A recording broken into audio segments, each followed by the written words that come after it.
tó dòdò Jésù kò jẹ́ gbẹ́kẹ̀ lóhùn kan lẹ́yìn oòrùn kọ́lá Jésù. Mo dúró lé ẹ̀yin ará TikTok ẹ jọ̀ọ́ ẹ bá mi pa táàpù. Mo dúró a fẹ́ sọ̀rọ̀ nípa how to go viral, niches that draw traffic, cyberspace rules and content creation tutorial. Those are the 4 things.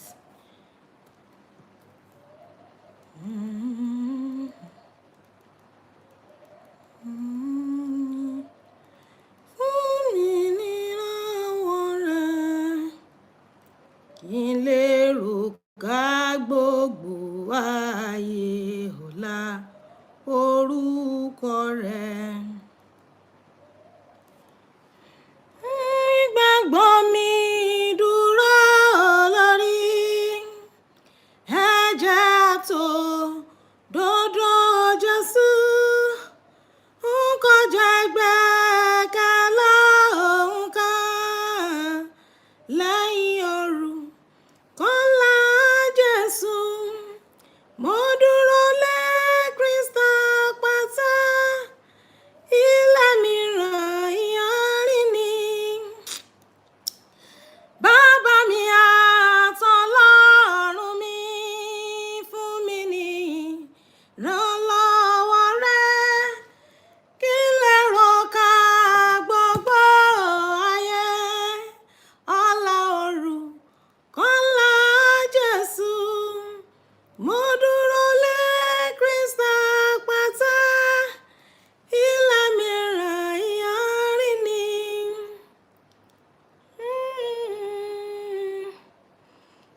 Ẹ̀mí balẹ̀ ẹgbẹ̀rún ahọ́n fún ìyìn orúkọ Jésù. Ògo Ọlọ́run ọba mi.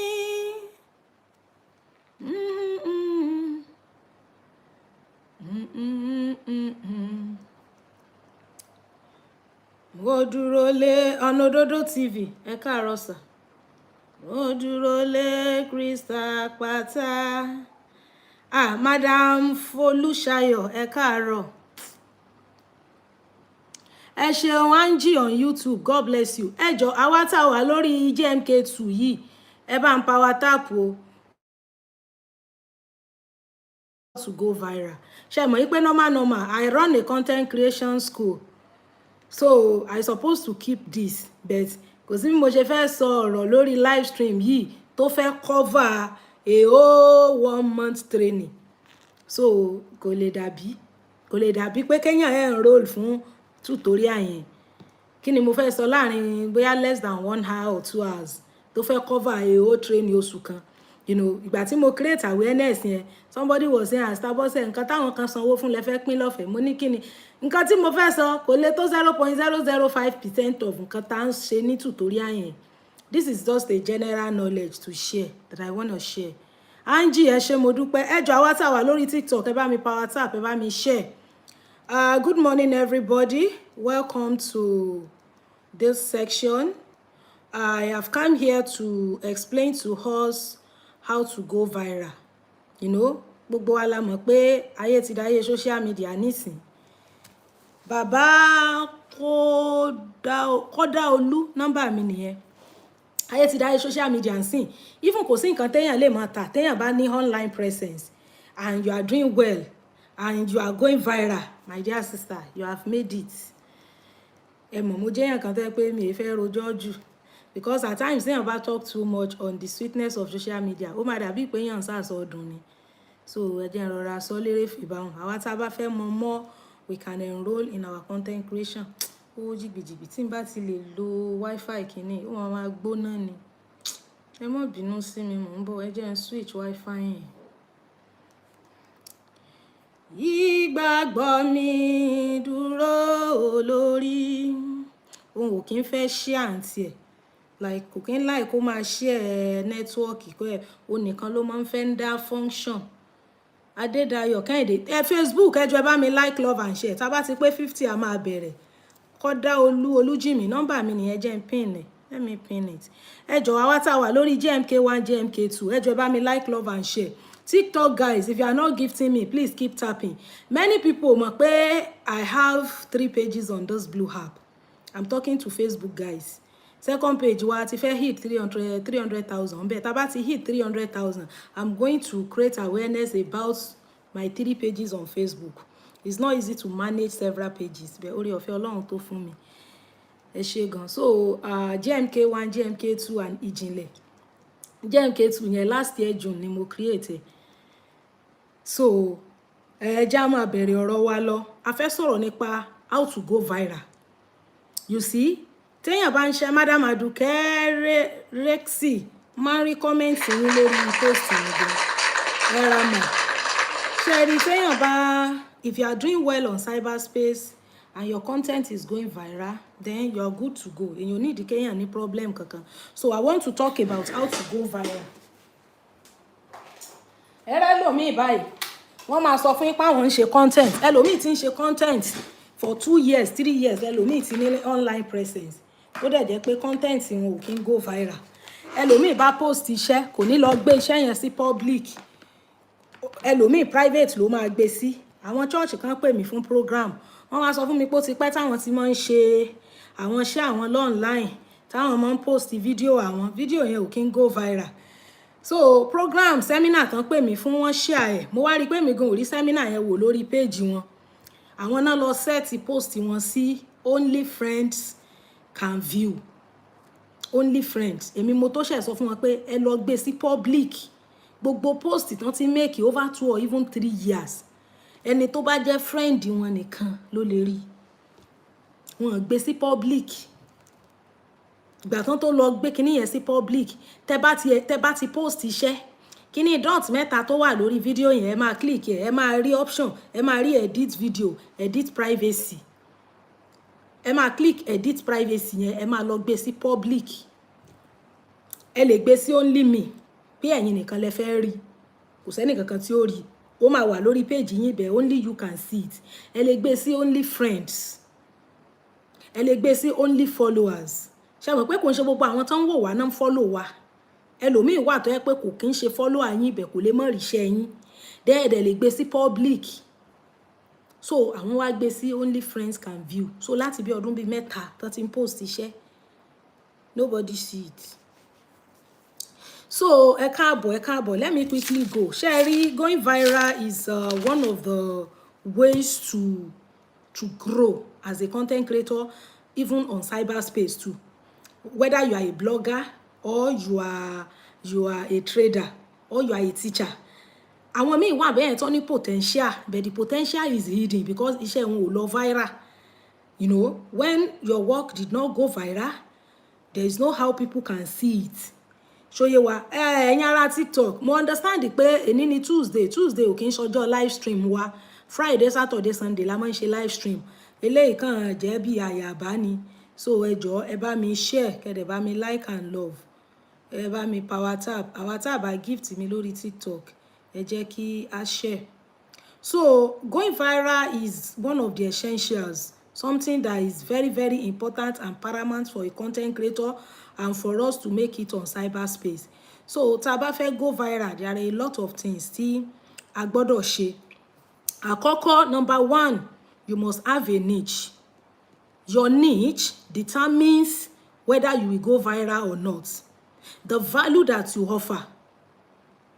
I used to encourage people, gbogbo àwọn tán ti enroll sí content creation school mi, mo sọ fún wọn, you must have a niche. Tẹ́ bá enroll sí school yẹn, I will teach you how to have a niche. That tutorial, mo pín sí mẹ́ta. We have the beginners, the intermediate, and the advanced. Àwọn beginner ni àwọn tó yẹ pé wọ́n ní page, wọ́n ní niche, wọ́n ní content. The only thing they have is passion. They have passion for content creation, and you see, content creation is one of the money rituals of our time. Yeah, it's one of the ways téèyàn fi make it. People like us, ta ló mọ̀ èèyàn tẹ́lẹ̀. Potential yẹn ò bá kàn jókòó sínú èèyàn náà ni. Èèyàn bá ra mọ́ gbé certificate, mọ́ wá ṣe private kiri, mọ́ lọ mọ́ ṣe yes ma, mọ́ lọ mọ́ ṣe yes sir. Àìmọye ọ̀sẹ̀ mi ní iṣẹ́ tá a ti ṣe. Èèyàn máa ń ṣiṣẹ́ níbì kan tí ó lọ gbowó ń bò mí. But God has used social media to help all of us. Mọ̀mí Tọ́pẹ́ Àlàbí ńgbà tán ṣe testimony wọn wọ́n sọ pé ńgbà táwọn bẹ̀rẹ̀ orin gbà yẹn promoter marketer lèèyàn máa wá pé ṣùgbọ́n nísìn cyberspace has come fún àwọn táwọn jẹ́ old àwọn jẹ́ ancient artists àtàwọn present, and that is it. Kò sí promoter àbí marketer kan tó máa fi lọ́kùlọ̀ lò ẹ́ nítorí ó fẹ́ promote iṣẹ́ ẹ̀. Tó bá ṣiṣẹ́ tó fẹ́ kéèyàn thousands ó wò, is a matter of selling it to Blue App. Gbogbo àwọn adverts tán roll sórí videos wa yẹn tẹ́ pé tẹ́ bá ń wo fídíò wa lọ advert máa roll sórí ẹ̀. Àwọn advert tó ń roll yẹn àwọn tán ní fídíò yẹn náà tà fún Facebook, wọ́n sanwó fún Facebook wá ń pín àwọn fídíò yẹn sórí fídíò àwa content creators so that ẹ̀yin fans wa bá ń wo iṣẹ́ wa fídíò yẹn máa roll síbẹ̀. So tí wọn náà bá ṣe orin bóyá artist ní ẹ ò dẹ̀ fẹ́ kó orin ẹ tètè go viral, you sell it to all this app, they will share it on content creators tó ti wà monetize ìgbà mélòó. So please let us take advantage. Àlejò lọ́la bẹ́ẹ̀ yẹn kan tó máa kọrin mí fún wa pé cyberspace is no more there. Let's take advantage of this. All these app they pay in dollars. They pay in dollars, but you have to work and put effort. The first thing to do to go viral is go and have a niche. Learn how to have a niche. I'm not going to tell you that here. When you have a niche on cyberspace, you have made it. When people know you for a particular thing, wọ́n mọ̀ ọmọ nǹkankan. Me, I talk sex and moral. I do Bible study. I do Yoruba reading. Many of the things tí mo ń ṣe, I have several niches, but the main niche tó dominate gbogbo ẹ̀ is sex and moral. That's why anything bá ṣẹlẹ̀ nípa ọ̀rọ̀ pé bóyá àwọn kan that has to do with sex, a lot of people will always be visiting my page. As this lady talked about this thing, what has she said about it? In fact, ọ̀rọ̀ bá ṣẹlẹ̀ táwọn fans yín bá ti wò pé ó ti yẹ kẹ́ ẹ sọ̀rọ̀ ńpa ẹ̀, tẹ́ ẹ bá sọ̀rọ̀ ńpa ẹ̀, they will come to your DM. Wọ́n sọ pé àti ẹ̀ tí ìgbóhùn yín lórí ọ̀rọ̀ ìṣẹ́ ìnìbánidásí tó rántí mọ̀ pé ọ̀rọ̀ tí mo máa ń sọ ni wọ́n lè lọ́rọ̀ olóṣèlú kan ṣẹlẹ̀ kí wọ́n wá bá mi DM èmi sọ̀rọ̀ òṣèlú. Àbí àbáyé nísìn àná ni mo rí tọ́rẹ́ mi kan tí wọ́n ń ṣe show lórí TikTok tí wọ́n ní very dark man àtòun àtẹnìkan wọ́n ní kí wọ́n jà náà pléènì èmi ò tiẹ̀ mọ̀ kí wọ́n jà nígbà tí èsè ní ìchì tèmi. So wọn tí wọ́n máa analyse ongoing issues yẹn hàn ní wọ́n mọ̀ because wọn mèmí mọ̀ pé ká máa analyse ọ̀rọ̀ àwọn celebrity. So èmi ò tiẹ̀ mọ̀ gan. But tó bá jẹ́ something that has to do with maybe a problem on coitus, sexual, etc., people will always send it to my DM because pé nǹkan tán mọ̀ mí mọ̀ tí mo máa ń sọ nìyẹn. So to go viral, you must have a niche and you must have a value to fẹ́ offer. For example, maybe you are talking about Nigerian problem or football analysis or marriage, etc. Àwọn míì wà bẹ́ẹ̀ tó jẹ́ pé they are so much conversant with politics and governance. Anything bá ṣẹlẹ̀ tó lè affect the masses nǹkan máa ń sọ nìyẹn bí àwọn ìyá Ìṣàyè Sùfù, àwọn Dr. Obi Ezekwesili, àwọn èèyàn yẹn politics náà máa ń sọ. O lè ní sub niche náà, but you must have a main niche. Bóyá childhood education ló ń sọ̀rọ̀ nípa, maybe you are a comedy. Ẹ wo àǹtí tó máa ń dé fẹ́ gèlè fìlà gogoro báyìí, àǹtí táwọn wá tá a rí. Kò sọ̀rọ̀ tó ṣẹlẹ̀ báyìí táǹtí yẹn ò ní bọ́ síta. Èmi ò sí nílé bí mo ti ń dé ní ìsìn ní Anton létí pé that auntie, she has made it as far as cyberspace is concerned. She's a comedian. That ìsínlé, the way she used to say it, ó máa ń captivate èmi gan, màá kàn mọ́ dá rẹ́rìn ni. If you are a comedian, let people know you for one particular thing on cyberspace. That's the number one valid way to go viral. Because when they know you for a particular thing, people will always visit your page to learn about that thing. Yesterday, somebody shared a testimony with me, which I put on my page. Nígbà tá a sọ̀rọ̀ nípa àwọn tán ní clit, tán ní dán, bọ́n ṣe ń bá wọn sùn, bọ́n ṣe ń dó wọn, bọ́n ṣe ń ṣe everything. Bẹ́ẹ̀ ṣe máa mọ̀ bóyá wọ́n circumcise ìyàwó yín àbọ̀n circumcise ẹ̀. Àṣé, the person said he practicalized it and it worked. He chatted me on WhatsApp, which I put on my page. I covered his phone number. Because a lot of people saw that testimony, they now went and watched the video the man was making reference to. Gbogbo àwọn tán wá wo video yẹn gan tẹ́lẹ̀ wọ́n àìsẹ̀ ní ẹ bá ń share link video òun ẹ jẹ́ ń lọ rèé wò. When people know you for a particular thing on cyberspace, you have made it. You can be a versatile speaker as well. Àwọn versatile speaker wà. Tẹ́ pé everything tó bá ti ṣẹlẹ̀ ni wọ́n máa ń sọ̀rọ̀ nípa. They don't have a niche. If you don't have a niche, you will have problem as far as social media is concerned. Your niche is very important. Then you can create so many topics on your niche and create content from them. Tẹ́ bá ti ní niche, bóyá childhood education ní niche yín, bóyá politics ní niche yín, create a different topic lábẹ́. Me, my niche is sex and moral. I have a lot of topic. Early morning coitus, coitus for the elderly, coitus for people at age of menopause. Then how andropause affects men, the benefit of early morning coitus, the hormones, the coitus hormone. You understand? Different, there are uncountable topics under that niche. Now, if you can choose a niche and concentrate on that niche, and you are creating content on that niche back to back, you are going to go viral. I'm talking about something that has everlasting effects. Ní ìsìn báyìí tán bá láwọn celebrity kan jà tó take side, ẹni tó take side yẹn àtàwọn ọ̀rẹ́ àtàwọn ọ̀tá ẹ̀ wọ́n máa ya wá page ẹ̀, àwọn tán máa bú, àwọn tán máa sọ̀rọ̀ sí, àwọn tán máa insult ẹ̀, tọ́rọ̀ ń bá ti die down wọ́n tó máa ya padà. Irú àwọn traffic bẹ́ẹ̀ yẹn wọn kì í ní everlasting effects because they know you don't have a content. But when you have content, you have what people are learning through you, then you will go viral. So when you have several topics under that niche, you pick each of those topics, you talk about it. You understand? Now, you create content. You begin by, by creating content in your area of specialization, your area of interest. Or you cut and join, or you do celebrity gist or news on the go. You can just create an opinion either for or against somebody. For example, maybe for those who don't have a niche now, but you are very good in analysis.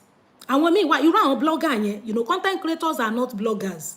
Bloggers analyze things. Now, if you have a good sense of judgment and you can analyze things, you will make it as a blogger. I'm not a blogger, I'm a content creator. I might not be able to educate people in line with blogging. Blog. Now, if you now think that you don't have a niche, but you are very good in analysis, no family,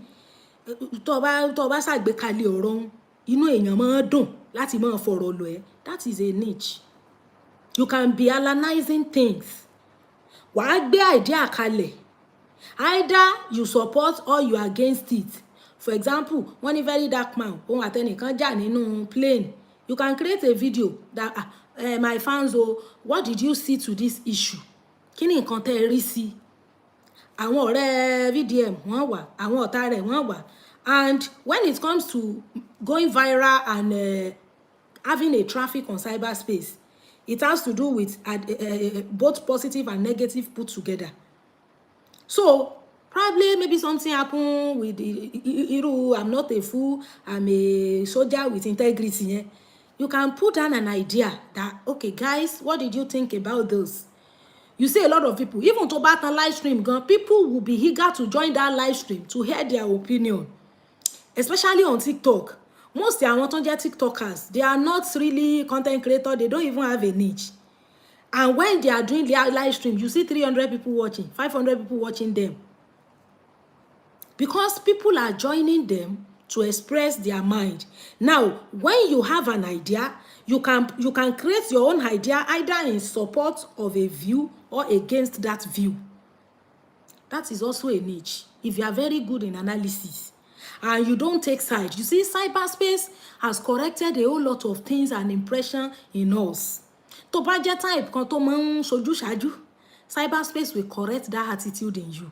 Torí tó bá gbé idea kalẹ̀ táwọn èèyàn dẹ̀ mọ̀ pé wà bias fúnra wọn náà máa yọ pin tán máa fi ojú ẹ̀ báyìí pé ọmọ mọ̀ ó ti lẹ́ni sínú tẹ́lẹ̀ ni. But if you come with clean hands and you present your idea that, guys, what did you see to this? You see, content creation, there is no senior, there is no junior, there is no boss. I told people in my content creation tutorial, kò sí ọ̀gá, kò sí senior àbí junior, kò sí ọmọọṣẹ́, kò sí godmother, kò sí godfather. Tó bá wù wá láti pọ́nyàn lé, out of the fact that the person has been doing that work before us or due to any personal logistic, of course, we can go ahead. But you don't see somebody as your godmother, and lè fi yan joyè, and you like to refer to that person according to that oyè tán fi jẹ, no problem, but it doesn't mean pé ẹni yẹn ni Ọlọ́run rẹ. As far as cyberspace is concerned, you don't make friends. Tó bá ti make a friend, ọjọ́ tí so-called friend in quotes yẹn tó bá hùwà burúkú, ò ní lè sọjú abẹ́ ń kó. So to go viral, you must get a niche. Very important.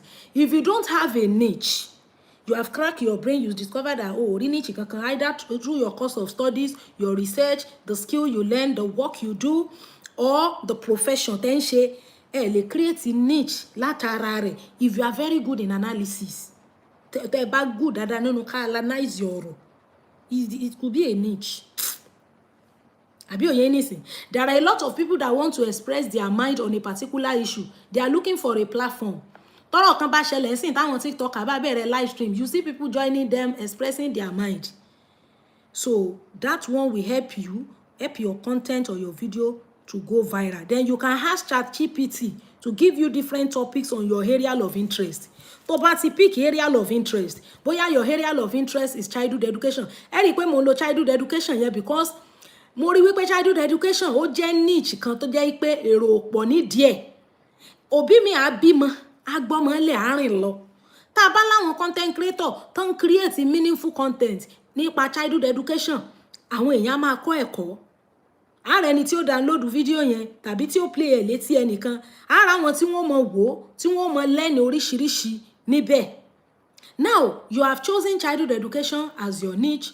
You can go on Google, or you go on ChatGPT. You tell ChatGPT to give you different kinds of topics under childhood education. Then you start creating content on those topics, still under having a niche. Then your caption and hashtag is very important. When you have a niche, you create your content, you caption it. Don't forget that we are talking about how to go viral. Now, the video you created, tó o bá caption video yẹn dáadáa, àwọn èèyàn lè mọ̀ wò. Nígbà míì caption máa ń draw views, ó máa ń jẹ́ káwọn èèyàn kí wọ́n dúró wo video rẹ̀. When I talked about early morning coitus, tó bá yẹ pé early morning coitus mo fi caption, iṣẹ́ yẹn ò ní views. Bẹ́ẹ̀ mo sọ pé òbò ìdájí, pàtàkì òbò ìdájí, pàtàkì early morning sex, important rẹ̀. And when you choose a language for your page and you stick to that language, it helps you. Ó máa help algorithm láti gbéṣẹ́. Caption is very important. In fact, I used to tell my students that caption, even when you are on live stream, you must caption. Tẹ́ ẹ bá caption ṣẹ́ yín, people will not know what you are talking about. But tó bá rí caption yẹn, irú bá ṣe wà lórí live nsìn, caption lẹ́lòmíì máa rí tó máa tẹsẹ̀ dúró pé kí ni wọ́n ń sọ. Then you hashtag, especially on TikTok. You understand? Description. The way you start your video. For example, you don't start a pre-recorded video with greetings. You want to tell people about the different kind of coitus styles. You're now saying, good morning, guys. Actually, I worked on this particular topic because I know it's very important. If you don't think so, good morning, yet 1,000 people don't stroll up already. Who you they greet? How did you know that your video will get to this person in the morning? 24 hours make one day. Àwa ti jí ní Nàìjíríà báyìí. Àwọn kan yìí ń sùn lọ́wọ́ lọ́dọ̀ wọn. Ó wá post iṣẹ́, ó wá sọ good morning síbẹ̀. Tó bá jẹ́ evening ló fẹ́ ní video yẹn fẹ́ dọ́dọ̀ ẹni tó wà ní US ńkọ́. You don't greet. You go straight to tó fẹ́ sọ. Because video tó ṣe tó jẹ́ 4-minute video, 2 minutes ló fi kíyàn síbẹ̀. Kíkí yẹn, àwọn èèyàn ò ní dúró gbọ́ gan tán fi stroll up. Àárín níbi tí video ẹ ti wọ 3 minutes, ibẹ̀ ló ti wá sọ pàtàkì n tó ṣe video yẹn fún. The video will not have view, nobody will watch it. You don't greet people on pre-recorded video, even live stream. Start your live stream immediately. Zeal àti energy vibes tó gbé wọlé yẹn ó làwọn èèyàn fẹ́ wò. The attention span on social media is very short. There are thousands of videos táwọn èèyàn fẹ́ wò. You understand? So, if you want your video to go viral, attack your viewers with the points. The 3 different styles, the 3 different coitus styles. The third will interest you. When you say the third will interest you, people will be patient to watch from number 1 to 2nd to the third. Wọ́n fẹ́ ní sùúrù wò débi ẹlẹ́ẹ̀kẹta hùn. But in a situation tó jẹ́ pé kíkí ló kàn kí wọn, bó o ní ṣe ẹ sùn, ṣe ẹ jí, ṣàlàáfíà lẹ́wà. Àwọn tó máa ń lo conventional greeting are those ones that they have made it on cyberspace. Àwọn tó ti make ẹ̀ lórí social media. Tó jẹ́ pé wọ́n bá fi 1 minute ṣe greeting, people will still be patient to hear what they want to say. But ìwọ tó ṣẹ̀ṣẹ̀ dé ò tí ní 1,000 follower. There was a video I did in 2022 tí mo ní ọjọ́ kọjọ́ tóbìnrin bá ti mọ̀ pé obìnrin kan kò lè satisfy ọkùnrin kan àfi tó bá ní discipline. Ọjọ́ yẹn ni ọkùnrin yẹn ti bẹ̀rẹ̀ sí ni obìnrin yẹn ti bẹ̀rẹ̀ sí ní àlàáfíà. That video went so viral. A lot of people were bullying me. But a lot of people tó mọ̀ mí video yẹn náà fi mọ̀ mí. Kí máa kíyàn. Ọ̀rọ̀ tí mo sọ nínú video yẹn ẹlòmíì náà ti sọ tẹ́lẹ̀. Bẹ̀tẹ́ níyẹn middle ọ̀rọ̀ tiẹ̀ ló ń fi há. But it was that very sensitive statement ni mo fi bẹ̀rẹ̀ video yẹn. So a lot of people watched this, many people downloaded it, I don't even know it's going to go viral. Mo fẹ́ lè ní video yẹn ló gbé page mi jáde láti 2019 tí mo ti wà online. You don't greet in pre-recorded. Even in live stream, when you are doing live stream, you greet people. Address if àti pọ̀jù lẹ́tà lọ. People will stroll up. People no kò sí time fáwọn guys gan àjòkó máa say good morning, good afternoon. Kò sáyé yẹn. Because àwọn tí wọ́n wà ní other country, bóyá ọ̀sán làwọn wà, ẹ̀yin wà láàárọ̀ nbí, ó wá ń say good morning. Kò sí anybody tó ń kí. Topic tó bá fẹ́ sọ, ó ní kó sọ. Àwọn tí wọ́n bá ṣe ń darúgbó àbí àwọn tí wọ́n bá ní dọ̀, báyìí ni wọ́n ṣe ń dó wọn. Àwọn tó ní dọ̀, wọ́n ń dó wọn láti wájú. Tẹ́ bá ti níyàwó, tán bá ti bá gédo ẹ̀ tán ti ṣe circumcision fún, ẹ lọ wọlé sí wọn lára látẹ̀yìn. That one will captivate them.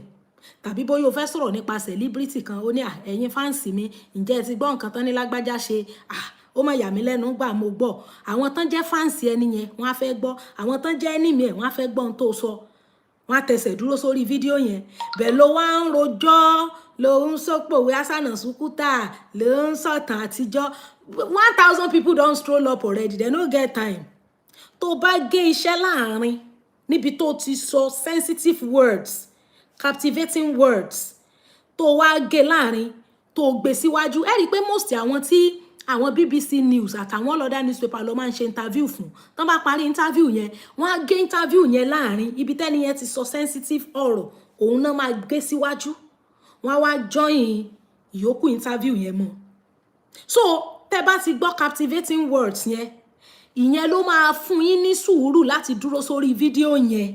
Ṣùgbọ́n tó bá jẹ́ pé ìbẹ̀rẹ̀ interview ni jọ̀ṣẹ́ lè sorúkọ yín fún wa, orúkọ mi ni ìyáàfin Igbá àwo Kòkò Bàbá Ìsásùn, ẹlòmíà kan stroll up ní pé wọ́n wo jàre.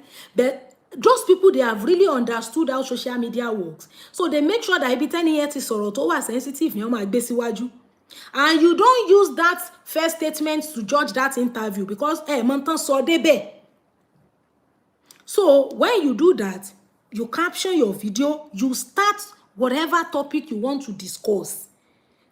You attack your viewers with it.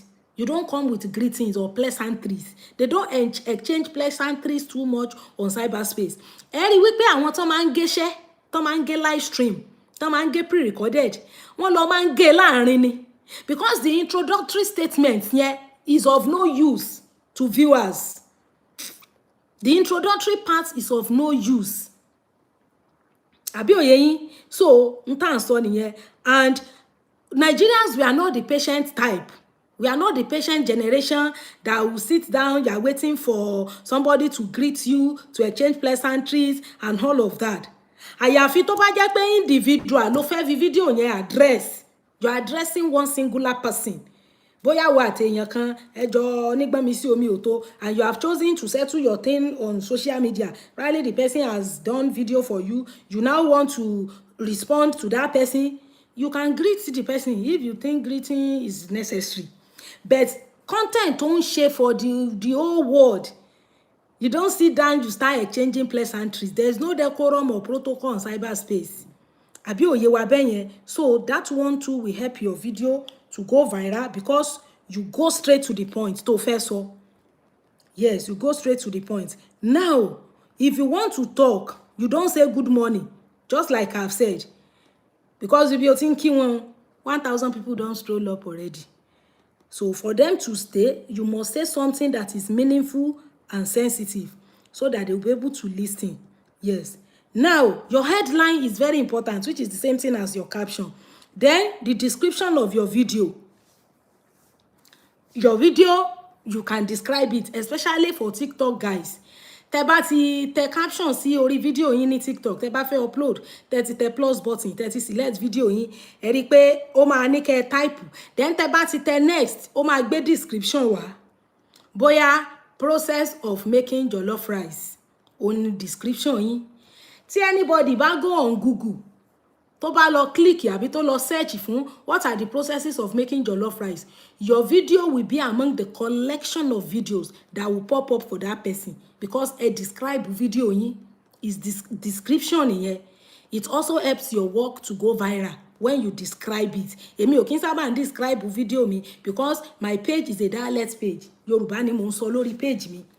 But tó bá jẹ́ wípé English ni, though mo lè describe ẹ̀ náà ní English o, you understand? But for those who want their video to quickly go viral, they are just building their platform, it's good to describe your video. Even on YouTube, description is very important. Now, apart from you choosing a niche, identify a problem and begin to solve that problem.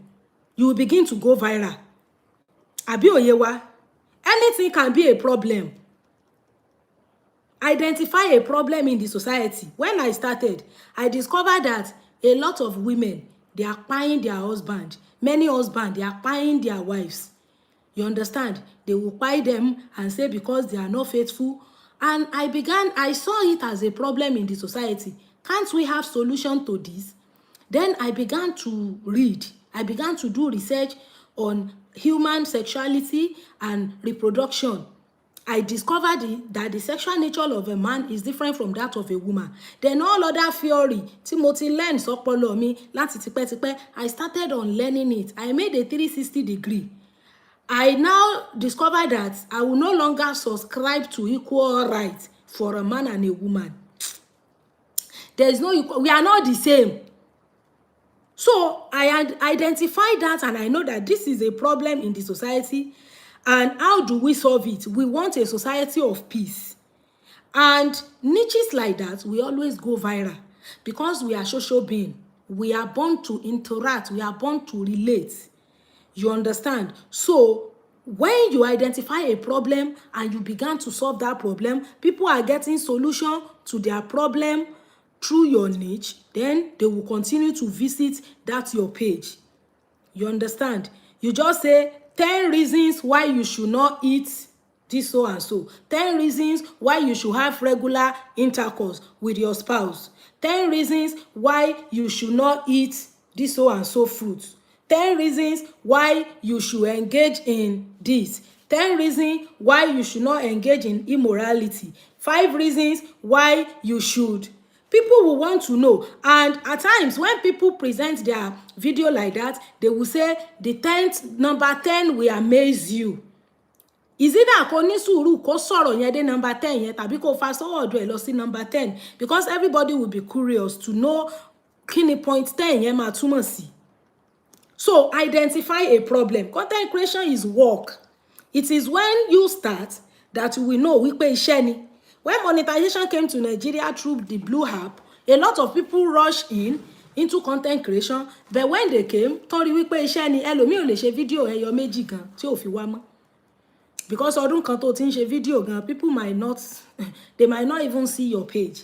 But if you have passion for it and you are consistent, you will make it if you can be patient.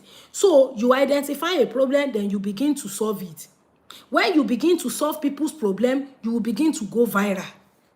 I'm telling you, tó jẹ́ tangible problem, daily problem táwọn èèyàn face, and you are solving it correctly, the right way, you will start going viral. Even those that didn't like you, they will go and hide under somewhere to come and watch what you're doing. Because why? You are solving their problem. So it's very, very important. Description is what the video is all about. E.g., how to cook jollof rice. Description will make your video to pop up when it is searched for. when they search for a video, for example, how do we make love to circumcised woman? A woman that has been circumcised, how do we make love to her? When you type it, irú video tí mo ṣe yẹn, that's why pé Yorùbá ni mo fi ṣe, mo lè lọ describe ẹ̀ kí n kọ sí description pé how to make love to a circumcised woman. There was a time tí one pastor Mrs. was preaching about benefits of intercourse in union. She said some people they have excuses wípé àwọn ìyàwó àwọn wọn ti wà circumcised, pé go and do research. There is a way you make love to a circumcised woman. Now, if that is the point, then you now do a video in line with how to make love to a circumcised woman, and you described it apart from the caption. Níbi description yẹn o describe ẹ̀ síbẹ̀. Any date anybody bá ti ń search fún topic yẹn, your video will be among other videos that will pop up because you have described it. So description will also help you. And tó bá wà fortunate, tó bá jẹ́ pé nǹkan táwọn èèyàn search fún day in day out ni, you will just see that your video ó ti ní thousands of followers, like thousands of views. You understand? So when that topic is being searched for, your video will be among those that will pop up. It is not the only video that will pop up, one of the videos, because kò sí niche tẹ́nìkan ò tí ì máa ṣe rí. You understand? Now, if you start talking already, if you are talking about people who are already established, the already established people, the only issue that used to come here is the fact that àwọn tó ń sọ̀rọ̀ nípa wọn yẹn, they can get angry and tell you pé kó má sọ̀rọ̀ nípa àwọn mọ́. If you think you don't have a niche, don't forget that we are still under having a niche as a content creator. You must have a niche. Now, tó bá wá feel pé you have thought of it, you have cracked your brain, you could not figure out any niche tó fẹ́ ti máa sọ̀rọ̀, you can decide to be talking about already established people. If you want to quickly go viral, you forget about your niche and you talk about celebrity. That is celebrity gist is a niche. Celebrity niche is a niche. Celebrity gist is a niche. That is gist nípa àwọn celebrities, the already made people. Bí àwọn queen mother, àwọn girl godmother, àwọn yèyé mẹ́ṣọ́, gbogbo àwọn ìyá tán ti make ẹ̀ yẹn. If you think you can analyze things about them, ó kàn jẹ́ pé wọ́n bá padà fọlọ́pàá gbé ọ́n lé, wọ́n lọ sọ di ọpẹ́ ẹ̀ wọ́n bá débẹ̀. Mi wà bá ń tó ṣe pé celebrity gist náà máa ń ṣe, kì í ṣe pọ́n ní niche. Irú very dark man tán lòun àtẹnìkan já no plain nísìn. I saw a lot of people on TikTok talking about it. That is celebrity gist. Because when you are talking about a celebrity, somebody that is already made, the person will have his or her own fans and lovers. The person will have the people who hate him or her. So now both their lovers and their haters will gather under that your show, either to insult you or to come in your support. We all know that they said Baba Ijesha has completed his jail term and he has finished his jail term. He's now out, he is free. A lot of people are angry that people are congratulating him. A lot of people are happy that he has finished serving his jail term. People started staging show on it. That is the work of bloggers. Content creators are different. But as a content creator, if you are very good in analyzing things, that is what we call celebrity gist. Celebrity gist now can easily help you to go viral. If you don't know how to sit down and think about a niche, àbí òye yín bẹ́ẹ̀ yẹn, there are people, ẹlòmíì ò ní niche, tọ́rọ̀ bá ti ṣẹlẹ̀ báyìí yóò ti mú. Wọ́n ní what is the topic? The topic is how to go viral. This show is for content creators and those who want to become content creators. Ṣóyè yín, Baba Christian Okafor on YouTube. It's quite a long time.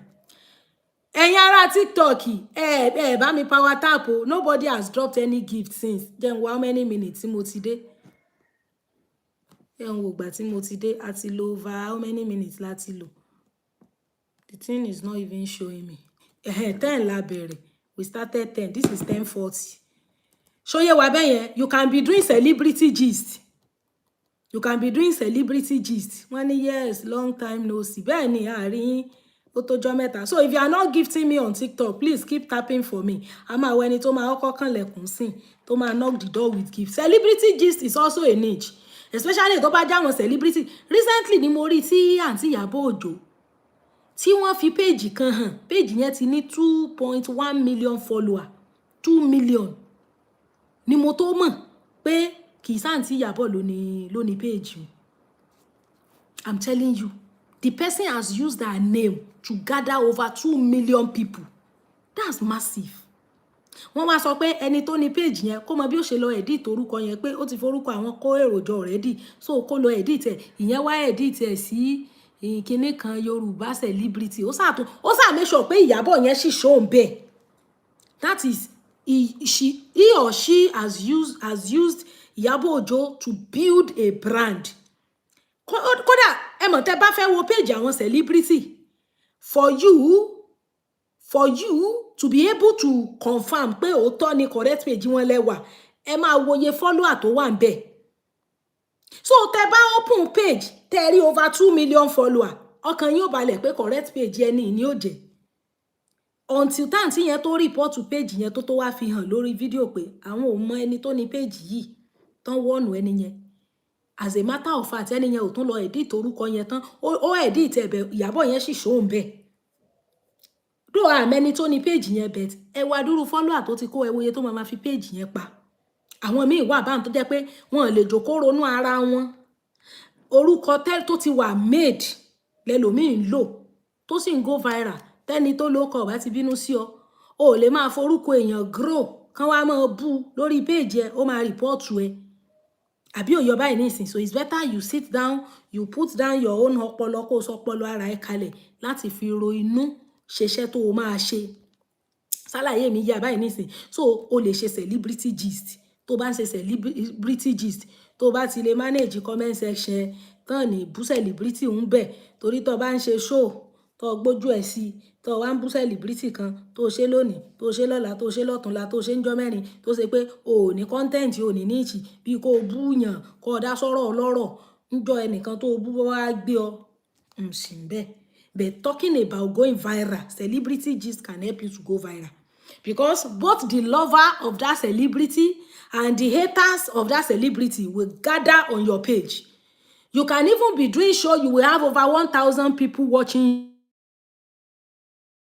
You are talking about somebody they love. One is so we cannot go viral with the gospel. You can go viral with the gospel.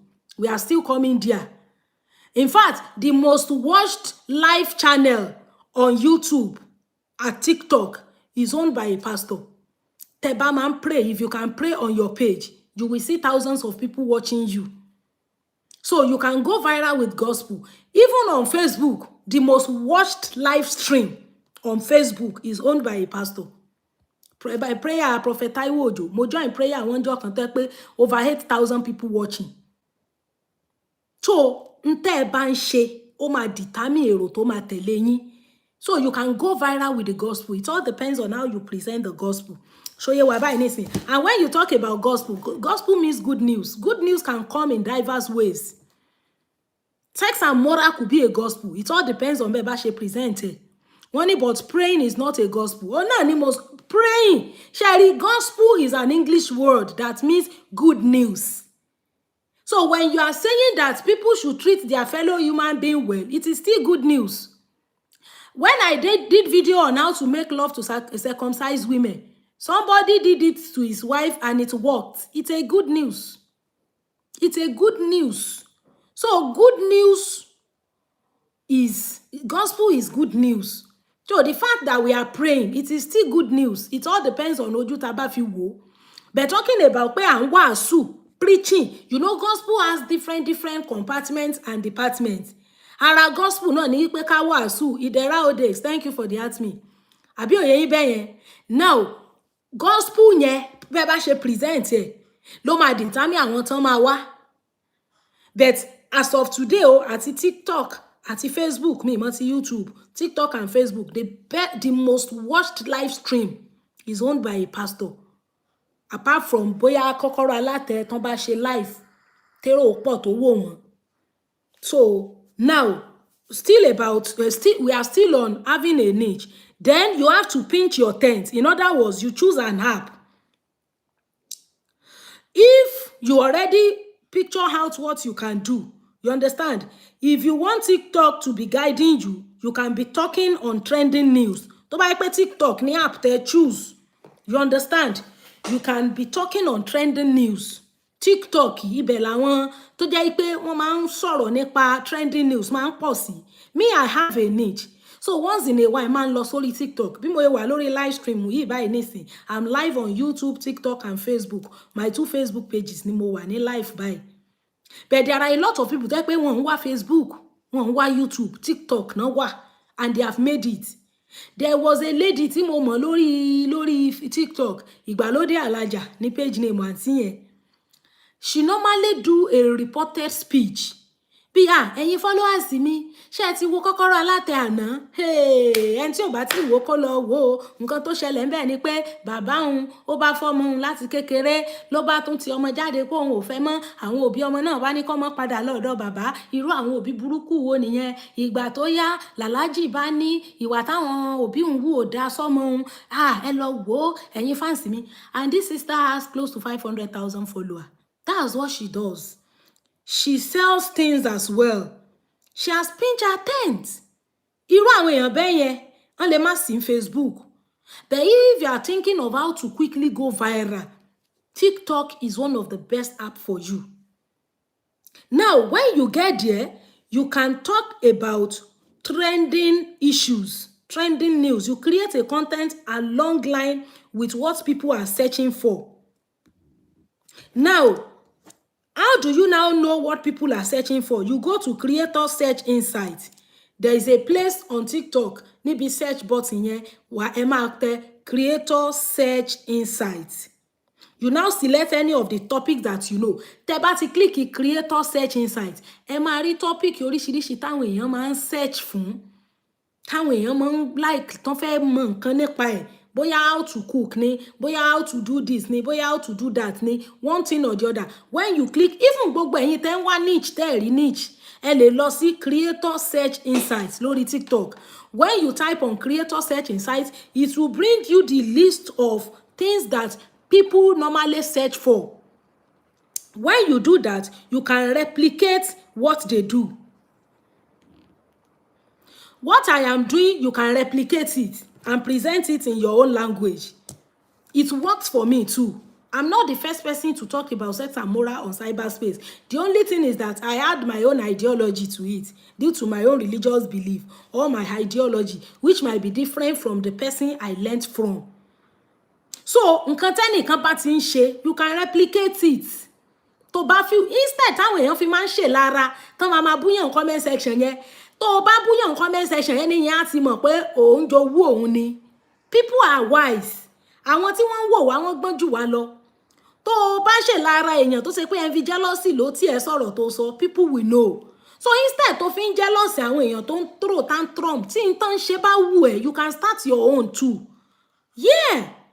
Now, ẹni àkọ́kọ́ tó ń ṣe tó copy látọ̀dọ̀ ẹ̀ yẹn, your own might be a little bit different from that person because o lè copy èèyàn kó wá dàbí ẹni yẹn 100%.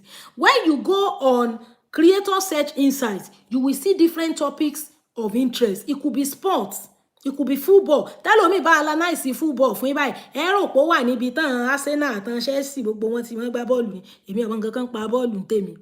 But there are a lot of guys tó mọ̀ nípa ball. Now, nípa sport, tó bá wá ń sọ̀rọ̀ bóyá àwọn club kan ni wọ́n ń support. Àwọn tó support club yẹn, gbogbo wọn á yá wá comment yẹn.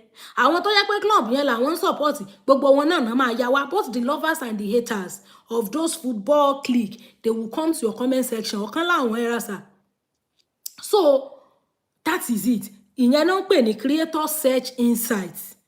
When you click on that Creator Search Insights, it will bring you the list of àwọn nǹkan táwọn èèyàn ń wò jù, tán like jù, tán fẹ́ máa gbọ́ jù.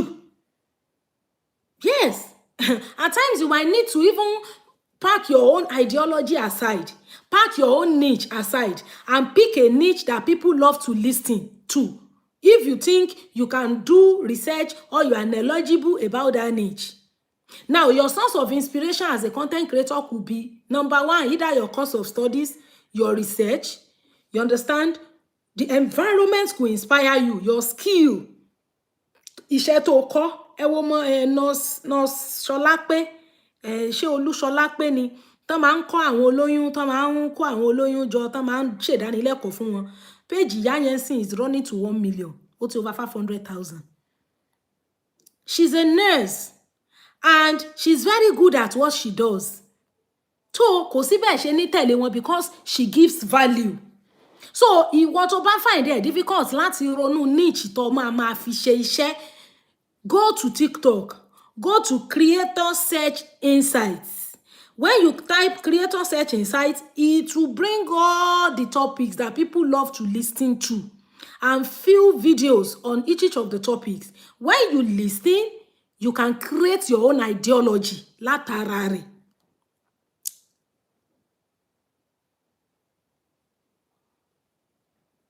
When he's saying how people should treat their people good is not gospel, because Muslims also preach about good moral. Sherry, talking about gospel itself is ambiguous. Is a big word that means good news. You understand? And the word good is relative, because what is good to you could not be good to somebody else. For example, a gbọ́ pé wọ́n ní ní UK pé by December 10, gbogbo obìnrin tí wọ́n máa fẹjọ́ ọkọ wọn sùn tí wọ́n máa ti ọkọ wọn mọ́lé wọ́n ní wọ́n tó bá ti kọkọ ẹlẹ̀ wọ́n náà ń bọ̀ nílé mo ṣe fídíò lórí ọ̀rọ̀ yẹn, àwọn kan sọ sí comment section pé ṣé ìjọba UK gan mọ̀ pọ́n sófin ṣá, ṣé kì í sàn blogger náà lọ manufacture òfin. People started talking about it. Bàbá kan tó wá send fídíò kan sí mi lálẹ́ àná òde yìí. Mo wá sọ fún wọn, mo ní èmi náà ti rí tí lady kan ṣe fídíò yẹn, mo ní mo dẹ̀ ti ṣe fídíò lé lórí. Mo ní bẹ̀ à ń gbọ́ táwọn kan ní bóyá rọ́ ni, àwọn ní kán má worry. They should wait till December 10. They will see that law will be wọ́n máa implement it. Because the Baba stays in UK. Now, that type of news could be good news to some people. And it could be bad news to some people. When you say gospel, the word gospel is relative. Nígbà tá sọ̀rọ̀ nípa how to make love to circumcised woman. Somebody went to my YouTube comment section and go and type rubbish. The same video, tẹ́nìkan wò, tó lóun gbìyànjú ẹ̀. Tó dẹ̀ work fún òun, tó dẹ̀ help family òun, tó help marriage òun, tó help ìyàwó òun, tínú òun gan dùn sí. Ilẹ̀ nìkan wò tó ń fault. Even the Bible, the whole scriptures put together. The verse that somebody will read and go to heaven, another person will read that same verse and go to hell. Yes. It all depends on ọkàn tó bá fi gbà, interpretation tó bá fún. Organ building ẹ ṣeun gan sà. So that is what we are saying. Now, Creator Search Insights will give you clue. You see, when I started Sex and Moral Talks, I have already conceived that vision within my heart. Fortunately for me, I saw people talking about this.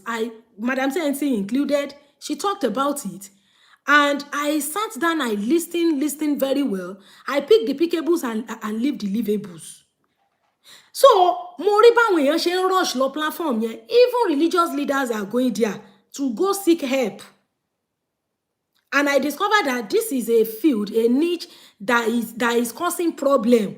Ni mo sọ fún wa láti bẹ̀rẹ̀ pé to go viral has to do with you picking a niche, identify a problem and solve it. One of the problems we have in our society is how parents handle their children. Ẹlòmíì á gbé ọmọ kalẹ̀ fún uncle kan, uncle àgbàyà kan tó máa tọwọ́ bọmọ lára. When you start a niche, a content on childhood education, you will go viral. You will go viral. Organ building ẹkú náà. Thank you, sir. Ó máa go viral. People can trend for positive things and they can trend for negative things. Tó bá fẹ́ trend for positive things, you have to give value to the society. Tó bá hùwà burúkú, táwọn èèyàn hail ẹ tán pàtẹ́wọ́, the people that hailed you yesterday, today if you do bad thing, they will come and do bad thing to you. They will come and do share to you. The same people hailing you yesterday. So when you trend for the good reason, when you go viral for the good reason, is better. And that content is solving a problem. So that is what we are saying. You can replicate somebody's idea. That is what we call research. Research. That is something that has been searched. Angie Laje Eshegan. Something that has been searched. You are now researching it. Bí àtúnyẹ̀wò ẹ̀kọ́, àtúnwò nǹkan. So kò sí content tó fẹ́ ṣe, tẹ́nìkan ò ṣe tó farapẹ́. So go to Creator Search Insights. Ẹ bá mi kọ sí comment section. Creator Search Insights. When you type that word, on the search button on TikTok, you will see all kinds of niches. And iye search population rẹ̀, wàá rí iye millions of people. Bí nísìn tó bá sọ wípé relationship, ẹ rí iye millions of people tó ti search nípa relationship, how to make jollof rice, ẹ rí iye population èèyàn tó ti search fún how to make jollof rice. The benefit of cucumber, ẹ rí iye millions of èèyàn tó ti search fún cucumber. So all other topics, all other niches, ẹ rí the population of the search, not saying pé ní creator search insights, ẹ rí iye àwọn èèyàn tó ti search fún topic yẹn. When you pinch your tent or you pick your niche in line with that, it will even give you impression pé you will go viral, because o ti mọ iye millions of èèyàn tó ní interest nínú field yẹn. It could be sports. Ṣé mọ̀ pé there are other niches táwa yóò mọ̀, and people are making it in that niche. Irú àwọn tó ń ṣe sports tó ń gbá bọ́ọ̀lù ní ìsèmí ọmọ nǹkan kan pa rẹ̀ ń tèmi, but there are people making millions out of sports and all other niches. You understand? You can jump on a trend or repeat what someone has said with your own mouth. O lè jump on a trend. You can jump on it. Bí eré ó dẹ̀ máa ṣiṣẹ́ fún ẹ. In other words, you can gather idea from somebody. Irú àwọn content creators wọ́n ti make ẹ̀ tẹ́ mọ́ ń bájà tẹ́ mọ́ ń sọ̀rọ̀ òdì sí yẹn. Many of you that you are fighting them is because they are doing what you cannot do. Tí nǹkan téèyàn kan bá ń ṣe bá wù ẹ́, you can pick your biro, your book, jot down 2 or 3 points, add your own ideology with it and present your own. You don't have to attack the first person, because àwọn follower tó ń tẹ̀lé wa, they are very wise. Tó bá lọ copy idea ẹnìkan, tó wá ń bú ẹni yẹn, àṣírí ẹ máa padà tú. But if you are wise on your own and you know how to present your idea, you are good to go. 2 + 2 = 4. Everybody knows. It all depends on the methodologies tí wọ́n fi kọ́ àwọn ọmọ títí ẹ, àwọn students títí ẹ. Bẹ́ẹ̀ náà lórí in other areas. If you see a particular niche that somebody is doing well in and you think you have the capacity for that niche, you can jump on that trend. Ìyẹn náà ń pè ní jumping on a trend. Another thing to do is that you can gather idea from several people. Add your own idea to it and use it to create your own idea. There was somebody that I have noticed, or let me say there is somebody tí mo ti notice lórí cyberspace yìí, tó jẹ́ pé tọ́rọ̀ bá ṣẹ̀ṣẹ̀ ṣẹlẹ̀, ẹni yẹn ò ní sọ̀rọ̀ lórí ẹ̀. Kò ní sọ̀rọ̀ lórí ẹ̀. Ó dìgbà tí èèyàn bíi 5, 6, 7 bá sọ̀rọ̀, táwọn èèyàn comment, táwọn èèyàn sọ oríṣiríṣi, tó support, tó against, tó ṣe oríṣiríṣi àwọn addition and subtraction. That is ibẹ̀ yẹn lẹ́ni yẹn ti máa rí idea àti ẹ̀ tó máa gbé kalẹ̀. Àtàwọn tán bú ọlọ́rọ̀, àtàwọn tán bú, àtàwọn tán support ẹ̀, àtàwọn tán against ẹ̀. That person will do what? Gather all the ideas together and establish our own idea through it. That's why we are saying content creation is work. Because tó bá fẹ́ lọ gather idea lọ́tọ̀ lọ́dọ̀ ẹnìkan, you have to load enough data. Ẹlòmíì ṣe 3-hour show tó jẹ́ pé ó di the last minute of that show kó tó rí nǹkan tó máa wúlò fún wọn. And you have to sit down from the beginning to the end of the show. Data ló máa lò. So, content creation is work. But when the pay comes, you will know it is worth it. Àbí òye wa bẹ́ẹ̀ yẹn. Now, when you get to the creator search insight, you click on any of the topic in the creator search insight. You will see a lot of things to talk about, even in line with your niche. So you don't have to crack your brain every day to think of what to create. The idea that is inside of you, it might go well with some people or it might not go well with some. Present your own idea. When you have a backup for it, either medically or scientifically or scripturally or culturally, o ti ní àṣà tó support the idea yẹn, just to have as a reference point. Then you put it down. You will see people who will criticize you constructively. You will see those that will criticize you destructively. But when you do that, if it is a good idea, people will share it and it will go viral. Now, you can also click on how to gain follower. You watch 2 or 3 videos. Then you can gain idea from it. When you watch people's video on cyberspace, you can gain idea from it. You don't have to copy them word for word. You don't have to expose your source of information to people. Pé ibi ni mo ti máa ń ka àwọn iṣẹ́ tí mo máa ń kà yẹn, àwọn topic yẹn, ibi ni mo ti máa ń rí. So, kìnìkan. You see, when we read our own personal wisdom that God has put in us, that He doesn't give any other person, we reflect in our system of presentation. People will know whether you are a wise person or not. There is no topic you go on Google that you will not get information on. But when you get information, bó bá ṣe present iṣẹ́ ó matter. Yes. Now, talking about caption tá ti sọ̀rọ̀ nípa, you can put your caption in form of a question. Do you want to learn how to go viral? Watch this video. Do you want to learn how to handle your baby? Watch this video. Do you want to know how to handle your 2-year-old toddler, 3-year-old toddler? Watch this video. When you caption your video like that, a lot of people will come. They will even share it to their various WhatsApp groups, and it will help you to go viral. Now, people go viral through grow hosts, especially on TikTok. Grow host. Tó bá fẹ́ grow page, I used to tell people pé nǹkan tí máa ń mú follower wá òun ni niche, content àti meaningful niche ní mú follower wá.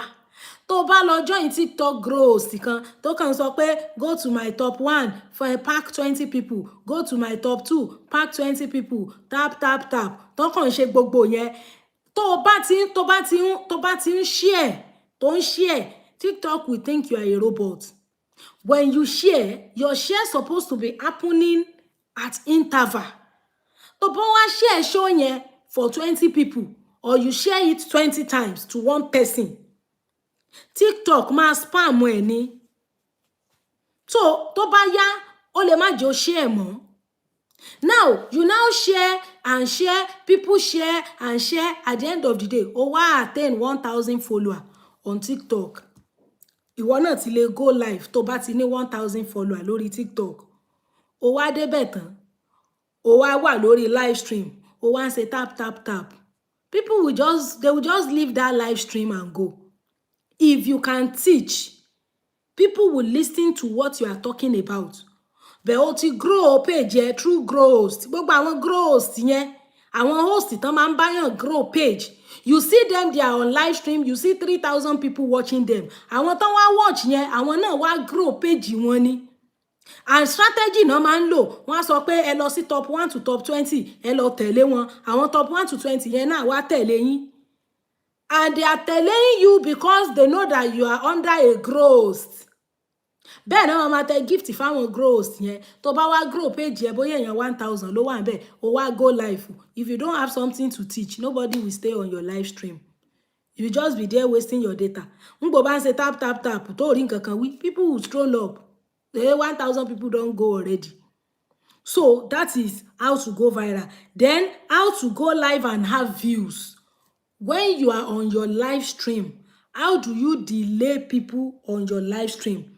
Àkọ́kọ́, TikTok live stream is one of the best place to make money, to meet your destiny helper. Why? Because when you are on TikTok live, a lot of people can join you.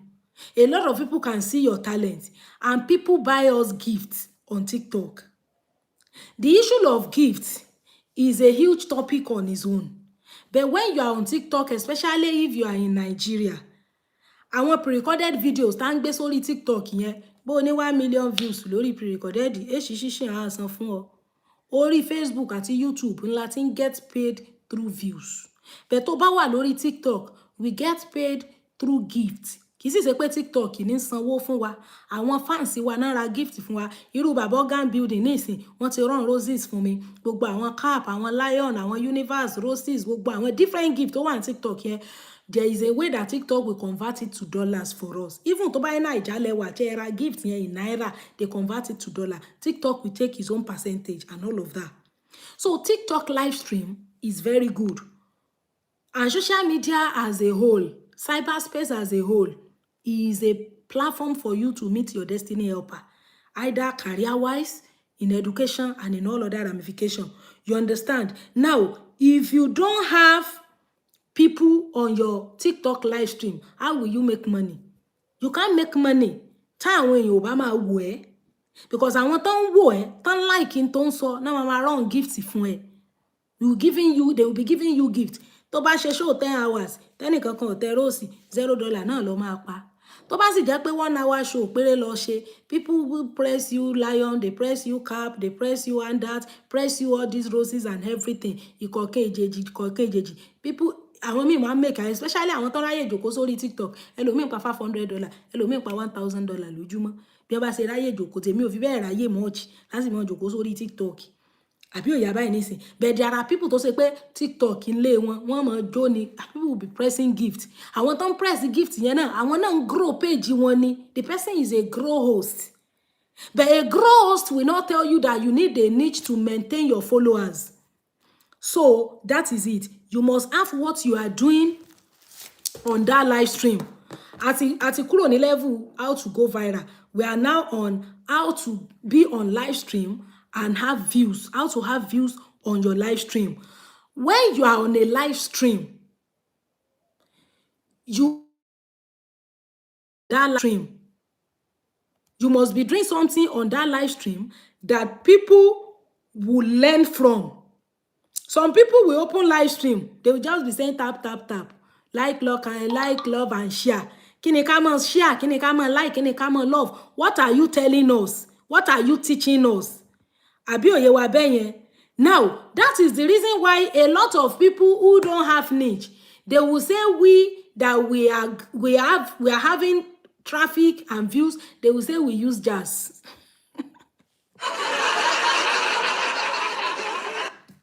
Bọ́lá ti jọ́ kan téèyàn kan send the voice note sí MC Noble. Ó ní MC, e be like say all of una wey dey get follower, e be like say you dey use juju take get follower. I don't laugh tire. Wọ́n ti rẹ́rìn yo. Honestly, they will say you are using juju ni. Well, you are doing show, 1,000 people are watching, 500 people are watching. Because you have something you are doing. On a live stream, you must have something you are teaching, you are doing on that live stream before people will rush in. TikTok, for example, what am I doing on my TikTok page that is making people to be watching me? What do you do that make them to come? Nísìn bí mo ṣe bẹ̀rẹ̀ live stream nsìn, kí n wá jókòó láti bí 30 minutes, kí n máa sọ pé ó yá tap, tap, tap, tap, tap, tap, like, love and share, drop gift, drop cap, drop lion, kíní kan, help me and share. Èèyàn kàn mọ́ stroll up ni pé ó dà pé yìí ògógóró ti fẹ́ mọ́ pa ọmọdé yìí. Oga Beauty, thank you so much. Thank you for the ice cream. Àbí òye bá irú bàbá tán fún mi ice cream yìí, ice cream owó náà fi rà tán fi fún èmi. Why will he press the ice cream for me? Because I am doing something that he's learning from. Right now, I have 47 people watching me on TikTok. 47 in one scene. Why will 47 or to the 49? Why will 49 people stay on my live stream? Because I'm saying something that they are learning from. I'm saying something that they are learning from. Maybe you are talking about now. Ìyẹn ló máa wá lead wá sí kí làwọn nǹkan tá máa ń sọ lórí live stream àbí tá lè máa sọ lórí live stream tá fi máa ní views on our live stream. Oga Beauty ẹ ṣé sà. Now, how to go viral? Ìyẹn ti kọjá, because when you talk about going viral, you are talking about pre-recorded videos. Kí làwọn tó ọmọ ń sọ nù fídíò rẹ, bó o lọ ṣe ń sọ, bó o lọ ṣe ń gbé kalẹ̀, ṣé ìṣepàdé rẹ sí ẹ ti pọ̀jù lẹ́tà lọ, mo lọ bìkan lánàá bí mo ṣe wá dé tọ́pìkì wá sọ́kàn mi, mo wá ní jẹ́ ń ṣiṣẹ́ lórí ẹ̀, mo wá lọ rè Google rẹ̀, mo wá rè ibi dókítà kan léèrè, àná wá ṣàlàyé many things fún mi, ẹ̀yin fáǹsì mi, kíní kan. People no get time. Somebody like me, I for don't scroll up that video láti jẹta mi ò lè gbé. Ìtọ́ sọ sínú rẹ̀. Topic yẹn ó ní túmọ̀ o, bẹ́ẹ̀ o ti lọ gbé sí the end. Wọ́n gba àwọn ìbẹ̀rẹ̀ yẹn 2 minutes 3 minutes tó fi kọ́kọ́ pòwe Asana Sukuta yẹn 1,000 people don stroll up. People plenty on cyberspace where I won't watch their video. Àwọn tó ń lo conventional greeting gan tán ti make ẹ̀ on cyberspace tó ń lo conventional greeting. Conventional greeting wọn yẹn ò bóyá ló lè pé 5 seconds. I'm telling you. Even on live stream, the moment you open your live stream, start talking.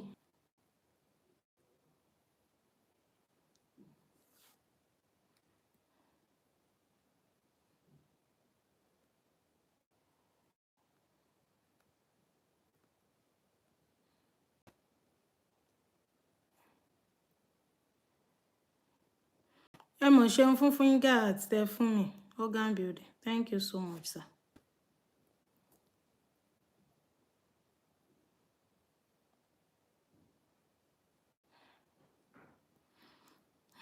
Ẹ jẹ́ n reconnect.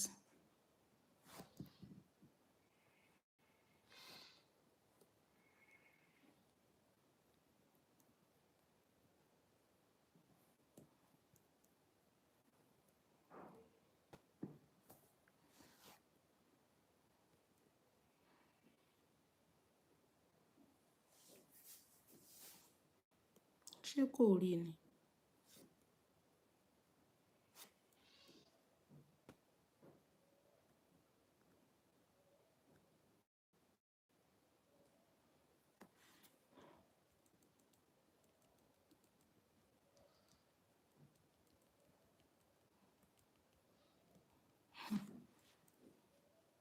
Kí ló rọ́ọ̀lù eléyìí báyìí?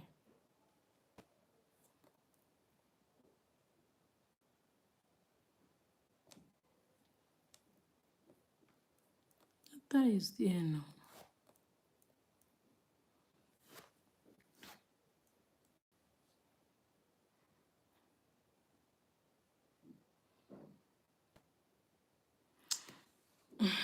Sorry.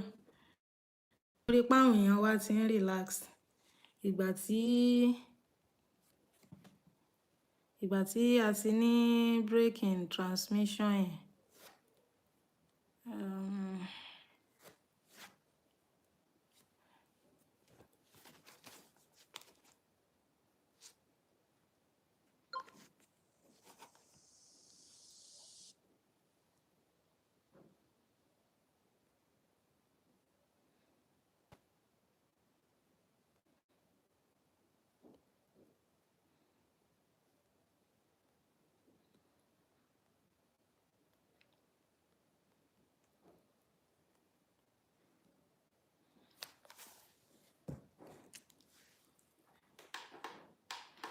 So, welcome back, mo ti padà. So, I was saying that for pre-recorded, we have talked about going viral. That is about pre-recorded. Now, having views on your live stream. Having views on your live stream has to do with what you are doing on that live stream. For example, ìgbà tí network wa drop, we have almost 50 people on TikTok. Ní ìsìn wọ́n ti kù 29. Just for ordinary 1 minute, tí network yẹn fi drop, tí mo fi reconnect pẹ̀lú ní Wi-Fi, over 30 people ti lọ. When you are not doing anything, people will not wait on that live stream. Ní dúró sórí live stream yẹn if you are not giving a value. Even if you have been talking, something now happened, the network cut off, people will go away. It's not as if they are not good people. That's how cyberspace works. Whatever you are doing must be continuous. Yàtọ̀ fáwọn èèyàn kọ̀ọ̀kan tán wò wípé okay, àwọn máa ní sùúrù nísìnyí tá a ti bẹ̀rẹ̀ sí ní sọ̀rọ̀, figure yẹn tún ti increase. If you want to confirm, come to TikTok now. Kó tó di pé network wa cut lẹ́ẹ̀kan kí n tó reconnect, we were close to 50, 49, 50 ni wá on TikTok. Ṣé àmọ́ pa ti dé stage live stream, how to maintain views on your live stream. Talking about going viral, pre-recorded ló ṣì máa mú yàn go viral ju live lọ. Pre-recorded máa ń rìn jìnnà ju live lọ. Torí ẹ̀ táwọn èèyàn bá ṣe live stream, àwọn blogs wọ́n á download ẹ̀, wọ́n á gé for 5 minutes, for 4 minutes. Ibi tẹ́ni yẹn ti sọ̀rọ̀ sensitive things, wọ́n á post it as pre-recorded. Wọ́n máa go viral, wọ́n máa pawó lórí ẹ̀jẹ̀ ni tó níṣẹ́ tó ṣe live gan tó níṣẹ́. That's how social media works. Wọ́n ní people don't have patience. Bẹ́ẹ̀ ni. And it can happen to anybody. Tó bá jẹ́ mi náà ni mo ń wo live stream èèyàn lọ́wọ́. Tí nǹkan kan wá ṣẹlẹ̀ bóyá network cut off, mo lè wò pé jẹ́ n sáré lọ ṣe nǹkan míì kí n padà wá wò. Wọ́n gbà tí ó bá fi padà yẹn, mo lè má ráyè padà wá mọ́. Àfi tó bá yẹ pé ntẹ́ni yẹn ń sọ bá wà important tí mo wò pé mi fẹ́ miss show yẹn. That's how social media works. Once tẹ́ bá ti mọ àṣírí yẹn, you have made it. So now, at is sọ̀rọ̀ nípa how to have a niche, how to go viral. Now, how to have views on your live stream. When you are on your live stream, kí ni nǹkan tó ń ṣe lórí live stream yẹn? Kó tó di wípé network cut off, we were over 50. At times when I'm on my live stream, when I'm doing my normal sex and moral talks, or I'm talking about one vital information, 500 people can be watching me live. Because of what I'm teaching, because of what I'm talking about, it might be very important or paramount to them as your viewers keep sharing, as they keep tapping, they keep typing like and love, it will continue to go viral. People will continue to be notified that you are live. But if you're on live stream, you are just saying tap, tap, tap, like, love, and share. Help me to share, help me to like. Can you come on like, can you come on love? So what you are doing on your live stream will determine people that will stay. Adrola, thank you for the roses. Àbí òye wa bẹ́yẹn. Now, kí wá làwọn nǹkan tó lè máa ṣe lórí live tó fi máa ní views. Number one, if you can teach. Teaching, bóyá o bá ń teach mathematics ni, or either you are teaching English, or you are giving health tips, or if you're a medical doctor, you're a medical personnel, you are a nurse, you're a midwife, or you are a nutritionist, you're telling people how to choose their diet, how to eat well, how to... You are a teacher. Your views, your live stream will move. People will stay on your live stream. If you are giving important information, that is why I say content creation is not for the weak.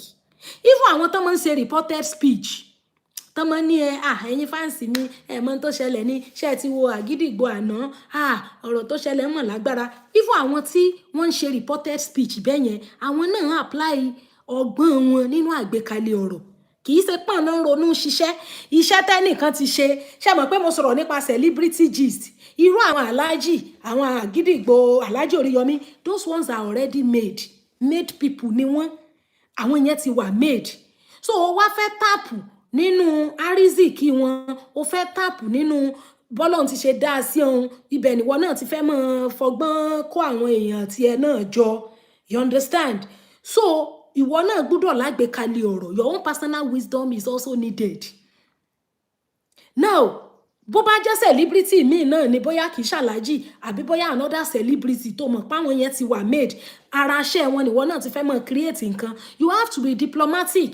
Tó bá lọ sọ tí ò dá tẹ́ni yẹn bá bínú, àǹtí kan báyìí náà ní ẹnìkan sọ̀rọ̀ sí lẹ́nu ọjọ́ mẹ́ta yìí, tán lọ gbé ẹni yẹn tó ṣe pé ẹni yẹn ó ń bẹ̀ wọ́n ni. O ò lè fẹ́ mọ̀ fìyàn kan trendy in a negative way. You apply wisdom. Yeah, that is if you don't have your own personal niche. But the best of the best is to have your own niche. Mo dẹ̀ ti sọ fún wa the various ways that you get a niche. Nínú àwọn nǹkan tá bá máa ń ṣe, ibẹ̀ náà ni niche wa ti máa jáde. That's why I told people who enroll in my content creation school that I taught them different ways to have a niche. Different niches that you can have. So, to have views on your live stream, you must do something meaningful. Either you are teaching or you are explaining things. Then number two is when you talk about marriage relationship, Bekus and Bola, people who do matchmaking, sport analysis, preaching, prayer, prophesying. If you can pray on your live stream, people will come. Teba lowo prayer, Prophet Taiwo Ojo. In fact, 2 hours plus, only prayer yẹn lẹ máa wà. Teba wà lórí prayer yẹn and you are serious, you will see 7,000 people watching, 8,000 people watching. The most watched live stream on TikTok is owned by a pastor. Because, especially we Nigerians, we have become a group of people that used to love, things, that miraculous things. So when you see a place where they are praying the enemy, they should die, they should buy, they should do all of this, people will go there bountifully. They will go there in abundance. Now, why is it that when you talk about relationship, marriage, it will draw views? Because human beings, we are social beings. We are created to interact. Meanwhile, àwọn niches wọ̀nyí kì í ṣe wípé the whole world will accept what you are doing. But because of the fact that ẹ̀kọ́ ẹlẹ́kọ̀ lẹ́gbà ẹlẹ́gbà, idea tèmi sọ̀kalẹ̀, ó lè wúlò fẹ́mi kó má wúlò fẹ́ lómi. But ó lè wúlò fáwọn kan kó má wúlò fáwọn kan. Àwọn tó wúlò fún yẹn máa wá. Because even in the scriptures, kò sí 2 marriages tó the same. Tẹ́ bá wo Joseph and Mary. marriage wọn yàtọ̀ sí ti Zachariah and Elizabeth àbí òye wa marriage wọn ó yàtọ̀ sí ti Delilah and Samson oríṣiríṣi ni Ruth àti ọkọ ẹ̀ the relationship between Ruth and her mother-in-law is different from other people. So now, when your niche is about marriage, courtship, relationship, etc., when you talk, you will see people that your talk align with them. You speak about their own situation. There's one mommy pastor tó yẹ pé ara àwọn àgbà preacher ni wọ́n about marriage. Recently, I saw somebody tó ní kí náà sọ. Mo ní ìyá lágbájá báyìí ló ń sọ pé kí náà sọ. Ó lóun ò láìkí wọn. Mo ní serious. Àwọn táwa jọ wà ń bẹ̀ wá sọ fún mi pé kí n mọ̀ sọ bẹ́ẹ̀. Bóyá n tó ń sọ ò bá tiẹ̀ mu ni. This is àwọn ìyá tó pé when you talk about knowledge about relationship marriage àwọn ìyá yìí irun mi ni wọ́n. And ṣé ọ̀rọ̀ wọn ò wúlò fún rí láti jọ́ tó ti máa ń sọ̀rọ̀. Me, I don't talk marriage, I talk sex and moral. That is my own niche. But because of the fact that intercourse happen mostly among the married, that's the reason why tó fi dàbí pé kò sí bẹ́ẹ̀ ṣe pé rí ajá tẹ̀ ní pé rí kòkò tán fi ṣe. There's no how you talk about sex and moral in one way or the other tí ò ní mọ̀ tabá pé à ń ṣe ìyàwó and co-limited. But normally I talk sex and moral. I do sex education for little kids. I do for teenagers, young adults, grown up and even the adults. We talked about celibacy, how to remain a chaste, how to keep yourself until you marry. We do all of that. It's sex and moral talks. It's different from marriage talks. Now, people who talk bola and peku still want sọ̀rọ̀ kwatobo because it's a sensitive niche. Everybody wants to hear it. Now, nǹkan tó bá ń ṣe ẹ wò gbà tá sọ̀rọ̀ nípa àwọn aṣaralóore tó wà nínú àtọ̀. The nutritional content of stem cell. You see a lot of people, they bombarded that pre-recorded video. Video here go viral again, pre-recorded ni. Even tó bá jẹ́ live no ni, people will come. So, ohun tó bá ń ṣe lórí live stream rẹ̀, yóò determine views tó máa wá bẹ̀. Ìjọ Saturday tá bá ń ṣe Bible study, view mélòó la mọ́ ni? View mélòó because people really don't like that much. Tá bá ń ṣe Yorùbá reading Sunday gan asi máa rán èèyàn míì tí wọ́n bá jẹ́ olólùfẹ́ Yorùbá. But when we talk about sex and moral, views wa yó fẹ́ já scale. Teaching là ń ṣe nísìn, views mélòó la ní? Ẹja mọ́ sọ̀rọ̀ kó àtòbò. You will see people will rush. But that's not the only niche I do. So, talking about how to go viral and how to have views on your page, what are you doing on that live stream? Nto bá ń ṣe lórí live yẹn. Madam Yemisi, number mi nìyẹn lórí screen yẹn. Ẹ kàn máa fi 0 síwájú ẹ̀ ni. When I want to talk to you on WhatsApp, ma. That's my WhatsApp line.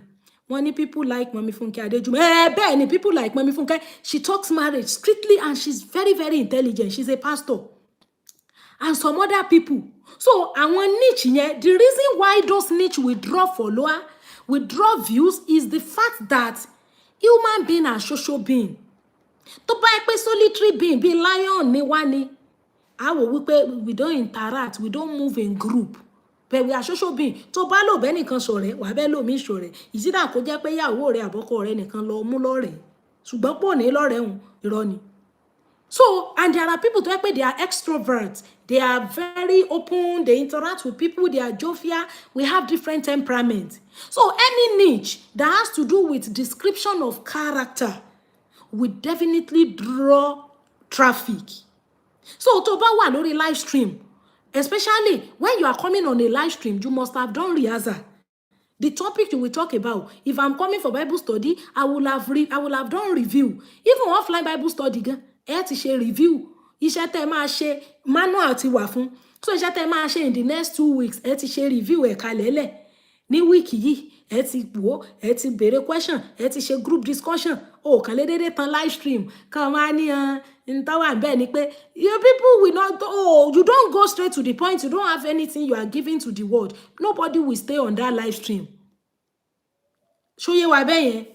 So wọ́n ní I greet you, ideal. Ẹ ṣeun Kenny 200.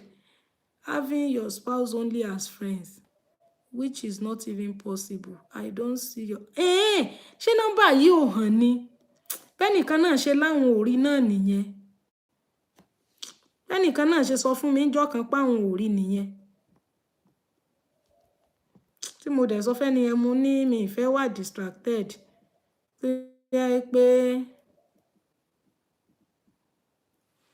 ṣó ti ṣó bẹ́ẹ̀ yẹn bóyá kí n dẹ̀ lo eléyìí ṣó ti ṣó bẹ́ẹ̀ yẹn mà Madam Yẹ́misí Floricam tẹ bá mọ̀ ẹ bá mi táìpẹ̀ mi mọ̀ nǹkan tó dé bí bàbá kan náà ṣe sọ́njọ́ kan páwọn ò rí nìyẹn.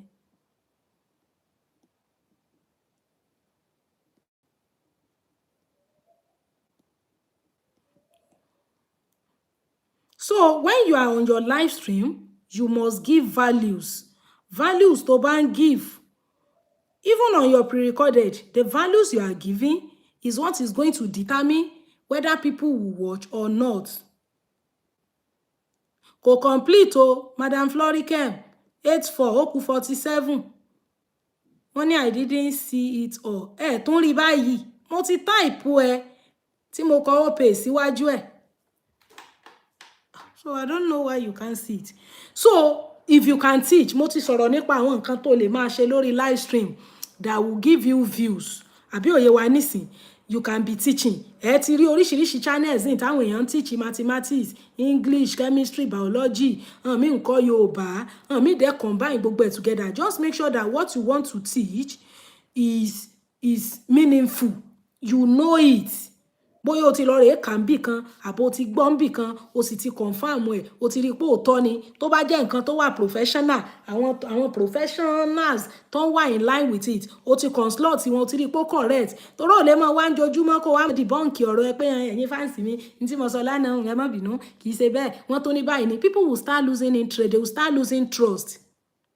Okay, ṣé nọ́mbà yẹn ti wà ń bẹ̀ ó nìyẹn so ẹ kàn máa fi 0 síwájú ẹ̀ ni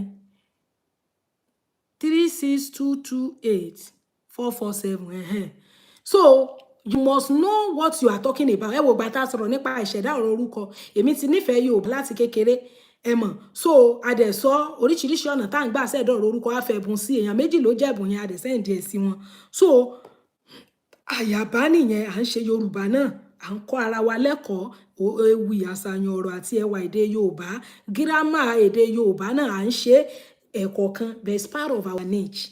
So when you are on live stream, what you do will determine the number of views that you are going to have. Now I'm talking to people on how to have a niche, how to draw traffic, the cyberspace rules, content creation tutorial, and people are watching me because of what I'm teaching.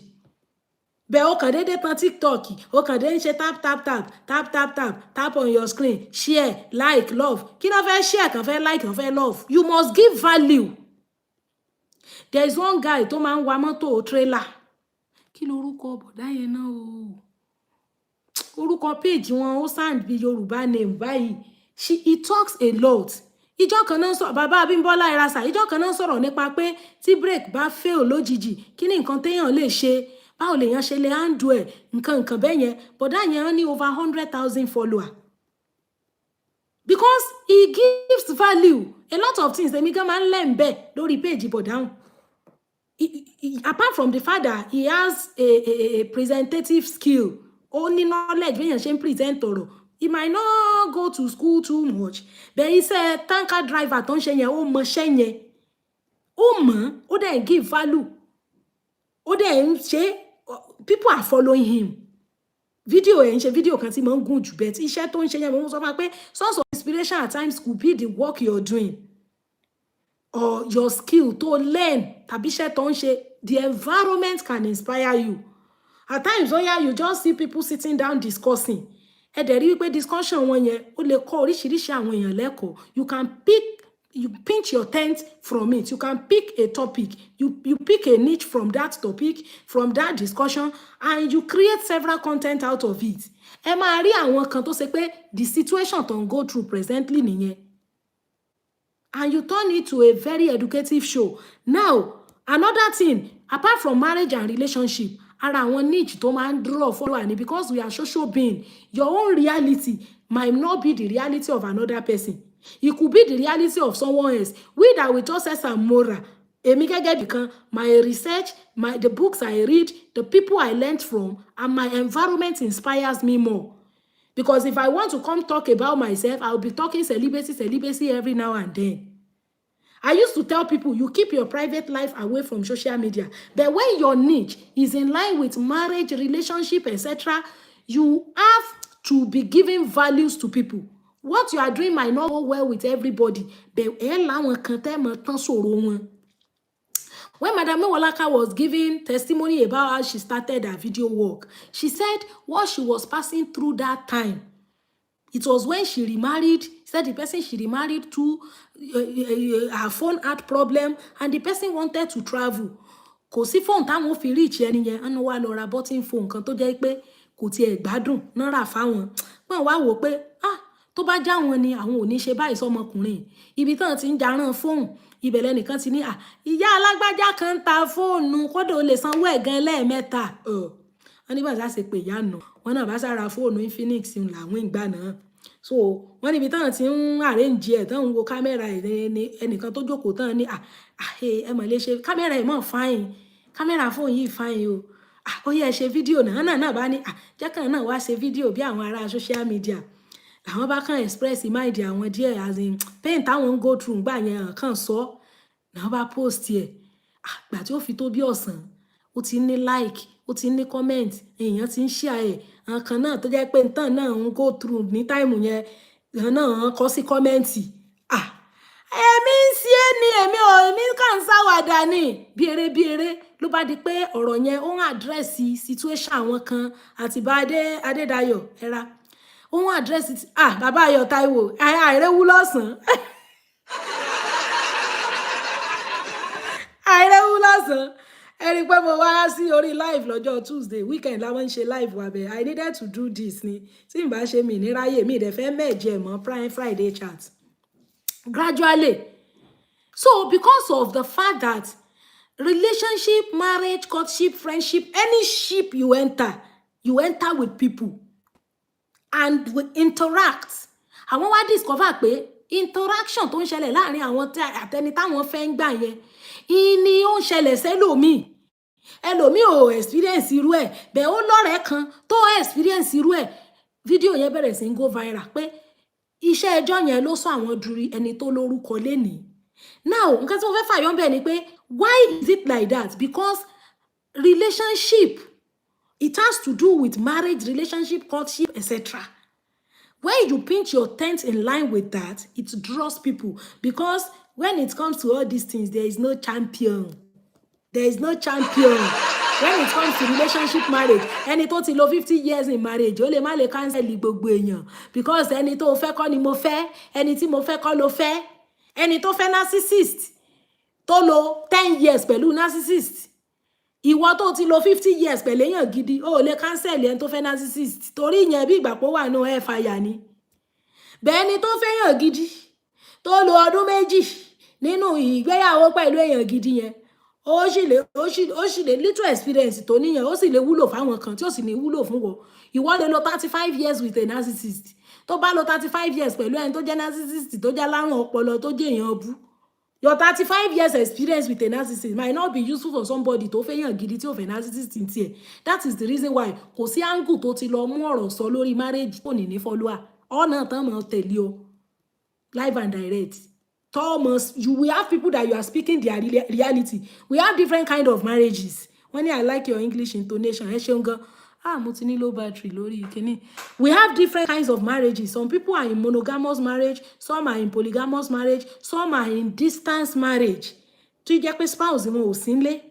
Different things. That is the reason why kò sí angle tó ti gbé ọ̀rọ̀ kalẹ̀ tó ní réyàn tẹ̀lé ẹ.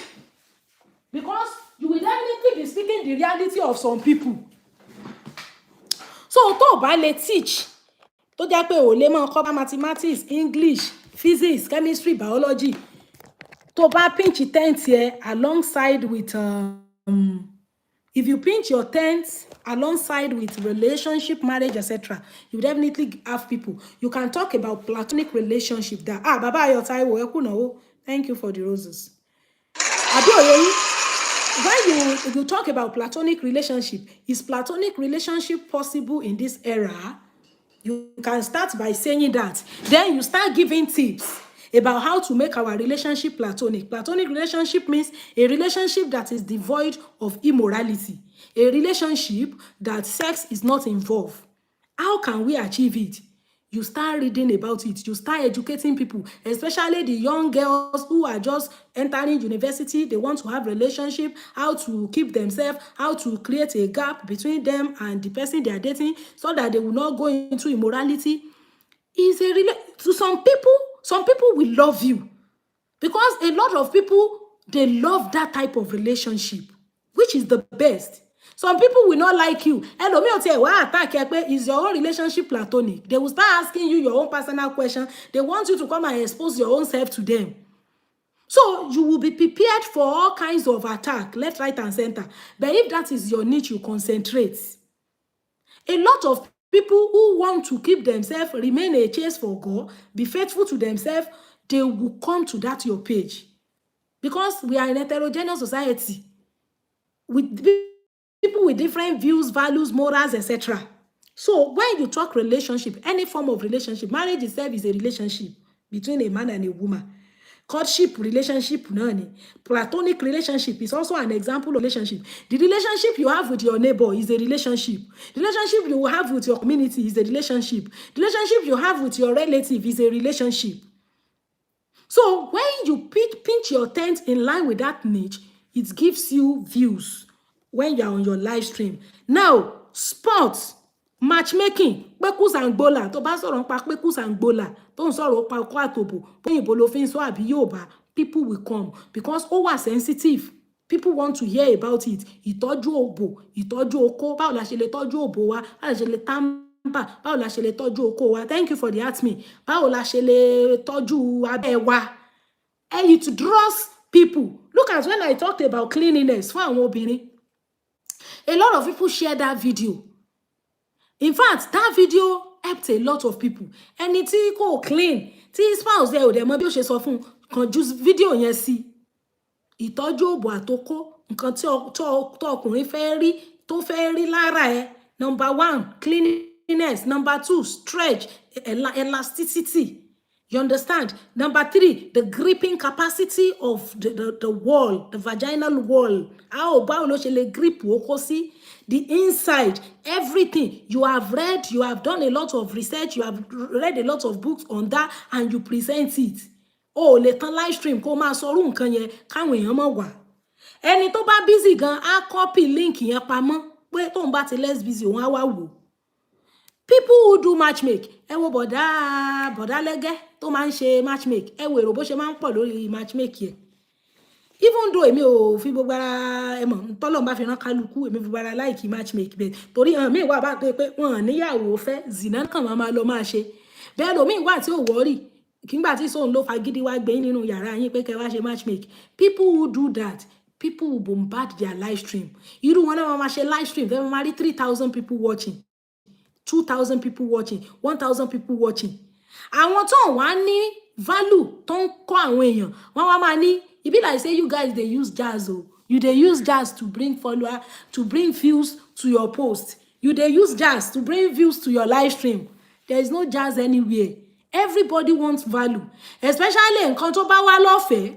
Irú nǹkan tí mo ń ṣe, àwọn tó enroll fún content creation tutorial lọ́dọ̀ mi. This is a whole day lecture ni mo wá ṣe lọ́fẹ̀ẹ́ yìí sìn.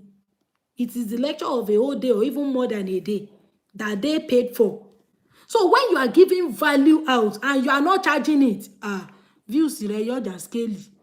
So we talked about teaching, then we talked about pinching your tent around a very good niche. And our niche is to traffic one. Number 1, relationship. Why will relationship brings you view? Because we are social being. We interact with people. You could be speaking the reality of somebody. Organ building. For example, you are talking about polygamous marriage. A lot of people are inside polygamous marriage. Elomi don't pretend to be a monogamous man. He is a polygamous man. Elomi tell what people you are polygamous, only a monogamous person. You understand? Celibacy views because celibates are not plenty in our society. Though we have a whole lot of people who are celibate. bóyá àwọn obìnrin tán ti lost ọkọ wọn tán rí márì mọ́ tàbí ẹni tí ò márì rí tí ò dẹ̀ ráyè pé kéèyàn máa sùn kiri bẹ́ẹ̀ yẹn ò sábà ń draw views bíi relationship you understand so you're talking about àwọn ìyàwó ilé èèyàn tó jẹ́ ìyálé lẹ́nìí nǹkan kan lè ṣẹlẹ̀ kó lọ dìyàwó lọ́la èèyàn tó jẹ́ ìyàwó kékeré lẹ́nìí nǹkan kan lè ṣẹlẹ̀ kó padà wájú òun nìkan ni ó wà lọ́wọ́ ọkọ bóyá nǹkan ṣẹlẹ̀ wọ́n lè kúrò ń bẹ̀ wàhálà orogún ó dẹ̀ bọ́ síta ọlọ́run dẹ̀ padà lọ ṣọkọ fún un tí ò lórogún bẹ́ẹ̀ that's why I said kò sí anything tó ń sọ tó ẹ̀yìn òní mọ̀ tẹ̀lé ọ ẹ wo this madam Mewọlá kábàwọn èèyàn ṣe máa ń drag ìyá yẹn tó her follower now is heading to 1 million tí iṣẹ́ rẹ̀ ò bá mọ wúlò fún nǹkan people will not be following her báwo èèyàn ṣe máa ń búlì tèmi náà tí wọ́n bú mi iṣẹ́ àwọn follower mi padà because I'm speaking the reality of some people that is how cyberspace is if you are doing something meaningful ó jẹ́ olùgbàlà fún nǹkan iṣẹ́ rẹ̀ ó lè má bá ẹlòmíì níbi tó dáa ó lè jẹ́ pé ibi tíṣẹ́ yẹn ó ti bá ẹlòmíì ibi tí ó kan gógó ni bẹ́ẹ̀ yóò bá ẹlòmíì níbi tó dáa gbogbo wa náà sì lọ́lọ́run dá ẹ dákun ṣé èṣù lọ́dẹ́ lòmíì ni kò sẹ́ni èṣù dá ọlọ́run ló dá gbogbo wa àfẹ́ni tó bá sọ̀rọ̀ ẹ̀dọ́mọ èṣù gbogbo wa ni ọlọ́run wà fún àtìyàwó tá a kọ́kọ́ fẹ́ àtẹ́tà fẹ́ sí kejì àti tìkẹ̀ẹ́dọ́gbọ̀n àti ti number 100 it is God who created all of us àwọn ìyàwó kékeré tẹ ní ọmọdé yẹ síta ọmọdé yẹ sí gbà kékeré èmi náà wà láàrin ẹ̀tọ́ ọmọdé yẹ sàn ìyàwó kékeré ń gbà kékeré gbọ́n oríṣiríṣi ọ̀rọ̀ téèyàn ti sọ ọlọ́mọ dárí dín èèyàn ni ngbé èèyàn náà ń dàgbà lèèyàn tó rí i pé most of the things tí wọ́n sọ fún àwọn ọ̀rọ̀ wọn ò rí bẹ́ẹ̀ tá a bẹ̀rẹ̀ sí ń fèsì reality of life but all these people tá a máa ń dẹ́yẹ sí gbà náà ọlọ́run lọ́dàn náà and nǹkan kan wà àwọn ṣẹ́rí àwọn kádàrá kan wà tó ṣe pé tí ọlọ́run ọba fẹ́ ni ọlọ́run ò ní jẹ́ ó ṣẹlẹ̀ bẹ́ẹ̀ ó máa ń níbi tí kádàrá máa ń align kálukú sí ẹnìkan náà lọ́lọ́run ó gbé dìde fún ìgbàlà àwọn yẹn look at the Israelites as much as wọ́n ṣe bọ́ sọ́wọ́ àwọn Pharaoh táwọn Pharaoh ń fi ìyà jẹ wọ́n tó God raised Moses to be their saviour lójú àwọn ọ̀tá wọn Moses yẹn èèyàn burúkú Moses yóò jẹ́ lójú Pharaoh bẹ́ẹ̀ lójú àwọn Israelites saviour tí wọ́n nìyẹn so gbogbo àwọn tó ń sọ̀rọ̀ in support àwọn kan kì í ṣe pé ń sọ̀rọ̀ against àwọn míì àwọn tó ń support yẹn ọlá wípé ẹ̀yin ò fẹ́ràn àwọn yẹn lẹ ṣe rò pé ẹni èèyàn bú ni bó ṣe jẹ́ èèyàn bú lọ́dọ̀ yín èèyàn rẹ lọ́jọ́ lọ́dọ̀ ẹlòmíì ẹ̀ẹ́dẹ̀ mọ ipò tí kálukú wá tún wà níwájú Ọlọ́run so there are some rejected and neglected set of people tó ń gbé àwọn kan dìde fún as a saviour wọ́n ní don't stop celibacy talk stop once in a while we talk celibacy how to remain a celibate how to stay as a celibacy a lot of logistics ló lè sọ̀yàn di celibate some people chose to be a celibate Jésù fúnra ẹ̀ sọ pé some people they decide to be a celibate some people the world made them a celibate some people decide to make themselves a celibate nígbà tí mò ń ṣiṣẹ́ tíṣà mọ́mí kan sọ fún mi pé láti 19 years tí husband àwọn ti kú àwọn ò rí marry àwọn ò sì ní any boyfriend kankan pé tán obìnrin ṣàmọ́ staff room bóyá break time tán bá ń gist tán bá ń sọ̀rọ̀ pé àkíní kan báyìí mo ṣe ṣe náà ó kàn fọwọ́ lẹ́rán ó kàn mọ́ wò wọ́n pé because kíní yẹn gan memory ẹ̀ ti kúrò lọ́pọlọ àwọn ò mọ bó ṣe máa ń feel mọ́ ẹ mọ̀ ẹni tó ti ń celebrate over 19 years pé àwọn ò tí ẹ̀ mọ̀ the way it feels pé because àwọn ọmọ àwọn ti dàgbà àwọn ti graduate pé kò tí ẹ̀ sí memory ẹ̀ lọ́pọlọ wọn mọ́ this is a woman tó jẹ́ pé wọ́n ń ṣiṣẹ́ tó bá close wọ́n á lọ ṣọ́ọ̀bù she keeps herself busy one of the ways to maintain yourself as a celibate is to keep yourself busy tó o bá wà idle you can't be a celibate even if you are alone you must be doing something most celibates don't have friends they live their life mostly alone and many of them are religious because celibacy is very close to being spiritual. Spirituality will help you to maintain that celibacy. Nobody called you into it. You called yourself into it. So gbogbo tax yẹn tó máa ṣe láti maintain ẹ̀ ó máa rọ̀ ẹ́ lọ́rùn because wọ́n force èèyàn sí. Bí ìgbà tán bá force èèyàn lọ marry náà ni o ò ní ṣe sacrifice kankan to make that marriage work because jẹ́jẹ́ lójoko tí wọ́n fa gidi ní ọwọ́ afẹ́yàwó afọ́kọ. Bẹ́ẹ̀ tó bá ń mú ẹ pé yes mo fẹ́ ní ọkọ ohun ẹ pé mo fẹ́ níyàwó, you will be able to face the tax and pay all the prices and sacrifice everything for you to maintain that marriage because ó wù ẹ́ ṣe ni. The same thing with celibacy. Èèyàn tó bá ń celibate, ẹ̀rẹ́ lòmíì tó jẹ́ pé láti day one of his or her life, he has never touched the opposite sex. Ó wà dáadáa o. Some people celibated for even several decades. Kan tó di pọ́n lọ́kọ. Ẹ wo ẹni tí bàbá Kúmúyì fẹ́. The woman was 60 years old. She has never been married. And she has never touched any man. No man has ever touched her. There are people like that in society. Wọ́n kan pọ̀ ni. So we talk celibacy too. Ẹ ṣeun bàbá Pastor Emmanuel. We talk celibacy. Money don't stop celibacy. We don't stop it. Láìpẹ́ gan, we will still be about virginity, celibacy, and chastity. There are people in the society who are chaste. But ọlá wípé àwọn oníṣẹ́ ibi pọ̀. Even if you are a celibate, you don't announce it. Àǹtí Sídí tí wọ́n ṣe fíìmù, tí wọ́n ṣe comedy nsìn yẹn. Wọ́n nígbà táwọn wà ní kékeré tó yẹ pé virgin làwọn, àwọn máa ń sọ fáwọn ọ̀rẹ́ àwọn organ building ẹ ṣe ń sà. Àwọn máa ń sọ fáwọn ọ̀rẹ́ àwọn pé virgin náà bọ́n ṣe tán lọ sọ́dọ̀ ẹnìkan nu, bọ́n ṣe sùn lọ́nu, náà wá sáàmù bóyá drink náà mu, wọ́n ní bọ́n ṣe sùn nu. Pé àṣé báwọn ṣe sùn Ashanti disflower àwọn táwọn ò mọ̀ làwọn fi bímọ àwọn àkọ́kọ́ hùn. Pé àwọn ti lóyún gan-an ò mọ̀, kàn gbégbé ayé hàn lọ ni until tí àwọn tó ń rí pregnancy sign lára wọn. So there are a lot of celibates in the society that even when you see them talking, ẹ rò pé wọ́n ti ná gbàrà náà gbòòrò, wọ́n ti ṣe gbogbo nǹkan, wọ́n apply wisdom ni. So that because àwọn míì wà tẹ́ pé ìrìn àrè ti bà ayé wọn jẹ́, wọ́n á máa ṣe lára pé èèyàn kan wà chase. If àwọn ọmọ wa can train, you don't have to start announcing to even friends. Because you never know the inside of a lot of people. Celibacy is good. It has more spiritual advantages than physical. Show you what ben. So, especially ẹni tí ó bá lọ́kọ, tó bá lọ́kọ ńsìn, ó lè lọ fẹ́ celibate tó wà lábẹ́ ọkọ. But tó bá sí lábẹ́ ọkọ, celibacy, you can choose to be a celibate. But there is no celibacy when you are married. So, stop it. We always talk about it. So, mo sọ fún wa pé mo ní celibacy is also a lifestyle. You can talk about it. People who love it will come. Then, àwọn tí Ọlọ́run lo ọ̀rọ̀ rẹ̀ fún, Ọlọ́run ló dá àwọn people náà. God knows that àwọn kan máa wà tó máa jẹ́ ìyàwó kékeré. Probably that was the reason why God raised a lot of people talking about it. Ni mo sọ pé tó bá jẹ́ pé monogamous marriage náà ló ń sọ̀rọ̀ nípa bí irú tàwọn pastor Mrs. yẹn, you will see people will rush in, especially àwọn tó jẹ́ pé ọkọ tán fẹ́ ò níyàwó rí tó fi fẹ́ wọn, àwọn ni ọkọ yẹn kọ́kọ́ fẹ́, obìnrin yẹn ni first marriage of that man. Àwọn yẹn á nífẹ̀ẹ́ ẹni tí bá ń sọ̀rọ̀ monogamous marriage. You understand? Because wọ́n máa find the solace nínú ọ̀rọ̀ ẹni yẹn. You will be finding solace. Bẹ́ẹ̀ ni tó bá ń sọ̀rọ̀ nípa àwọn ìyàwó kékeré, àwọn táwọn náà bá jẹ́ ìyàwó kékeré náà máa find the solace. Somebody was commenting on a post recently. Ó ní that woman, àwọn ìyàwó kékeré náà pọ̀ lórí page ẹ̀. Mo ní ibi táwọn ti ń wá solace nìyẹn. Are they not human being? Who told you two cannot become ìyàwó kékeré tomorrow? Life is a pendulum and life is not predictable. That's ìyí ṣe pọ́n ní kán lọ́mọ hùwà burúkú sí ẹni tán bá ń lé àbí anything. Àwọn náà find the solace in there because ìgbà táwa ń grow, we grew up with the mentality that first wives are angel, second wives are evil. That was the mentality we grew up with. Thank God for personal discoveries. Thank God for personal encounter. Thank God for more personal insights. Ìlà fi wá mọ̀ pé gbogbo àwọn ìyàwó kékeré tá a ti dẹ́yẹ sí ìgbà kékeré nǹkan lọ́mọ ìdarí jíyàn ni ọ̀rọ̀ wọn ò rí bẹ́ẹ̀. So ibi táwọn náà bá ti find solace ibẹ̀ náà máa rush lọ. Ni mo ti sọ pé if your niche is in line with marriage, relationship, courtship, when you pinch your tent, you have your view. O lè ní general view gan.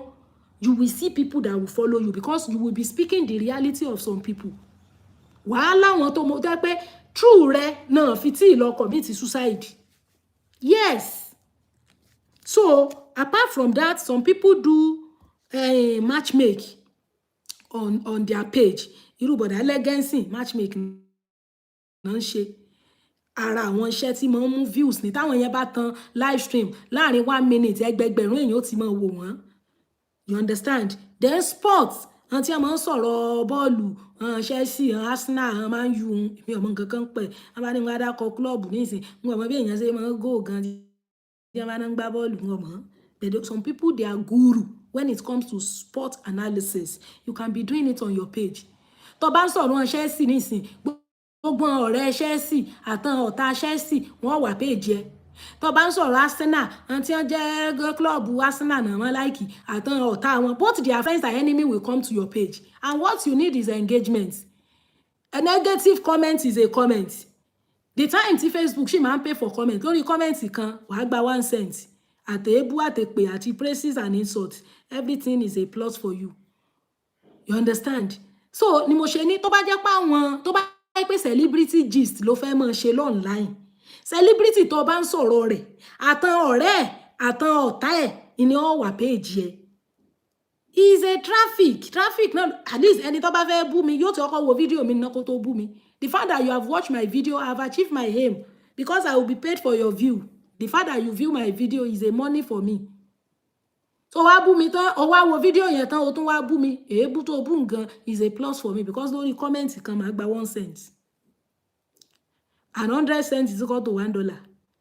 So bó bá bú mi is a plus for me. Bó bú mi is a plus for me. Until ó dà ń pé gbà tí Facebook your bonus tó yẹ pé kò pay for bonus mọ́. Some people don't get paid for comments. But in those days when we get paid for comments, both praises and insults are plus for a content creator. But tó bá feel pé ọ̀rọ̀ celebrity gist ló fẹ́ máa ṣe, níjọ́ celebrity ń bá ní gbogbo tí wọ́n rojọ́ òun fẹ́ palẹ̀ wọn mọ́ kó ń kó wọn lẹ̀ kọ́ mọ́ lọ wá gbé ọ nínú ilé rẹ̀. But celebrity gist is one of the ways to draw views. Ìgbà tí wọ́n ní bàbá àmì sójà have integrity tọ́rọ̀ yẹn ṣẹlẹ̀, gbogbo TikTok discussion pátápátá ọ̀rọ̀ náà ń sọ. Ọ̀rọ̀ bàbá mínísítà àti sójà wọn. Ìgbà Very Dark Man, àná náà tí mo join live stream àǹtí kan náà ní Very Dark Man bẹ́ẹ̀ nìkan jà nù plane ní gbogbo wọn ń sọ. That is trending news. Now, analysis. If you are very good in analysis, mo ti sọ̀rọ̀ yẹn nígbà tí mo ń sọ how to go viral. Ṣé mọ̀ pé lè how to get view on your live stream lélẹ̀. Nígbà how to go viral, mo ní if you are good in analysis, you can be analyzing things for people. Then preaching, if you can preach, especially sound doctrine. Tí ìsàwọn religious doctrine tó jẹ́ pé yóò kàn kéjì àwọn èèyàn, kò jẹ́ káwọn èèyàn think outside the box. Àwọn èèyàn bẹ̀rẹ̀ sí ní wá rí ẹ̀sìn bí bondage. If you can preach message of the fact that salvation is the most important thing, and when you do legitimate business, God's blessing will rest on it. But tó bá gbéra ẹ kalẹ̀ bí òòṣà, people's eyes have started opening. Ojú àwọn èèyàn ti ń là ń sìn. Gone are those days, don't feel religion bò wá lójú. Then prayer, if you organize prayer on your live stream. There was a time I did live stream and láàrin live stream yeah, I just switched to prayer. I was praying about people who are saying that they want to stand against our progress, that God Almighty will scatter them for us. Tí mò ń pray nípa àwọn tó jẹ́ pé gbogbo ẹni tó bá ti lógo wa lòun fẹ́ gbé hánu, àwa lòun fẹ́ dà láàmú, k'Ọlọ́run bá wa palẹ̀ wọn mọ́. As much as I was in that prayer section, I saw that my views just increased on that live stream. Views make increase. People started typing amen, amen, amen on comment section. That is how it is on any prayer channel. Teba famous stream of prayer, especially on Blue App. Hello, ma join prayer Prophet Taiwo Ojo. Ẹ máa rí thousands of people tó máa stream prayer yẹn. Wọ́n ní yes, so life is not predictable. Bẹ́ẹ̀ ni, life is not predictable. Wọ́n ní up Chelsea. Ṣé rí irú bọ̀dá Kazeem Musin, cousin yìí, tán ní up Chelsea nísìn. Ẹ ti rí pọ́n fancy Chelsea rẹ̀. Kí wọ́n wá máa ṣe sport analysis. Bóyá Chelsea rẹ̀ gbá bọ́ọ̀lù, wọ́n wá win. Kó wá tan kámẹ́rà kó máa analyze ball àná yẹn. Bóyá gbá ball yẹn lánàá. Wá ní ẹ̀rí báwọn Chelsea ṣe perform ni. Ẹ̀rí pé kíni irú àbúrò cousin yìí, wọ́n tún ra gift fún ọ̀gán lórí live stream wọn. Tó rọ́mọ mórí wọn wú. So people now fancy Chelsea tí wọ́n bá ti ń praise yẹ opponent wọn wọ́n mọ̀ bú ọ́n tí wọ́n mọ̀ ṣépè fún ọ. Àwọn mọ̀ ṣépè àwọn mọ̀ bú ọ. So you know interaction ṣe máa ń bẹ̀rẹ̀ nìyẹn. Wọ́n tún máa send the request wọlé. People will send requests, you will interact, we will discuss, we will talk about the next line of action and all of that. Sports. Benny is a very good niche. Èmi ọmọ nǹkan kan pa sports in tèmi. But mo sá mọ̀ pé nǹkan máa jẹ́ Arsenal, nǹkan máa jẹ́ Chelsea, nǹkan máa jẹ́ Man U.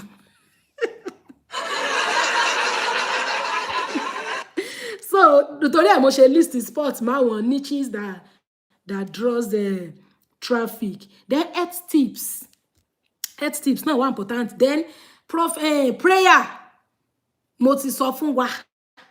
Live stream táwọn èèyàn stream jù both on blue app and black app is owned by a pastor and they pray. Tẹ́ bá stream prayer Prophet Taiwo Ojo lórí Facebook bàbá Abel yẹn tẹ́ stream prayer wọn bóyá prayer tán ṣe lánàá ẹ ráyè join ẹ wá stream ẹ sìn tẹ́ bá stream ẹ tán ń gbé bá fi stream ẹ tán ẹ rí pọ́n tó ti wà lórí live again continuously nǹkan tán ṣe nìyẹn. So if you pray, if you can pray, you will see people will come if you have that call, if you have that energy, because your prayer points will definitely hit the situation of somebody. You will be speaking the reality of some people. You will start speaking concerning the situation of a lot of people. And you know the Bible says, open your mouth and I will fill it. Oneka la ẹnu wa òun sì kún. So tá bá ti lanu wa tó kún yẹn, the points will start coming out. Àwọn tó ń join rẹ yẹn inú ẹ̀mí, God will intentionally put the prayer point they need into your mouth at that time. That is the spiritual realm. When you're supposed to get school, God gave you talent and you just discover yourself. I had a school before now, Baba. I had an A-level school, money A-level school, lockdown, Lojaki school in fold up. It was during coronavirus. And that time I started my PhD, I could not move to the school again. If I don't fold up, I can reestablish it if I want. So I was saying that God will start putting in your mouth the prayer points that is needed by the people who have joined our live stream. You know that the Spirit of God is one. Èsùké ló wọ rárá táwọn ìránṣẹ́ Ọlọ́run gidi tí wọ́n ní follower. Ńgbé pọ́n fake ti wà. Original tí wọ́n ní ẹ̀mí Ọlọ́run ẹ̀mí tí ò lábà wọ́n. Tí wọ́n bá bẹ̀rẹ̀ prayer online táwọn èèyàn ń rí tí wọ́n notify tí notification gbé jáde this one so person is live now. People will start connecting. Tọ́kàn ẹ bá ti connect nínú yàrá rẹ prayer yẹn connect. God will be laying into the mouth of his servants the prayer that will suit your present situation. No mama pè jáde nínú àdúrà yẹn because if àwọn tán wà ńbẹ̀ life tọ́kàn wọn ò bá sí nínú àdúrà yẹn they are just there physical. Their spiritual mind is not there. Ìwọ tó stream ẹ life ó lè wà blessed ju àti wà ńbẹ̀ physical lọ. That's how God works. It is your mind that matters. Ó ní ká má kọ ìpéjọpọ̀ ara wa sílẹ̀ bí ìṣe àwọn kan. We can go tó bá lórí ọ̀fẹ́ àti lọ. Bẹ́ẹ̀ tó bá lórí ọ̀fẹ́ àti lọ tó bá stream prayer nínú ilé náà it can address your situation. So tó bá wà nú ẹ̀mí wọ́n ní in fact you are very correct. Bẹ́ẹ̀ ni tó bá wà nú ẹ̀mí tó bá join prayer irú prayer bàbá Prophet Taiwo Ojo yẹn tó bá join wọn tó connect in the spirit you will see that you will start your mind will connect with the heaven. Bẹ́ẹ̀ náà ni tó bá lè pray ṣé mọ̀ pé content creation cyberspace work is capacity energy ni. If you have that spiritual energy to start a prayer group on a page and you are coming live every day, you are consistent, you are praying. Táwọn èèyàn dẹ̀ enjoy prayer yẹn because in Africa especially Nigerians we like prayer. Ẹlòmíì like prayer gan ju kórè ṣiṣẹ́ lọ. But if you do other things that are valuable, but when you pray, you walk along with your prayer. Before you know it, it can become a ministry. Because timbari bi ton tin pray. The Spirit of God is one. Tó bá pè mí Ọlọ́run ni, my spirit will always connect. And we pray. People will be typing there. People will join you. You will see people joining. Even if you don't have plenty followers on that page. Your page will start becoming conspicuous. Borrow kwato bo she draw traffic. Bẹ́ẹ̀ lọ̀rọ̀ prayer náà draw traffic. Because everybody wants to pray. My dear sister, if you can pray, the highest, the most watched live stream on TikTok is owned by a pastor. When the man pray ni. The most watched live stream on Facebook is owned by a pastor. And the man pray bẹ́ẹ̀ ni. Èmi ò lè má join prayer wọn. Tí n bá ráyè join live, màá stream later. So, prayer is part of what you can be doing on your live stream that will draw views. Then prophesying tó bá lè máa sọ àsọtẹ́lẹ̀ ó lẹ́ni tó bá gba wòlíì gbọ́ yóò jèrè wòlíì tó bá lè máa prophesy tó lè máa sọ àsọtẹ́lẹ̀ ẹ ràn fake prophet tí wọ́n pọ̀ lórí TikTok ń tán fi máa ràn èèyàn múnu tán fi máa rí ẹ̀hán gbà because people love all these things bẹ́ẹ̀ tó bá ti wá dípò di àmúlùmọ́là ò ní problem bẹ́ẹ̀ tó bá ráwọn ìránṣẹ́ Ọlọ́run tòótọ́ tí wọ́n ń gba àwọn àdúrà bí ràn prophet Taiwo Òjó lọ mọ́ join prayer wọn tí wọn náà bá fi ìpọ́ Ọlọ́run bùn ọ lẹ́bùn àdúrà mọ́ gbàdúrà lórí page èèyàn ọmọ wá. And when you build your traffic, then you can launch another thing on your page. You can launch a Bible study section. You can launch a counseling section. The Spirit of God will start helping you and you can grow from there. Àbí òye wa báyìí. Then, when you can pray when you are on live stream. People will join your live stream. People will join your live stream. Now, I said the most popular live stream TikTok is owned by a pastor, of course. You can click on popular lives. When you get to TikTok, go to that search button. Lọ click popular lives. L-I-V-E-S. It's a L-I-F-E-O. L-I-V-E-S. Popular live stream. A gbé list àwọn live stream tó most popular. Àwọn tó wà ní rank 1 yẹn is owned by Pastor Jerry Eke. His niche is praying. Ká máa gbàdúrà oní niche wọn. So prayer is a very good niche. Teaching, marriage, prayer, prophesying. Those are àwọn niche tó ṣe pé ọbẹ̀ ni. Sports náà. Àwọn tó bá like sport, wọ́n yà wá ni. In fact, wọ́n tó jẹ́ host. Ìwọ ni host, ìwọ ló ń analyze ball. Tó bá analyze ball yẹn, tí ò bá tẹ́ àwọn viewers ẹ lọ́rùn, wọ́n lè send request kan wọlé kan tó fún ẹ ní correct analysis. The fact pé wọ́n ló jẹ́ host kò mí pé ìwọ ló understand the topic yẹn jù. Most of àwọn tó ń wò wá, wọ́n mọ tá ń sọ yẹn jù wá lọ. So those are niches. Then let's go to, we have talked about how to go viral. We have talked about how to have views on your live stream. Under the going viral, we talked about picking a niche. You understand? And another thing is you have to come live every day. Especially tó bá ti pick niche, tó dẹ̀ ti pinch tent yẹ, ibo ló fẹ́ gbé tent yẹ sí. In other words, ibo ló fẹ́ pàtẹ sí. Ibo ló fẹ́ gbé àti bàbá rẹ sí. Sórí Facebook lè fẹ́ pàtẹ ni, sórí TikTok ni, sórí YouTube ni. And me as a content creator that I am on all these 3 apps, for you to go viral, I can recommend TikTok for you. I recommend Blue App too. So Red App yẹn tó jẹ́ YouTube yẹn, decorum pọ̀ ńbẹ̀ gan. It's not that easy to build, but it's easy to monetize. Till date, YouTube remains the best paying app ever. But èrò ò fi bẹ́ẹ̀ pọ̀ ńbẹ̀ much. But when you talked about kó fẹ́ build publicity, TikTok ni o and Facebook. O lè máa build YouTube channel ẹ náà díẹ̀díẹ̀. Now, you have to come live every day. As far as TikTok is concerned, ojoojúmọ́. And when you come live, you don't do a 30-minute live stream o. Tó bá ṣe 30-minute live stream, bí ipò tí ṣe live stream ni o. Ó kéré tán 2 hours, 3 hours. Especially on TikTok. Àwọn mi ò wá Facebook mọ́. Bí ọlá pé mi gbọ́n wò Facebook ní orírun wa. Orísun, the source. Most time ìgbà tí mo ṣe bẹ̀rẹ̀ Facebook lẹ́lòmí ó ti wá download iṣẹ́ mi tí ó rè gbé sí Twitter, gbé sí app àwọn ọlọ́dà app. Ẹlòmí ti fi iṣẹ́ mi build TikTok ẹ̀ gan kémi gan tó ṣẹ̀ṣẹ̀ wá build page mi lórí TikTok. So torí ẹ̀ gbogbo bí Mark bí ṣe ń ṣe tó lórí YouTube, Facebook kúrò ńbẹ̀ because that is our origin. But if you quickly want to grow your audience, you come to TikTok and at least you have to come live every blessed day. People like Jekad. When you get to TikTok, follow Jekad. Jekad. Jekad. You will learn a lot of things concerning TikTok. Lórí page bọ̀dá yẹn. You know, ibẹ̀ gan ni mo ti learn how to withdraw your money on TikTok, how to install Payoneer, how to do this, how to do that. So when you have grown your follower up to the number of followers that you can use to come live, when you are on TikTok live, you have to come every day. You have to be consistent. Even apart from TikTok, content creation has to do with consistency.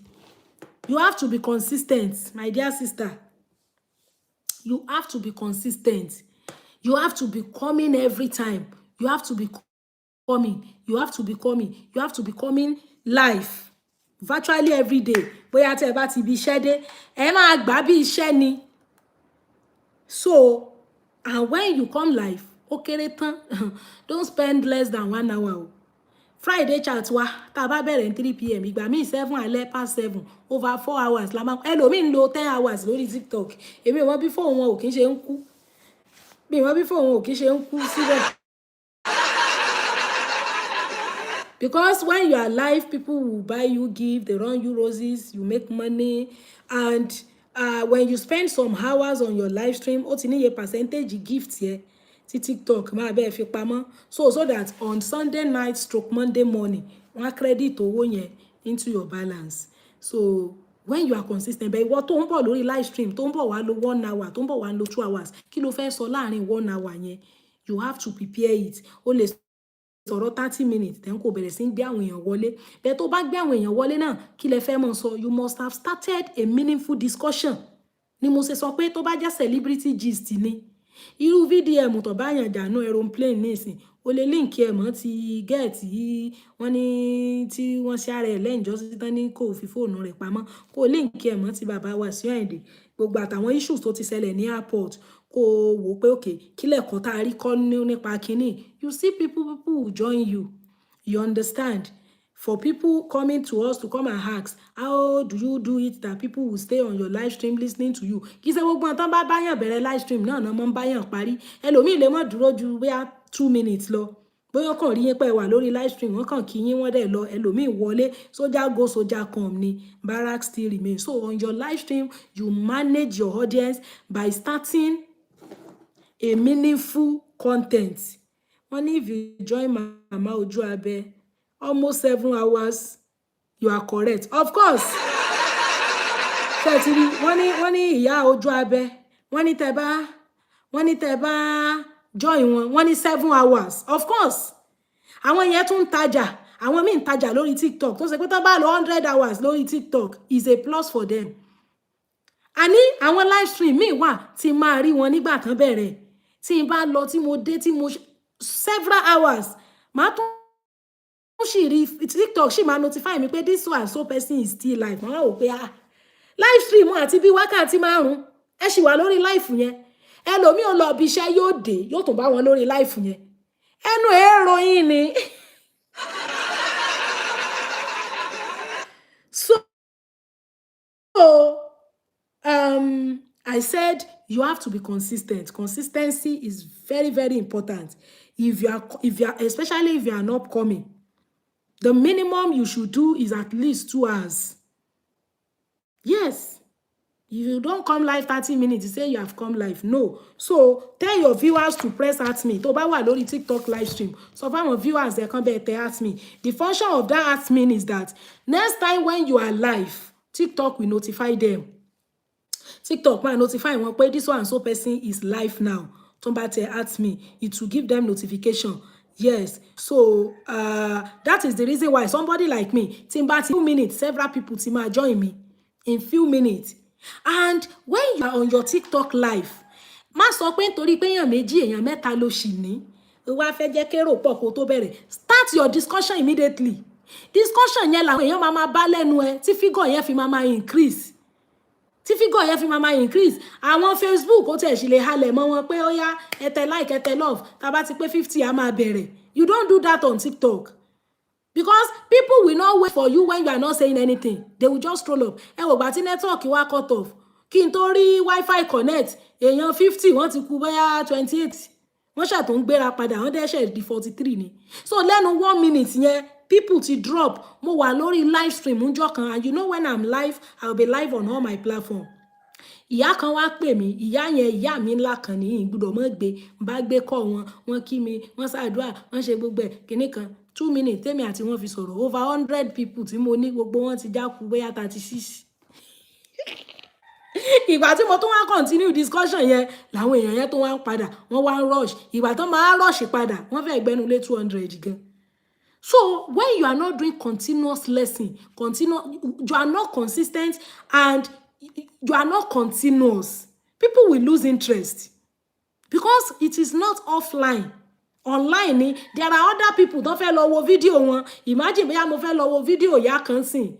ibi mo ti ń stroll pé kí n lọ sórí péjì yáhùn mo wá rí tí wọ́n ń ṣe live stream mo wá wò pé àǹtí rẹ̀ jẹ́ ń gbọ́n tí ń wí wá wí nǹkan kan tó nítumọ̀ màá kàn stroll up níbẹ̀ tó bá yẹ pé n tó ń sọ yẹn nítumọ̀ o lè tie me down for 30 minutes lórí live stream ẹ tí ì ní lọ sọ́dọ̀ ẹni tí mò ń lọ yẹn tẹ́lẹ̀ mọ́ kò dàbí offline pé ilé àwọn ọ̀rẹ́ wa kan là ń lọ àwa ní ká yà kí yín ẹ kàn yà kí wọn ẹ sì mọ lọ bí tẹ́ ẹ̀ ń lọ because physical offline nìyẹn bẹ́ẹ̀ lọ online péèjì ẹni tó fẹ́ lọ wo iṣẹ́ tó bá rí iṣẹ́ tó tún dùn ju tó fẹ́ lọ wò ń lọ iṣẹ́ tó dùn lọ jókòó tọmọ wò ọ wá lè lọ wò yẹn later that is how it works online it's different from offline. Wọ́n ní you won't be tired for that ojú abẹ́. Wọ́n ní you will not be tired for that mama ojú abẹ́ o. You will always enjoy and laugh and program is meaningful too like yours. Of course. Wọ́n ní tẹ́ ẹ bá wà lórí péèjì mama ojú abẹ́ yẹn wọ́n lè wà tired. Wọ́n nítorí pé show wọn máa ń wà meaningful and educative bíi tiwa náà ni. That is it. Ẹ rí pa àwọn yẹn they have already they have built their brand as far as that app is concerned. That's why I said the place to develop your talent, to meet your destiny helper, to promote your potential, your ministry, your everything is cyberspace if you know how to make use of it. So we are saying that it's very important. Tell your fans, especially on TikTok, to press @me so that when you are live the next day, they will be notified. Then make sure you practice swear before you come live. Maybe when you are alone in your room. Má lọ practice on the road o.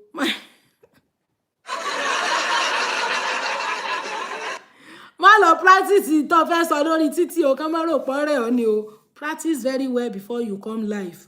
You can just set your camera, do a short pre-recorded. You know, mo rántí ìgbà tí mo ẹ̀ṣẹ̀ bẹ̀rẹ̀ ń gbà yẹn tí somebody ó máa ń gbé mi wórí page àwọn Prince Alex Madojemu.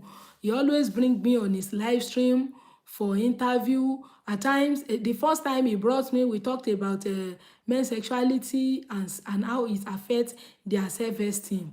Then we talked about women's sexuality and age and so on and so forth. So lè mọ̀ sọ àwọn ọ̀rọ̀ wọ̀nyẹn. So the very first time tó fẹ́ gbé mi wá that was going to be my first time of granting interview.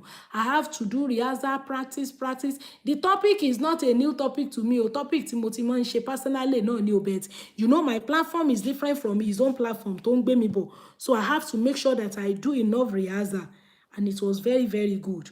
So you have to practice, especially live. Ṣé àwọn pé mo sọ̀rọ̀ pre-recorded o lè edit ẹ̀. O lè gé, o lè ṣe oríṣiríṣi bẹ́ẹ̀ live stream o lè edit live stream ni. Bàbá Ayọ̀ Táíwò ẹ kú ìnáwó. Wọ́n ní I'm going there before I just met you. Mo yà jókòó because you are my best on social media. Ṣé ti rí illustration tí mo ṣe? Wọ́n ní orí péjì ìyá táwọn dárúkọ òun làwọn fẹ́ lọ gan táwọn fi rí pé mo wà lórí live stream ni làwọn fi jókòó. Ìní mo fi sọ fún ọ pé tó o bá wà lórí live stream tó o bá ń ṣe tó nítumọ̀ kódà tẹ́nìkan bá ń lọ orí péjì ẹlòmíì tó bá rí pé mọdé ire jẹ́ ń gbọ́n tí ń wí ó lè gbàgbé ibi tó ń lọ kó wò pé òun lọ bẹ̀rù létà jọ òun kọ́ gbọ́n tí wọ́n ń wí náà. But ìwọ yẹn kọ́ wa mọ̀ sọ nǹkan kan kọ́ mọ̀ ṣe tap wọ́n àti ní stroll up pé ó dà ń pé eléyìí ẹmu pa. Bẹ́ẹ̀ ni so ni mo sọ fún ọ pé tó o bá fẹ́ grow audience yẹn lórí live stream kí ni tó ń ṣe lórí live stream yẹn? What are you doing there? Kí náà sọ yìí wọ́n ní kí mọ́tò má bàa gbá ẹ. Mi ti ẹ̀ rí ẹni yẹn is a continuation ó ti ní nǹkan máa sọ síwájú tí mi kà. Madam Comfort bọ́n bá ṣì wà lórí ètò. My sister, God will continue to be with you. Amen. Which language? Okay. So, bó ṣe okay, ìgbà tí mo sọ pé má lọ ṣe rehearsal lórí títì o. Wọ́n ní kí mọ́tò má bàa gbá ẹ o. Tàbí number 1 nu. Number 2, ibi ọba ti ń dá rọjọ́ lórí títì sẹ́yìn ò ní rò pé ó rí o. So, you can rehearse. God bless you. Wọ́n ní when you are talking about rehearsal, but not you don't rehearse on the road. but you do rehearsal before coming live. Sherry, one thing about live stream, tẹ́ bá ti bẹ̀rẹ̀ báyìí, once tẹ́ bá ti ní tẹ́ fẹ́ sọ̀rọ̀ nípa, that confidence will come. Many of we speakers, when you see us in the real life, you will not know that it is us because we are very quiet in the real life. We are very, very quiet in the real life. Tabakan ti face the camera, vibes then we start talking. So you do rehearsal before you come live, and your coming live has to be consistent. You can do rehearsal on your phone camera. You set camera, you talk inside that camera, you record it as pre-recorded. You can delete it later. Few things you want to talk about, the introductory part of that live stream. You understand? If you have a mirror, but tó bá ń bá mirror rojọ́, àwọn neighbor rẹ lè sọ pé bóyá àwọn ìyá mi ló ń bá sọ̀rọ̀. But notwithstanding, you see, content creator can turn you to something else. Ìgbà tí mo bẹ̀rẹ̀ content ni mo tó wò pé àwọn tó ń ṣe fíìmù wọ́n ń try. Torí bí tẹ́lòmíì bá ti ń ka line ẹ̀ tí ò fẹ́ miss line yẹn, oríṣiríṣi náà máa dá rojọ́ nínú ilé ni. So consistency is very important. Then TikTok as an app, wọ́n máa make money through live stream ni. Because when people buy gifts for us, TikTok make money. So when you are live, tó bá ti wà lórí live, bí mo ṣe wà lórí TikTok live nísìn, TikTok will notify all my gifters, all my fans, all my followers, everybody. But this one so person is live now. Toro ti mọ̀ pé tó ń bá ti notify yín, ẹ wá ra gift fún mi. Inú gift tẹ́ bá rà fún mi, ibẹ̀ ló náà ti rí owó. For example, tẹ́ bá ra money gun. Money gun ẹyọ kan is 500 coin, which is $2.50. Tẹ́ bá fún mi money gun, $2.50 ni ó jẹ́ fún mi. But money gun yẹn $5 lẹ́yìn máa rà. TikTok will take 50% of the worth of the gift tẹ́ rà fún mi. Ẹ̀yin máa rà wọ́n. Bẹ̀gbà tẹ́ bá fẹ́ mi, TikTok á slash 50% ni. Especially if àwa tá wà Nàìjíríà. Ó dà ń pa àwọn abroad, ó sì mọ́ fún wọn tó 53%. Torí ẹ̀ tẹ́ bá wà lórí TikTok live, TikTok ò ní fẹ́ jẹ́ kẹ́ pin account yín. Tẹ́yàn bá pin account sórí TikTok, wọ́n máa code ẹ̀ ni. Torí tó bá rí pa account ni, kò ní gbà. Torí ó ti mọ̀ pé tẹ́yàn bá ti ń wo account báyìí, wọ́n á tẹ̀wó straight sínú account yẹn. As against kan fowó yẹn ra gift. Torí tán bá fi ra gift, ibẹ̀ ló náà ti rí owó. Now, irú àwọn bàbá tán ti rán roses fún mi sìn. 200 roses is equal to $1. Fún èmi. Tẹ́ bá fún mi ní 200 roses, tàbí fún mi ní cap art handout méjì, ṣé mọ̀ pé one handout is 100 coin. So handout yẹn méjì ẹ̀ is $1. Tẹ́ bá fún mi ní handout yẹn méjì, ẹ ti fún mi ní $1. Bẹ̀ iye tẹ́yin rà lọ́dọ̀ yín bí $2 kìíní kankan cent ni ló máa já lórí káàdì yín tẹ́ fi ra handout yẹn. Bẹ̀ tẹ́ bá wá ju handout yẹn fẹ́mi, $1 ní méjì ẹ̀ máa jẹ́ fẹ́mi. So TikTok will remove 50%. For example, bóyá èèyàn kan fún mi lion sìn. Baby lion, two type of lion la ní. We have baby lion, we have mother lion. Baby lion is $24. Big lion is $36. Now, tẹ́ bá fún mi ní baby lion, you have given me $24. Iye tẹ́yin máa ra baby lion yẹn lọ́dọ̀ yín, almost $50 lẹ máa rà. Adùn ọlá ẹ ṣeun gan. So, when you come live, ọbẹ̀ ní coming live yẹn ló jẹ́ fún TikTok. Because nínú gift tán èèyàn bá rà fún yín lórí live stream, ibẹ̀ ló náà ti rẹ́ tiẹ̀ lọ. For example, àwa lórí live stream ọjọ́ kan, bàbá kan, torí ó pay account mi tí mo pin right now. Mo pin ẹ̀ kó deadly ni. Organ building ẹ̀ ṣe ń sà. Mo pin ẹ̀ kó deadly ni. TikTok lè mọ̀ pa account ni. Now, ẹni tó wá mọ̀ pa account ni wá tẹ̀wó sí straight. Owó tán tẹ̀ sí yẹn. Tó bá jẹ́ pọ́n fowó ra gift ni. Half owó ní ọ̀dọ̀dọ̀ mi. Half we go to TikTok.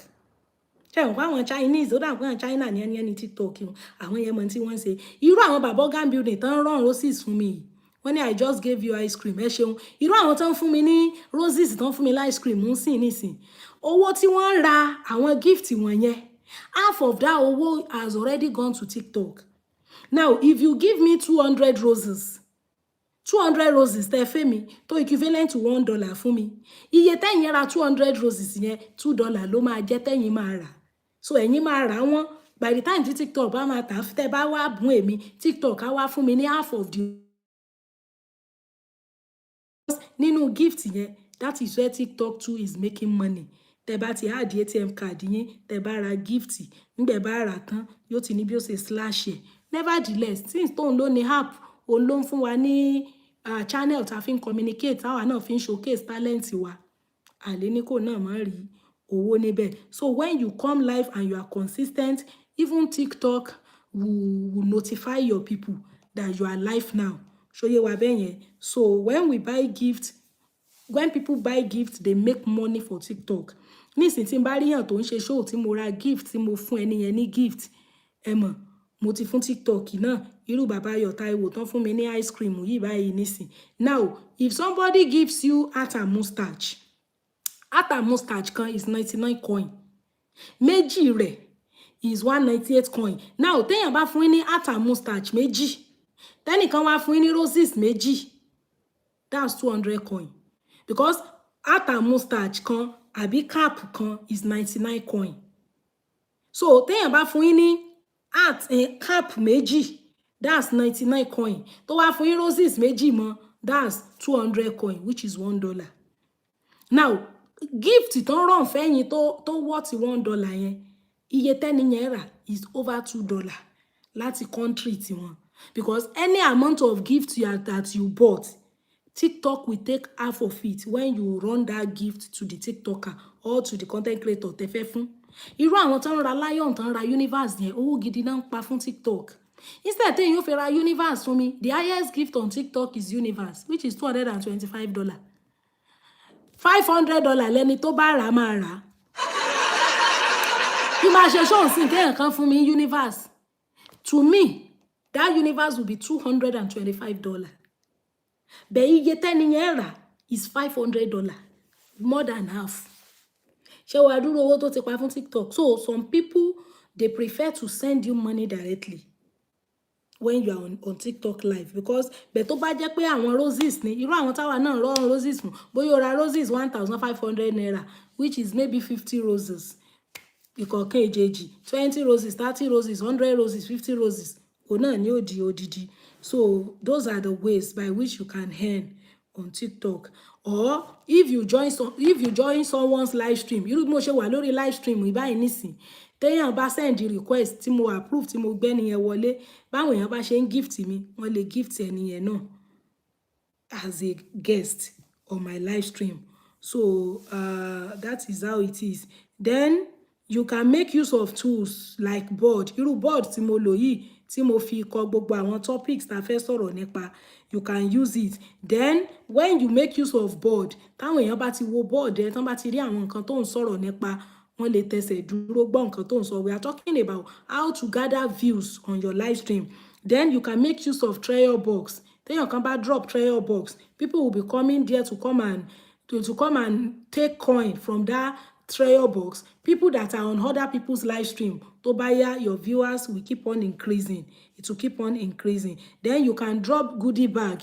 Ìwọ tó jẹ́ host ló lè drop goodie bag. Bí àwọn tó ń wò ẹ́, àwọn náà lè bẹ́ẹ̀ drop treasure box. Treasure box here is meant to draw people to your live stream.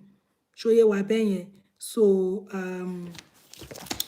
that is it. Now, ṣé ẹ mọ̀ wípé this is just a skeletal teaching on how to go viral, but we still have content creation rules, cyberspace rules, etc. So if you want to enroll for our content creation class, a month la fi máa ń ṣe, and it's going to be certified after a month. We meet 2 times a week on Telegram.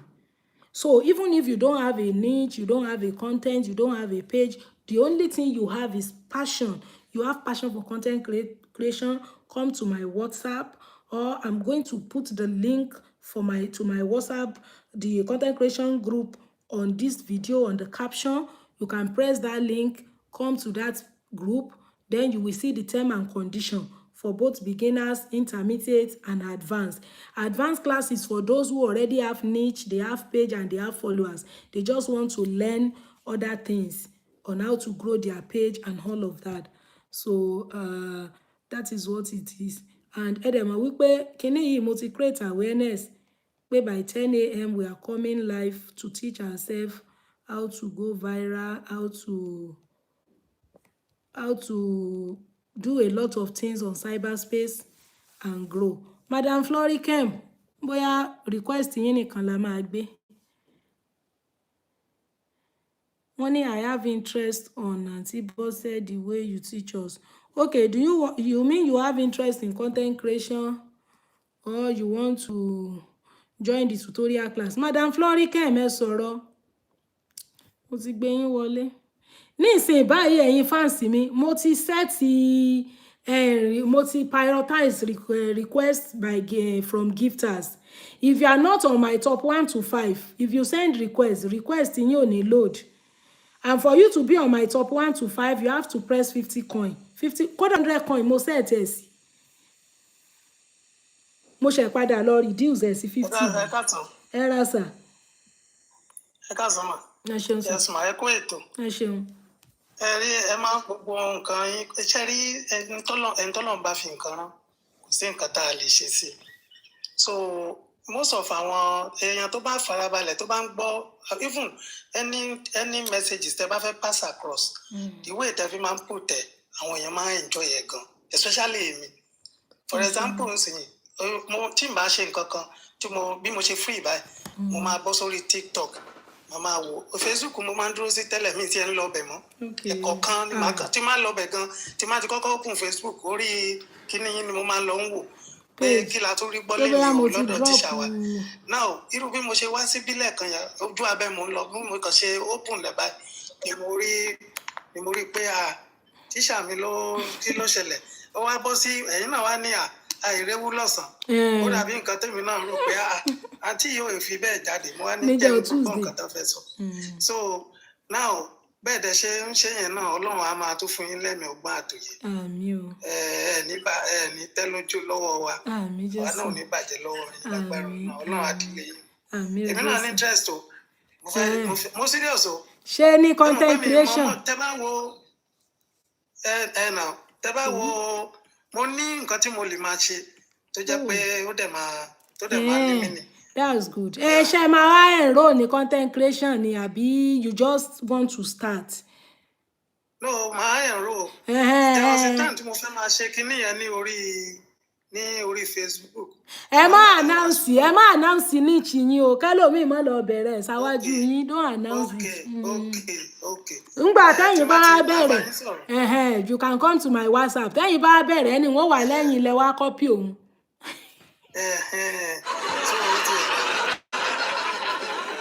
Okay. Ara tá a máa ń sọ ní pé knowledge èmi dẹ̀ fẹ́ sọ tí má dẹ̀ sọ lóòótọ́ ẹlòmíì lè pick. Ẹlòmíì lè sáré pick ṣé ẹ mọ̀ pé niche yẹn ó wà very important ilẹ̀ ẹlòmíì ò ní tí ò fi lè bẹ̀rẹ̀. Yes, and once you have a niche you have made it already. Just be consistent on that niche, be posting tó bá yá you will make it. So Ọlọ́run á máa fún yín ṣe lágbára Ọlọ́run. Then mo fẹ́ mú advice kan wá in fact bí mo ṣe rí yín mo fẹ́ wò pé ẹ̀mí ló lẹ máa ń wá sí live stream ní week. Ẹ̀mẹ́ta náà ni Friday, Saturday, Sunday. Ṣé ẹ mọ̀ pé ní mi wá lọ́jọ́ Tuesday mo kàn ti mọ̀ pé mo create time ni for this. Ṣe mo mọ̀ pé stress wà fún mo fẹ́ ní kẹ́ ẹ bá fi èdè kún ṣó ti yẹn so ó máa gbogbo wa yìí ó máa dìwà máa rántí pé tí n bá tiẹ̀ ní lèmi tọ̀ gbogbo program yìí ni mo ní interest o even Bible study ẹ máa ń ṣe yẹn mo like ẹ gan ó kàn yẹn pé most of the time ó máa ń fẹ́ ẹ ti máa ń fẹ́ parí kí n tó join even ti Friday gan. Lè wá wo pre-recorded ẹ lórí Facebook àbí YouTube. ó máa ń wò. Okay. kí n notice pé mo máa ń wò máa ń wò now. So now gbogbo kíní tẹ̀ ń ṣe yẹn ká ní bí ọjọ́ kan wà tẹ́ ó jẹ́ pé ẹ kàn máa fi kún so that àwọn tí gbogbo wa bá ti mọ̀ pé tábà mí sèlè níjọba ìhà ní mí sèlè níjọba tábà mí sèlè níjọba ìhà ní mí sèlè níjọba that Friday èmi mú bí in fact mo máa ń rántí every time pé Friday so Ọlọ́run á túbọ̀ máa fún yín ṣe. amen tá a bá fọjọ́ mi kún iṣẹ́ wo la máa ṣe ṣé nǹkan tá a bá ṣe ní previous day la máa repeat ní the other day yẹn. ẹ lè ṣe bẹ́ẹ̀ kó jẹ́ pé àwọn nǹkan tẹ́ ti ṣe àwọn tó bá mísì ti eléyìí tí ẹ ṣe ní last week ṣó ti yé yín wọn ní mísì ti week. ṣé ò ní dàbí repetition. tẹ́ bá ti fẹ́ parí tíjọ́ Friday ẹ wá sọ fún wọn pé àwọn tí wọn ò dé bá wa níjọba yìí bóyá jọ Wednesday lẹ máa fi sí ìyẹn lè má ju bí 2 hours lọ ẹ máa lò pé ẹ máa ṣe preview àbí báwo náà ń pè níjọ́ Wednesday so lórí ilé tàti ṣe kọjá so ẹlòmíì náà á lè join tó ti yẹ yín Ọlọ́run á túbọ̀ máa fi yín ṣe ẹ ṣe gan. Thank you so much. Madam Florikem ẹ jẹ́ agbóhùn yín o mo ti gbé yín wọlé padà. Yes ma. Yes ma. Hello ma. À ń gbọ́ yín mà. Yes ma, ẹ kú ètò ma. Àwa nìyẹn o. Ilé fẹ́ bá wa sọ. I have really learnt a lot from this your live stream ma. Olúwa ṣeun. And I always learn even at times when I join tó bá gbé ìwé Yorùbá yẹn náà lè kà. Ó máa mú mi rántí àwọn secondary school days mi. It's always bring out back those I'm blushing. those fun moments with my then Yoruba teacher. Oh, okay. It always brings back those memories. Thank you, ma. God bless you. Bless you. As for the content creation and how to go about the live stream, ma, I have attempted live stream for like few times. Okay. I tried selling because I'm into business. Okay. I bake cake and I am an architect as well. I do some things. So I tried selling fabrics, but it didn't really work, sha. The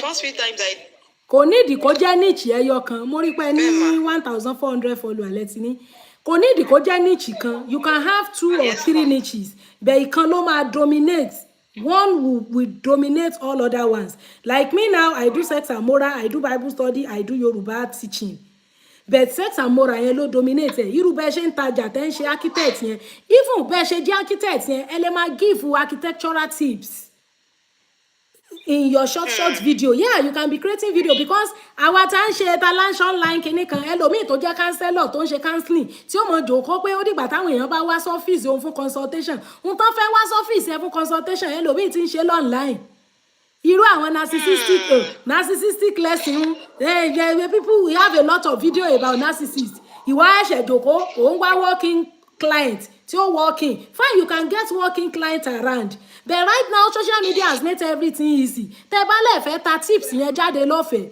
you will see people selling it out free àwọn tó ń kọ́ àwọn èèyàn cake ẹlòmíì kọ́ cake tí ò kúrò ní ilé rẹ̀ kéèkì jollof rice oríṣiríṣi how to bake how to do this táwọn èèyàn lọ ń fowó kọ́ èèyàn ti ń kọ́ lọ́la aṣọ ríran ẹ bá ti ra ní little knowledge of aṣọ ríran ó láwọn channels tẹ́lẹ̀ lọ tẹ́tí how to cut a ball gown how to cut filiard skirt how to cut this and when you teach them they know it they will stick to your page so and that is your gain I'm telling you shari publicity is more than money téèyàn bá make name ojú owó lọ so owó tẹ̀yìn fi pé architectural tí mo lọ kà ní school tí mo náwó màá máa tà lọ́fẹ̀ẹ́ mi ì ṣe social media has made things so easy bó bá jẹ́ 3 minutes 4 minutes video how to design kíní kan mi ìmọ̀ ṣe bí ákì àwọn tó máa ń kọ́lé ni tó máa ń design lé how náà ṣe ń kọ́ how many blocks can finish a 3-bedroom flat blocks mélòó how many bags of cement no bóyá òun lè fi ń ṣe 2 minutes 3 minutes video you are posting it àwọn tó fẹ́ learn tips about architecture they will be coming to your page they will be looking at the video watching tó bá ti correct mo profession yẹn ní máa wá kẹ́ mọ́ ṣe correction gbogbo ìgbà pé ẹ má bínú it is 1500 blocks I said 1300 blocks kìíní tẹ́ ẹ bá ti máa make mistake tó tẹ́ ń wà 99% accurate people will stick to your page a lot of people will start learning even àwọn tó yẹ pé wọ́n lọ kọ́ṣẹ́ yẹn ni kì í ṣe pé lọ school fún but tán ní little education tán lè fi wá cyberspace when they go to Floricam page you will see people will start saying go to Floricam you will see different videos on architecture ńbẹ̀ ẹ wà àwọn ẹwọ lọ sọlá pé tó ń teach àwọn olóyún tó ní kán máa bọ́n ṣe lè ṣe nínú oyún the first trimester the second. God bless you. So she has made it. Lè sọ wípé ìfẹ́ ṣe àkíní ìlọ́fẹ̀ẹ́. The money you will get with doing it online will even be more than how much they will pay you offline. Look at we that we do our online this thing. We charge to book a section. You have to pay for our time. How will you come to us? Is it not because of the traffic that we have generated? And even the people that will bring advertisement to you. Look at all these companies we are advertising for. Landness Homes, or your model, and so on and so forth. They pay for all these adverts. Why would they pay us? Because they know we have traffic. They can always make sales on our page. But traffic, they came as a result of our knowledge that share lọ́fẹ̀ẹ́. Because content, no matter follow our. When you have educative content, even people who don't like you, then go come. So, especially architectural, you start giving tips. Architectural tips. Ní ìrọ̀lẹ́ mi wípé all these things àwọn èèyàn ti mọ̀ jàre kí mo fẹ́ something táwọn èèyàn mọ̀. There are people who don't know it. Recently táwọn sọ̀rọ̀ nípa clitoris pé àwọn míì wọ́n ti bá wọn gé tiwọn. Ẹlòmíì lòun ò tiẹ̀ mọ̀ tó ń jẹ́ bẹ́ẹ̀ gan. Ẹlòmíì ní òun kárí pé ó lòun ò tiẹ̀ mọ̀ tó ń jẹ́ bẹ́ẹ̀ pé ṣá máa ń gé tàwọn kan ni. Ṣáwọn kan ò ní ni. I'm telling you, somebody was asking me pé sáwọn kan ò ní ni. Mo ní àwọn kan ò ní. Kí lẹ tó fi bá wọn gé? Mo ní wọ́n gé nítorí pé wọ́n fẹ́ kán ní self control. Wọ́n fẹ́ protect wọn. And that is the only advantage of that thing. The disadvantages overshadow advantages yẹn. Wọ́n láwọn ò mọ̀ pé àwọn kan ò ní. Mo láwọn kan ò ní tó fi bá wọn gé. So, ní tẹ́yìn feel pé kò tuntun gbogbo èèyàn ló mọ̀. Ẹlòmíì lè mọ̀ mọ̀. Ó lè jáwọn tán àmọ́ náà máa come on top of that page to come and watch it. So you can start giving tips on architecture and your page will start growing. Yes, ma. Thank you, ma. You're welcome. Thank you, ma. So ẹ̀yin èèyàn wa ntí à ń sọ nìyẹn. So ntá bá mọ̀ bóyá iléèwé tá a lọ ntá kan school mi gan ṣe make up online. Bẹ́ẹ̀ ṣe lè make up ojú yín, bẹ́ẹ̀ ṣe lè wé gèlè ṣe everything. And when you have one or two things to learn, you can go to their page. Tẹ́ ẹ bá get ẹ̀ dáadáa, at least ẹ ṣáà ti wò. Ẹlòmíì through online ló fi mọ bẹ́ẹ̀ ṣe, especially àwọn ọkùnrin tán fi bẹ́ẹ̀ ráyè. Princess Best Erama tán fi bẹ́ẹ̀ ráyè pé kán mọ kọ́ṣẹ́ bí èèyàn ṣe ń ṣe kinní. Bàbá Táíwò, thank you. Fún Aunty Floricam ní Roses. Àbí òye bá nísìn. A lot ntẹ́ ẹ bá mọ̀ ṣe ẹ mọ̀ kún èèyàn online. Ẹ mọ̀ kún èèyàn online. Ó máa draw àwọn èèyàn wá sórí page yín. And when your page started growing, you can do a lot of things on that with that your page. You can advertise your product. Ìgbà míì tí n bá já bẹ́ẹ̀lì ọjà bóyá mo já top àbí jumpsuit playsuit àbí jean. Ẹlòmíì ò mọ̀ pé mo máa ń ta àwọn thrift cloth yẹn. You know, I sell in slots. Tó dẹ̀ jẹ́ pé ajá àbálẹ̀ ni. Màá ti wé bílẹ̀, màá ti kó lọ gáràjì, yóò ti dọ́dọ̀ àwọn kan ní. Kò kí ń pẹ́ ńlẹ̀. Because I have a platform to advertise it.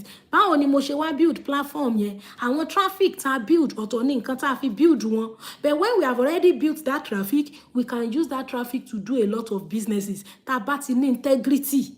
That's what we need. Tá bá ti lóòótọ́. Ẹlòmíì tá rí one on one báyìí. Tí ò bá ní integrity, ó lè gbá wa. Ọlájùmọ̀kẹ́ ṣeun mo dúpẹ́ mà. Ó lè gbàyàn. Bẹ́ẹ̀ ni tẹ́ẹ̀rí tó jẹ́ pọ̀ online tó bá ní integrity, you can do a lot of businesses. Ẹ wo gbogbo ọ̀tán ralẹ̀ ní Landness Homes. Ṣán rí mi rí ni, wọ́n rí mi rí, wọ́n mọ̀ mí rí, wọ́n mọ̀ Landness rí. Bẹ́ẹ̀ nítorí pé mọ̀ pé gbogbo àwọn ọjà tá ti polówó, àwọn aṣọ bẹ́ẹ̀, àwọn bá bẹ́ẹ̀, owó àwọn ò wọgbó. Àwa náà iṣẹ́ tá polówó, àwa náà ti test ẹ̀, mo sì lọ Ìbàdàn recently, tá lọ mójú ara wa tó ọjà àwọn Landness yẹn. And people are buying land, buying houses, buying shops from them. All we need is integrity. This online can transform your life. A lot of people tó yẹ pé I wouldn't have met them in the real life gan. That God has given me grace. Though online oríṣiríṣi ló wà o. Àwọn míì wà tán jẹ́ fake. Offline gan fake náà wà lọ́fline náà. Béèyàn bá ra rọ́ngbà mí èèyàn lè mọ́ róòtọ́. Mo ti ra nǹkan rí online tí wọ́n gbá mi àtowó àtọjà ń rí kankan. Online náà mo sì wà táwọn èèyàn help mi tí wọ́n support tí mo ń ṣe. So n tá bá mọ̀ ṣe bóyá n tá kà ní school. Because ayé ti yàtọ̀ sí ẹni tó ka microbiology tó ka biochemistry makeup lẹ́lòmíì ṣe ń sìn tí ń wégèlè ń patí. Bẹ́ẹ̀ ma biochemistry yẹn you can use that knowledge to create content. All these X and Y chromosome, reproductive system, circulatory system, gbogbo nǹkan tá ń ṣe yìí, they are advanced biology. So, and that is what I do. The sex and moral, you can read about it. As a graduate or as somebody who is educated, you can read about a lot of things and create idea out of it. School is not necessarily pé ká fi certificate ká fi mọ́ wáṣẹ́ kiri, iṣẹ́ tí ẹ̀dá tá fẹ́ ṣe. In those days, kò sí ATM, kò sí POS. So tó bá ṣe banking and finance, wàá ríṣẹ́ banking. Most of the things tí wọ́n employ àwọn èèyàn ṣe ní banking sí, machine tí ń ṣe. POS ìdẹ́jẹ́ táwọn ìyá lọ́jà àwọn artisan àwọn ìyá yẹn gan wọ́n ní POS.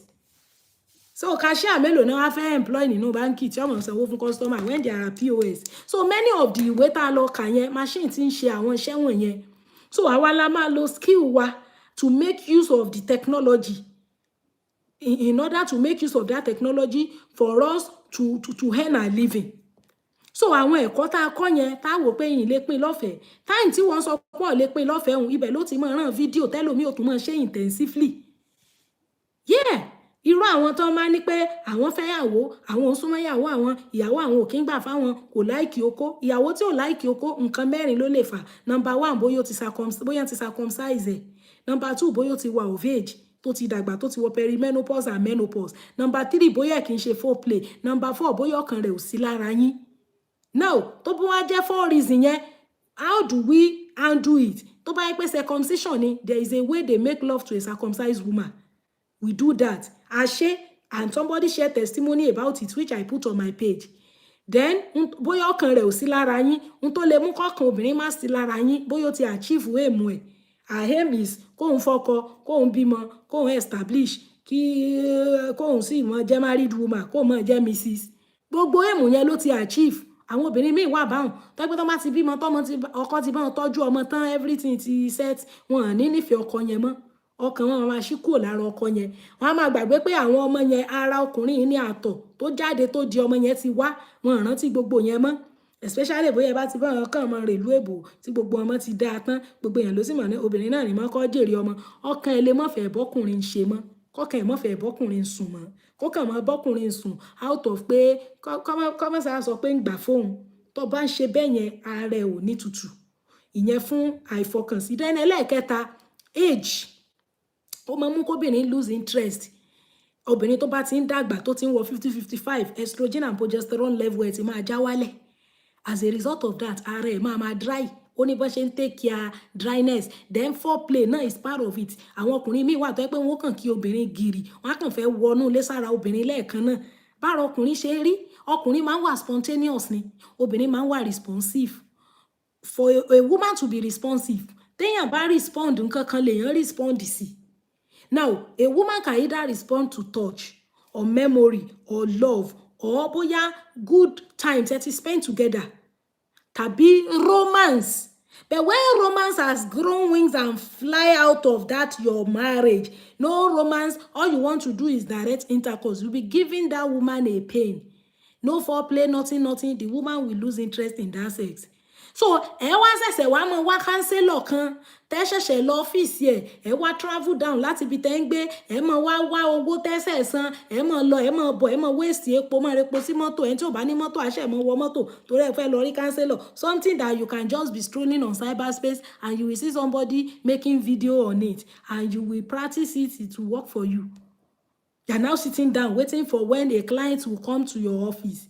You can see offline working customers bẹ́ẹ̀ kò lè pọ̀ bí it online because everybody ti dive àwọn tó ń tata gan wọ́n ń tata online wọ́n ń ta kúlí wọ́n ń tẹ̀pà lórí social media kí ló wá kù so please wọ́n ní how about a circumcised woman náà ni the video is on my page Madam Princess T Best so bó ṣe jẹ́ nìyẹn irú àǹtí tán jẹ́ architectural and make video give different architectural tips it will even prove that your course of study you really understand it you see a lot of people who read good courses you know there is no work and so social media has made things easy for us you can share that your university knowledge online and when people are aware that you are a professional in this thing they will listen to you more my dear sister pé kìí ṣe pé kàn gamble iṣẹ́ tẹ́ ẹ kà níléèwé ó farajọ́, they will listen to you more. So it is well with us. A ti spend almost 3 hours torí 10 la bẹ̀rẹ̀ and this is 12:49. That's 11 minutes to 3, almost 3 hours. So YouTube, TikTok and Facebook, ẹ ṣé gan. Then ẹ̀yin YouTube, kò sí ẹ̀kọ́ kan dàbí alára. When you do your video, post it on YouTube and share the link, your YouTube channel link or the link to that video, so that when they click that link, it goes straight to your YouTube and they subscribe. When they subscribe to your YouTube channel, the subscription on YouTube is almost the same thing as if pé kán follow èèyàn. Subscription yẹn kò ń ṣe pé àwọn subscription tẹ́ máa sanwó lóṣooṣù. Ṣé mọ̀ pé àwọn subscription míì wà, irú Facebook and TikTok subscription, they will be paying you every month in a subscription to YouTube and TikTok. A subscription on Facebook and TikTok. But lórí YouTube, a subscriber is more or less a follower. Kì í ṣe wípé wọ́n máa sanwó. And when you are able to gather your subscriber, automatically 1,000. When you have up to 1,000 subscribers on YouTube and you have 4,000 watch hour, then you can start earning on your YouTube channel. So we are going to continue. Ẹ̀yin tẹ́ bá fẹ́ enroll fún content creation school wa, come to my WhatsApp. Let's talk. I'll tell you the term and condition, and the rest is history. So ẹ ṣé gan, mo dúpẹ́. Thank you for joining me. Ọ̀yọ́ model, mo rí àwọn messages yín, network share load ẹ̀ gan ni, torí tẹ́lẹ̀ kò show lórí wall mi. So ẹ̀yin TikTok, thank you so much. The gifters, the sharers, the tappers, the everybody, God bless you more. Thank you for joining me. Facebook people, ẹ ṣé mo dúpẹ́. Friday, by the grace of God, Friday chat, 3 p.m. Nigerian time. Saturday, pray Bible study. Then Sunday, Yoruba reading. A lè ka Yorùbá wa ní Sunday ìjẹta yìí. Ẹ ṣeun bàbá Ayọ̀ Táíwò, a lè ka Yorùbá wa ní Sunday ìjẹta yìí. Torí àwọn church kan invite me sí program, which I went. Mo ṣe tán lọ́dọ̀ tèmi bí 12:30. 3 dẹ̀ ní tọ̀dọ̀ wọn. Ìgbà ń fi wálé tí mo rest. Nígbà tí refill tí mo lọ bẹ̀ báyìí, nígbà di tòsíìsì tán parí bí mo ṣe ń bọ̀ lẹ́nu. So mo dẹ̀ ti sọ fún wa láti last week pé a ní ka Yorùbá ní Sunday torí mo ń lọ ibìkan tán pè mí sí, n tí ẹ fẹ́ lọ gan èèyàn ní ọ́nì ń lọ. Wọ́n ní ta ló fún mi ní heart and moustache? Baba Michael Sanya, God bless you sir. Ìgbà tá a dẹ̀ tí ń lọ lẹ́dẹ̀ wá fún mi ní parting gift, more blessing and more money to your account. Ẹ ṣé gan. Ṣé rí heart and moustache tán fún mi yẹn? That heart and moustache is 99 coin. Ṣóyé yín, 99 coin ni.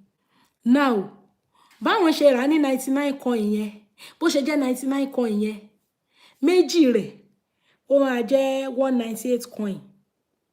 So tán bá fún mi ní méjì ẹ̀ with 2 roses, òun ló máa jẹ́ 200 coin, which is $1. So báwọn ṣe rà ní 99 coin yẹn, tó jẹ́ approximately bóyá bí, is that not 25 cents? Iye táwọn máa rà ó máa close to $1 lọ́dọ̀ wọn. Yeah, to very close to $1. Tó dẹ̀ jẹ́ pé méjì rẹ̀ ni ó ṣẹ̀ṣẹ̀ jẹ́ 50 cents lọ́dọ̀ mi. So that's how TikTok do it. Tó bá yẹ pé, assuming if it is handout nísìn, tó bá jẹ́ handout, 1 handout is 100 coin. 2 handout is 200 coin, which is $1 for me. Now, ẹni tó fún mi ní 2 handout tó jẹ́ $1 fún mi, iye tẹ́ni yẹn ra 2 handouts yẹn will be $2, because TikTok will take completely half 50% of the amount. So iye tán ra heart and moustache yẹn sìn, half iye owó yẹn ló dọ́dọ̀ tèmi, half ẹ̀ ó máa lọ sọ́dọ̀ TikTok. So that is what I was explaining the other time. So mo kàn ní kí n wá ṣe show yìí ni how to go viral. You know, a lot of people, ẹlòmíà lóhun ti wà ní cyberspace for a long time. Baba.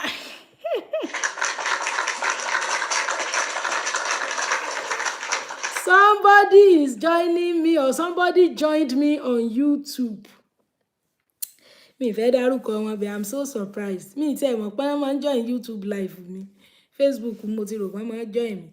so ẹ wá join mi ní TikTok ìjọ mi ò kẹ wá tẹ gift fún mi ó kàn pé gift TikTok is better they kuma send you money directly torí TikTok 50% ló ààrẹ lọ ń bẹ. Mistress go and advertise it ṣọlá àwọn fẹ́ advertise nǹkan ni wọ́n ní little pattern mustache.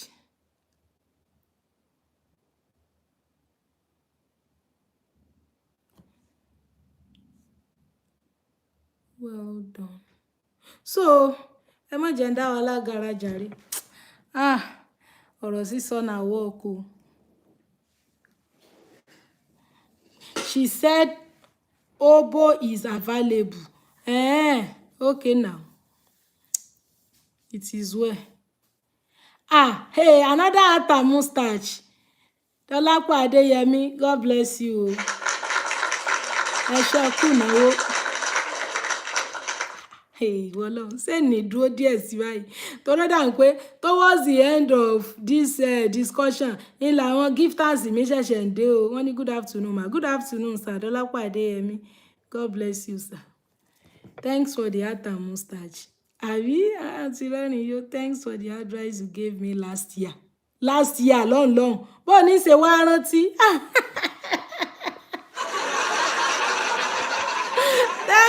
Thanks for the advice you gave me last year. Ẹni mo fún advice lánàá gan mo rántí mọ́.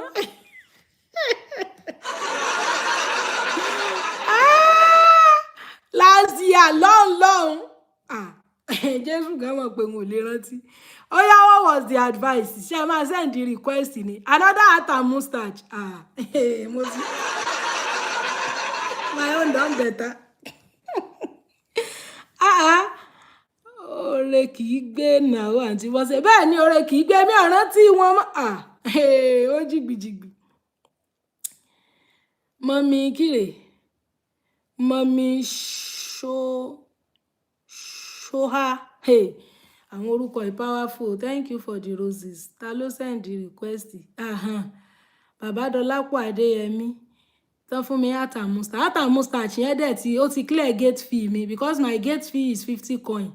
So ata mustache méjì yín gan báyìí gan ó ti fẹ́ tó 200 coin torí tẹ́ ẹ bá send at least 50 coin kò ní align request yín èmi ni mo ṣe bẹ́ẹ̀ torí èrò ti máa ń pọ̀ jù lórí live stream mi so mo ti prioritize give request by coin. Ẹ ká sọ ma. Yes sir. Ẹ kọ́ àtàrọ ma. Àwa rèé o. Ẹ rántí mi mọ́. Èmi ìrántí o. Tí mo mẹ́sẹ̀jì yín ní WhatsApp nígbà kan báyìí tí mo sọ pé tí mo send scan kan sí pé kẹ́ bá mi wò. Kí ló ṣẹlẹ̀? Ṣé nípa péyàn kan lóyún? Bẹ́ẹ̀ ni tí mo send scan yẹn sí kẹ́ bá ń wo déètì yẹn. Yà mo rántí story yẹn. Èmi ni ẹ ká sọ ma. Ẹ káàsán o, ẹ káàbọ̀. Yes ma. Bó wá ni? Mo dúpẹ́ fún advice yìí báyìí. Ẹ á pàrọ̀ ṣe scan náà ni. Okay. A pàrọ̀ ṣe DNA. Táwọn á lọ mọ́. 99.9%. Ẹ̀yin. Èmi ni o. Ṣé bẹ́ẹ̀ sì sọ pé kì í tún sẹ́yìn ni? Kí lẹ sọ? Mo ní ṣe bẹ́ẹ̀ dẹ̀ sọ ń gbà yẹn pé kì í sẹ́yìn. Àbí ó dà ibi tí mo ti DNA èmi ọgbọ́n mo lọ bẹ̀rẹ̀ yín pé èmi wà ní DNA lọ. Bẹ́ẹ̀ kí ló dé tí scan yẹn tó fi wá read a date before ìgbà tẹ́lẹ̀ súnmọ́ ẹni yẹn. Ó yà èmi náà lẹ́nu. Bóyá yín lẹ ti súnmọ́ tẹ́ ẹ̀ rántí. Ṣé bẹ́yìn lẹ sọ pé ẹni tẹ́ ẹ fẹ́ yẹn ó ń fẹ́ ọ̀gá ẹ̀. Bẹ́ẹ̀ni. Ṣé rí pé mo rántí ìgbà yẹn ní ó ń fọ́ ọ̀gá ẹ̀ wípé ìgbà tẹ́yìn àtọ̀gá ẹ̀ tẹ́ wá ká mọ́ ìgbà yẹn ló wá lóun lóyún ni mo fi sọ pé kò sí nǹkan tẹ́ ẹ lè ṣe ju kẹ́ ẹ ṣe scan kẹ́ ẹ ṣe DNA test bẹ́ẹ̀ scan tẹ́ ẹ ṣe ń gbà yẹn ìjọ tó rí ìdí yẹn ẹlẹ́ẹ̀tì ìsúnmọ́ ń gbà yẹn bóyá ẹ ti súnmọ́ tẹ́ ẹ mọ̀. Àfẹ́sọ́nà mi gbà yẹn náà èmi àgbọ̀dà fẹ́ra náà ọmọ yẹn náà mo kàn tẹ̀ kẹsàn-án sí nítorí ẹ̀. lórí nǹkan tó ṣe yẹn lórí DNA tá a padà ṣe náà ló yẹ kí n máa take responsibility yẹn. So DNA wá sọ pé 99.999 ẹ̀yin lẹ ní. mo fọlọ́ máa dé lẹ́yìn fún yín. Ó dáa náà kí ló dé tó tún fi lóun tún lọ tó bá ọ̀gá òun kí ló tó tún fi lọ bọ́ọ̀gá ẹ̀sùn nígbà tó mọ̀ pé òun tún ti ń fẹ́ yín padà. ẹ mọ àwọn gẹ́ẹ̀sì kó ìkọ́ lọ ṣàánú. So ẹ̀yin lẹ ní ọmọ òun ẹ̀yin ọ̀run o. It is well. mo ní kí n kí inú ẹ ṣe gan-an. You're welcome sir. Ó dáa sir. So mo rántí wọ́n ní ẹ kú ewu ọmọ o it's call for celebration. Can you imagine? Wọ́n ní kódà ibi tán ti ṣe DNA gan-an fúnra náà lọ ọbẹ̀. So it is well. Mo rántí story yẹn torí ìgbà yẹn mo rántí pé kò gan mo wà tí wọ́n fi sẹ́ndì kíní skáànù oyún yẹn. So iye éèjì oyún yẹn ó wà older than ìgbà táwọn claim pa wọn súnmọ́ bẹ́ẹ̀ ṣe mọ̀ pé obìnrin tí bá ti ń ṣe èyí tí ń ṣọ̀hún kò dáa òǹgò ò ní lè sọ pàtó pẹ́ ní ló lóyún because ò ní mọ̀ tó doyún nù gbogbo ẹ̀ that's a problem.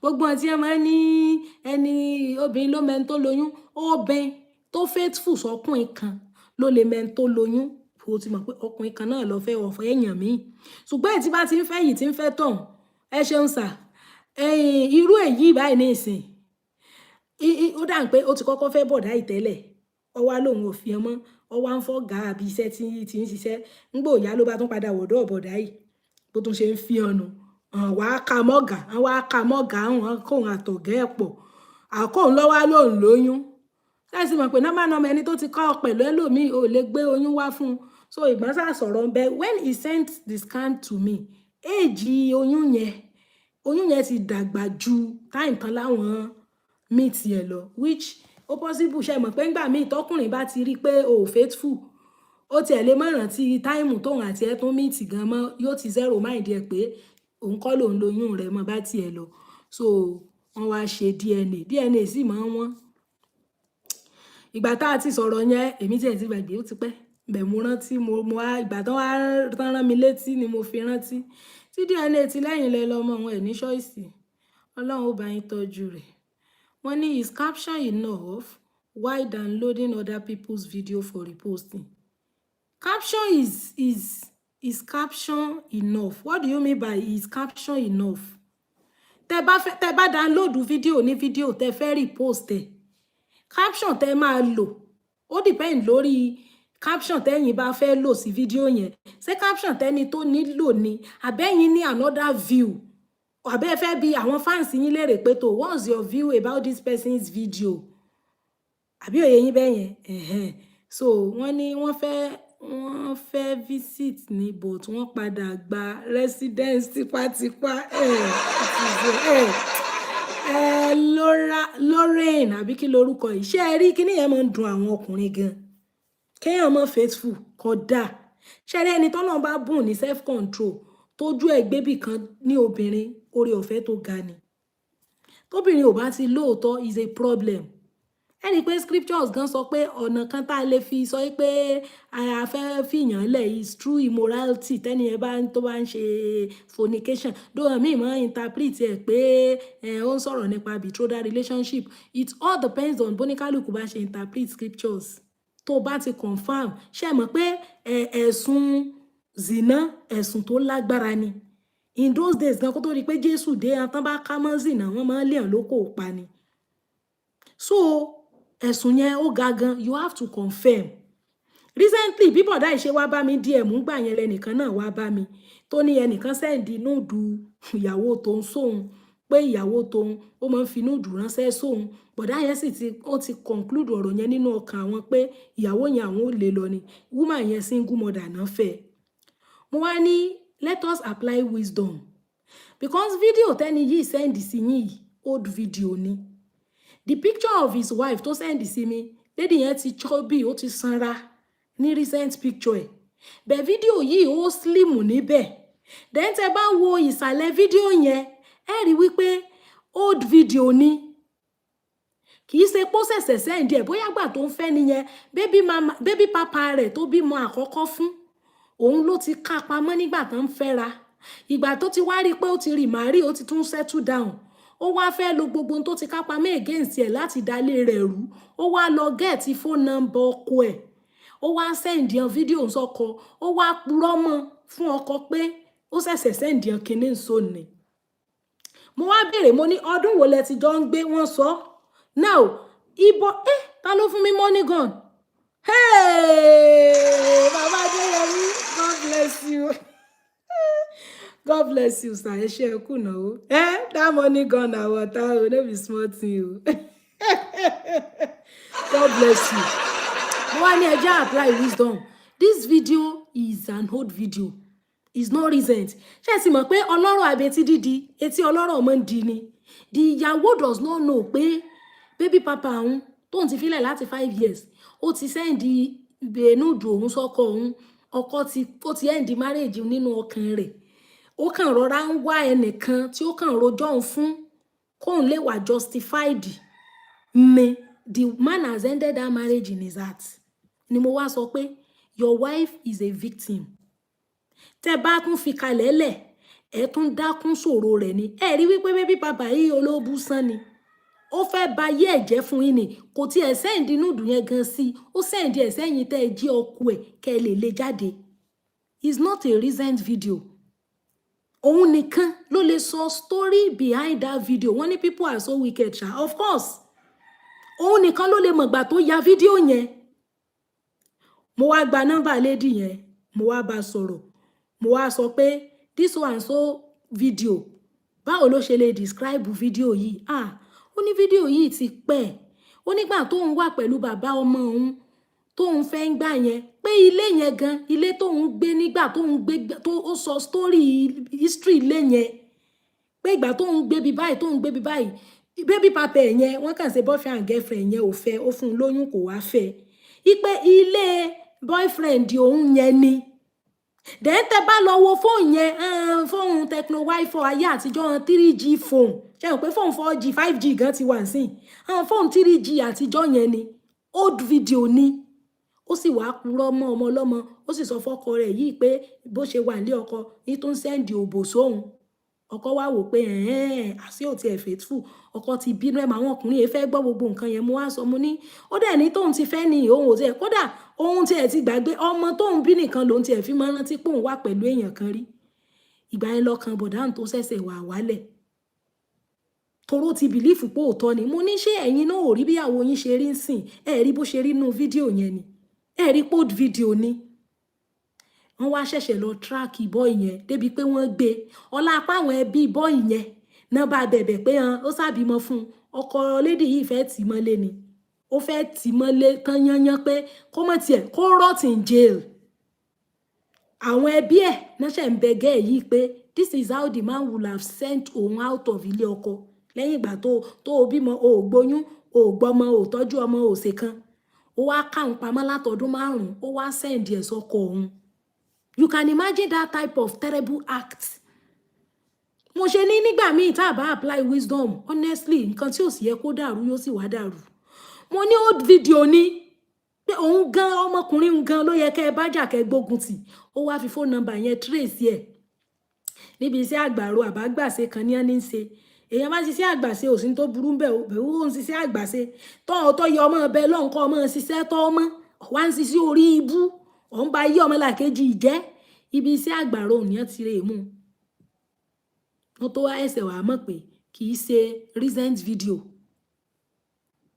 so téèyàn bá ṣe pé téèyàn bá náà sùúrù sí a lot of things will scatter irú bọ̀dáhùn ọjọ́ tán sọ̀rọ̀ òun ó lè ṣe pé ńgbà tán ti kágẹ́ ẹ̀hún mọ́ ọ̀gá ẹ̀ wọ́n ti gbàgbé ìgbà tán bá sùn àtìgbà táwọn àti ẹjọ́ mọ́ra gan wọ́n ti gbàgbé torí for that DNA test to reach 99.99 páwọn náà ní ó túmọ̀ sí pọ́n náà ní ó mì pé táìmù tán kóòtì pé ìjọ ìlàwọ̀n rántí páwọn bá sùn yẹn kì í ṣe tó ti bá sùn before ọjọ́ yẹn bẹ́ẹ̀ àlè tó yàn ọ̀gá tó tún lọ bá sùn tọ́ka òun ló jẹ́ káwọn bìlífù pé kì í sàn náà lóyún inú ẹ̀ nǹkan tọkùnrin yóò wà tó ti rí ọ̀pẹ̀ léyàn mi gbogbo ètò ti bí dàlẹ́ gan ó lè ní ìṣòro lòún ni. So that was what I told that brother in that day. Tí èèyàn kan sẹ́ndì inú ìdù ìyàwó rẹ̀ hùn. Ó ń bẹ̀bẹ̀ ni tẹ́ bá rí bó ṣe rí. Mo wá sọ fún wọn, mo dẹ̀ make sure pé mo get to the root of that case. Kó tó di wípé inú ọmọbìnrin yẹn kàn ń dùn ni pé bí ò bá ṣe kó bá òun nìyẹn. Fídíò yẹn ó ti ẹ̀ wà obvious, ẹ ti mọ̀ pé it's not a recent video. It has happened 5 years ago kó tiẹ̀ tó pàdé ẹni tó fẹ́ kó tiẹ̀ tó remarry. Èyí tí ẹ ṣe pé ó remarry gan ìyún gan ò má rí ẹ̀ náà wọ́n kàn fúnra wọn lóyún ó mọ̀ fẹ́ bá yé ọ̀tọ̀ ọmọ ǹjẹ́ ni. Wọ́n ní maybe the oga was unable to bá sùn gan ń kọ́. God bless you. Bóyá go bá sùn gan tí ìstó ti rí wọn pọ̀ yẹn ṣe mọ̀ pọ́kùnrin èé fẹ́ rí ọ̀pẹ ẹni tán fẹ́ pẹ̀lẹ́yàn mi which is not bad because ẹ rí téèyàn bá ní ọkọ tàbí èèyàn gan ò lọ́kọ bẹ̀ téèyàn wà decent orí ọ̀fẹ́ tó ga ni. Tó bá ń ṣe èyí tó ń ṣe tọ̀hún kò pay fún ọ na you go lose. Mọ́sá gbèrè mọ́sẹ̀ panṣágà ẹni ọba sí ó ṣe sí jìyà rẹ̀ ó ṣe sí parun ara ẹ̀ ni. Mo ń sọ fún this second person tí mo ń sọ story wọn pé ṣé ńgbà tẹ́yìn ti fẹ́ ni iṣẹ́ rí pẹ̀lẹ́yàn mi rí wọ́n ní rárá wọ́n ní kódà ilé ní mọ́ ń wà páwọn yọ ṣọ́ọ̀bù sí fún sílé ibẹ̀ ní ti ń tajà. Mo ní ẹni ìdẹ̀wà purọ́ pé òun là lé rẹ̀ òun ní mọ́ sẹ́ǹdì kìíní síhun tí mọ́ sẹ́ǹdì ìwòwò ẹ̀ sóhun. Meanwhile ìbínú tí bọ̀dá ń bí náà kò jẹ́ kán wo fídíò yẹn kán wò ó fínífíní. Mo ní tẹ́ bá wò ó fín ẹ rí wípé ní location yẹn ó look bí a dilapidated building ni. Ó dẹ̀ sọ fún yín pé inú ilé yín ni ó ti rìkọ́ọ̀dù ara ẹ̀ tí ó sẹ́ǹdì ẹ̀ sóhun. Ṣé ilé yín sójọ irú ibi tí ó wà nínú fídíò yìí? Ṣé bí ilé yín ṣe rí rè? Ẹ ti mọ̀ pé lẹ́kan tó ti gbérí láwọn ọdún kan sẹ́yìn. Ẹ sì fẹ́ ní sisi ó ti bímọ rí kẹ́ tó fẹ́. Tó bá yẹ pé virgin lẹ fẹ́ ń sìn, ó lè rúyàn lójú. But this is somebody that has bímọ.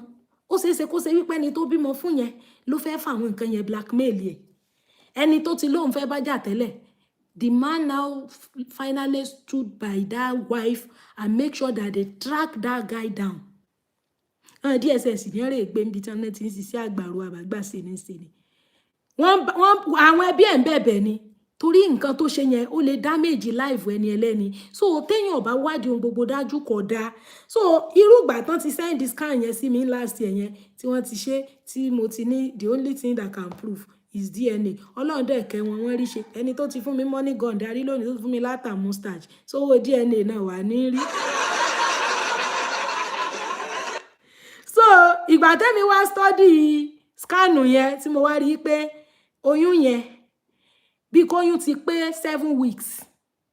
Another money gun. Bí kóyún ti pé 7 weeks. Kẹ́yìn wá sọ wípé 4 weeks ago lẹ́yìn súnmọ́. Tàbí kóyún ti pósù méjì kí scan sọ pé oyún jẹ́ oṣù méjì. Kẹ́yìn wá sọ wípé oṣù kan ago lẹ́yìn bá pàdé. Ó túmọ̀ sí pé oyún ti ń bẹ láàrẹ̀ kẹ́ tó súnmọ́. Ó mì pé bá sùn mọ́ oyún olóyún ni. Bẹ̀ ìbínú tí ń bí bọ̀dá ni ò jẹ́ kán fi gbogbo ara rántí ìgbà tán súnmọ́. Ìbínú tí ń bí wọn ni mo ṣe sọ pé tó ìrìn rẹ̀ ọba ti mọ́ àsobìnrin is a problem. Is a problem. Even though not the fact pé DNA rí ìdí páwọn náà ní kò túmọ̀ sí pé ò fọ́gà o. Ṣùgbọ́n oyún hàn ni ẹni. Ẹnìkan sì tún sọ ní ìsìn pé ó ṣeéṣe kó mọ́ bọ́ gàǹgàn sùn. I'm telling you, ó ṣeéṣe kó mọ́ bọ́ gàǹgàn sùn. Èèyàn kan send conversation ìyàwó rẹ̀ àtèèyàn kan sí mi. Conversation yẹn gùn gbọ̀nàgbọ̀nà lóríṣiríṣi. Àwọn tó máa jẹ́ extrovert. Mr. Michael, thank you for the at me. I am that. Tó máa jẹ́ extrovert, tó máa ń ṣe pẹ́pẹ́pẹ́pẹ́pẹ́pẹ́pẹ́ máwọn èèyàn. Ó wá ń pe máa yẹn wá ń sọ̀rọ̀ nínú conversation yẹn. Ìyàwó yín ńkọ́? Ìyẹn ní ìyàwó òun ò sí nílé. Ibo lẹ wà? Òun wà nílé. Òun lie down, òun ró tó wẹ̀. Òun wá lie down sórí bẹ́ẹ̀dì. Ẹ pẹ̀lẹ́. Ṣé bí mo sọ fún yín pé àwọn kinní kan ò ní wọlé? Àwọn APC, àwọn PDP, àwọn ANPP, àwọn kinní kan, àwọn Labour. Ṣé mo sọ fún yín pé àní wọlé? Ṣé mo sọ fún yín pé àwọn eléyìí ni wọ́n wọlé? Ṣé ti rí pé àwa la wọlé báyìí? Kinní kan sá ń sọ̀rọ̀ òṣèlú. So, and the husband of this woman is complaining. Ipe ìyàwó òun ó ti free máwọn people yìí jù. Pẹ́pẹ́ fúrú rẹ̀ ti pọ̀ jù. Then mo tún ka another conversation. Ọkọ ẹ̀ ló track phone ẹ̀. Ṣé wọ́n máa ń track phone? Tẹ́gbẹ́ gbogbo messages tó bá ń receive. Bọ́ ṣe ń receive ẹ̀ lẹ́ni náà mọ̀ receive rẹ̀.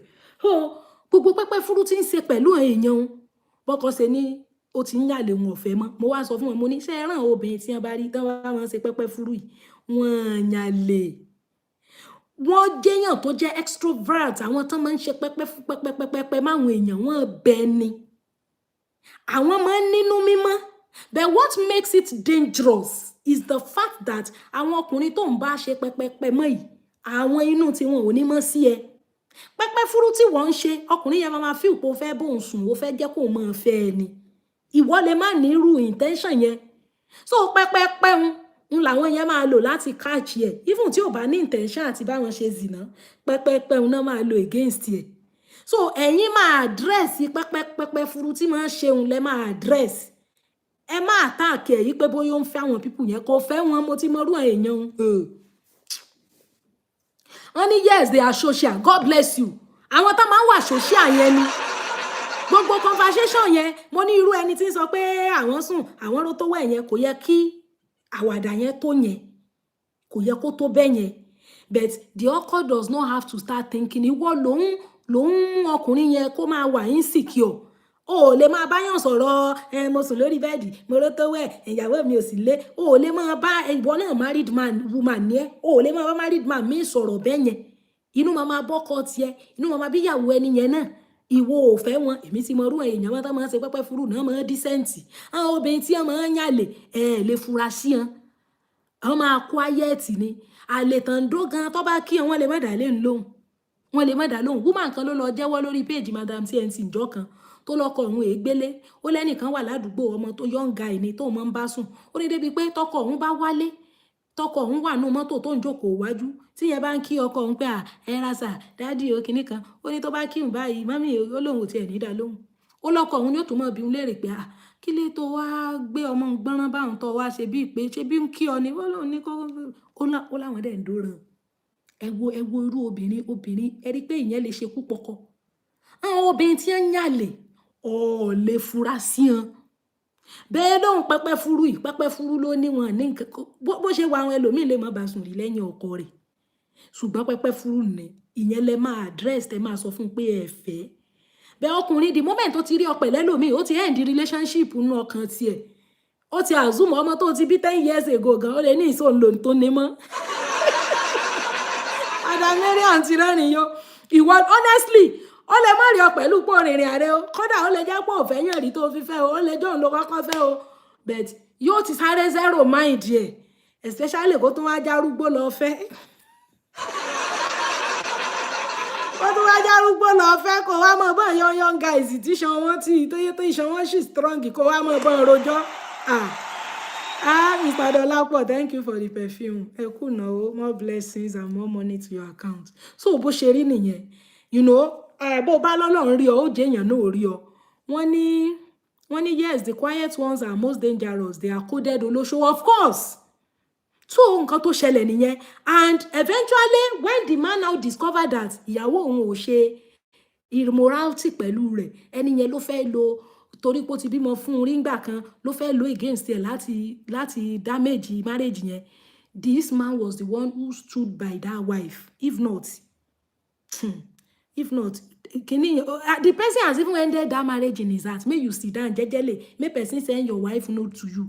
Àwọn DSS yẹn wọ́n so much handle ẹ̀ débi wípé gbogbo fóònù ẹ̀ àti gbogbo bí tó ó níbo ló send ẹ̀ sí ó lóun send ẹ̀ síbi kankan mo ní ṣé fóònù tí ń lò látọdún 5 sẹ́yìn iná ní sí ń lòdì ìsìn àbó fi kinní sínú memory card gbogbo everything rẹ̀ tó ever kó lè send ẹ̀ sí gbogbo ẹ̀ náà gbà lọ́wọ́ rẹ̀ wọ́n dáná sún ni bọ́n fọ̀dànù ni kò tiẹ̀ yé mi tí case yẹn fi wà settled tán fi bẹ́ẹ̀rì ẹ̀ is an old video kì í ṣe recent one rárá ó dẹ̀ lọ paint another scenario ó lọ attach ẹ̀ mọ́ story tí ò tiẹ̀ exist ò tọ́jú ọmọ ò béèrè ọmọ so ọmọ tó lè máa torí ẹ̀ pé ọ gan kò ń pè ọ́ the ọmọ is with àwọn grandma gẹ́ yẹn torí kò gbọ́mọ nǹkan wá ọ̀dọ̀ ẹni yìí fẹ́ so kí wá ni ó kàn mọ̀mọ́ fẹ́ ba yé ọ̀tọ̀ ọmọ ǹjẹ́ ni ẹ̀tọ́kùnrin bá ti rí anything bẹ́ẹ̀ yẹn ó ti write off ẹ kúrò ní ọkàn rẹ̀ rádà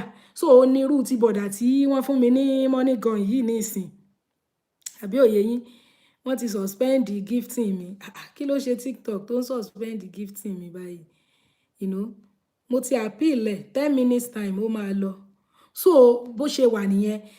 So eléyìí tó máa ń ṣe pẹ́pẹ́ fúrú máwọn èèyàn yẹn náà, mo sọ fún wọn, mo ní irú àwọn, mo ní gbogbo kan wáyé ní kí n gbọ́ gbogbo tí ń bá wọn sọ, ṣóyè ó máa bá ń sọ ọ̀báwọn, ṣóyè mo ní ìyẹn lẹ́ máa address pé ẹ̀ láìkí bí ṣe ń ṣe pẹ́pẹ́ fúrú pẹ̀lú àwọn èèyàn. But the fact pé òun fẹ́ wọn yẹn kò fẹ́ wọn. The only thing ni pé àwọn yẹn, àwọn máa breed, wọ́n máa form opinion lọ́kàn against ẹ̀. Wọ́n máa rò wípé bóyá ó fẹ́ mọ báwọn ṣe immorality ní ṣe ń ṣe pẹ́pẹ́ fúrú mọ́. And they can use that to trap her. That is what makes it dangerous. They are touching her as a person. She no dey do anything bad. Wọ́n ní let us ganu sí before the 10 minutes. 10 minutes yẹn gift ni. Also spend the gifting. Maybe TikTok ṣe máa ń ṣe ń gbà mí nìyẹn. Wọ́n ní he keeps it in Google photo. Okay. Wọ́n ló fi pamọ́ sí Google photo ni. Torí mo wò pé ṣé fóònù kan náà nílò láti bí ọdún 5 ni. Torí ọmọ tí ẹni ọ̀pọ̀ bí fún gan ọmọ nǹkan tí over 5 years. So bó ṣe ṣẹlẹ̀ nìyẹn. So bọ̀dá yìí náà, bọ̀dá Adéyẹmí náà. Ìgbà tí wọ́n sọ fún mi pé àwọn bá gẹ́ ẹ̀yẹn sùn, wọ́n ti bá sùn before ọgbà yẹn. But ìgbà tí scan sọ pé oyún jóṣù méjì, làwọn wá wò pé no, kò tí ì tóṣù méjì táwọn bá sùn, so àwọn kọ́ làwọn ni. Wọ́n ti gbàgbé ni pé àwọn wọ́n ti gbàgbé ni ìgbà tó ti ká mọ́ ọ̀gá. The fact pé òun àtọ̀gá sì jọ ń sọ̀rọ̀, àmọ́ condition tán ti ká òun àtọ̀gá.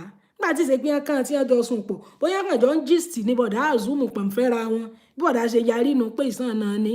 Déètì tí wọ́n kó tì fẹ́mi náà, ó yàtọ̀ sí déètì oyún. Oyún yẹn is older than that date. Thank God for DNA test. So Ọlọ́run bá yín tọ́jú ọmọ yín, yóò di governor, yóò di lawyer, yóò di irun, yóò di gbà. Bàbá Ayọ̀ká ìwọ ẹgbẹ́ ìsòkè. Yes ma.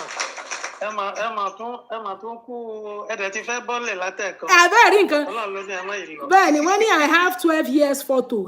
Photo àti 12 years ago. Ẹgbẹ́ ìsòkè bàbá. Ṣé rí a máa kẹ́kọ̀ọ́ náà ní lójoojúmọ́. Bẹ́ẹ̀ni. A máa ẹ̀kọ́ ojoojúmọ́ fẹ́ni tó bá rẹ́dì láti Honestly, mo ti fẹ́ bọ́lẹ̀ o. Ká tó dé. Ṣé mọ̀ pé ẹ̀dẹ̀ sọ̀rọ̀ yẹn nínú program kan tẹ̀ ṣe wípé bẹ́ẹ̀ tí ó ṣe ń sọ wípé ká má send nude, àwọn tí ó sì send ẹ̀ ń jọ yẹn gangan wọ́n sì tún wà tí ó tún send ẹ̀. Bẹ́ẹ̀ni. Èmi ò mọ wáyé tí ó ṣe pé gbogbo kinní yìí náà ẹ̀ka ó ti tó ẹ̀kọ́ fáwọn èèyàn. Báwo ló ṣe máa nígbà tó ń send ẹ̀ ó ṣe pẹ̀lú plain mind. God bless you. Pé ó ti gbọ́kànlé. Tẹ́rí ọkùnrin míì kọ́ lọ́run kó ṣàánú wa ó yẹ ká sọ ọpọlọ mọ́ èmi nínú àwa ọkùnrin kan so mọ́ lọ́rùn kan lọ jù sókun ni. Lẹ́ni tó ti fi sílẹ̀ tó ti bá tiẹ̀ lọ tí wọ́n ti bá tiẹ̀ lọ o tún wá ẹni yẹn kò fẹ́ kó mú fọwọ́ kò fẹ́ káyé ẹ̀ dáa wá fẹ́ fà wálẹ̀ it's bad. O tún wá purọ́ fọ́kù ẹ̀ pé ó ṣe sẹ́ndì fídíò ń sí ọ ni. Ó dàbí ọ̀rọ̀ tẹ́sọ ní tẹ́fi sọ̀rọ̀ ní ìjẹta àbíjọ́wò wípé ọmọ mi wà àti kékeré ló dẹ̀ tí mo ń bá wọn lọ tó bá rí pọ́n mọ kíláàsì ẹ̀ ó gba máàkì jùlọ yóò máa bínú ẹ̀. Irú wọn tó bá fẹ́ nìkan bóyá nìyẹn ó wá sílẹ̀ àfi tó bá rí pọ́n bá débi tí ò dáa it's very bad.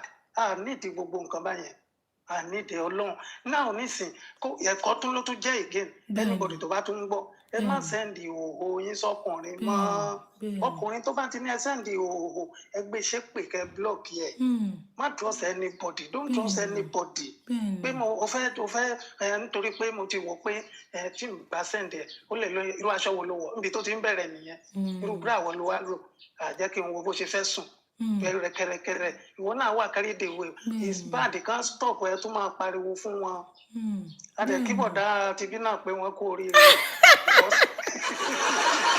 wọn kú oríire o.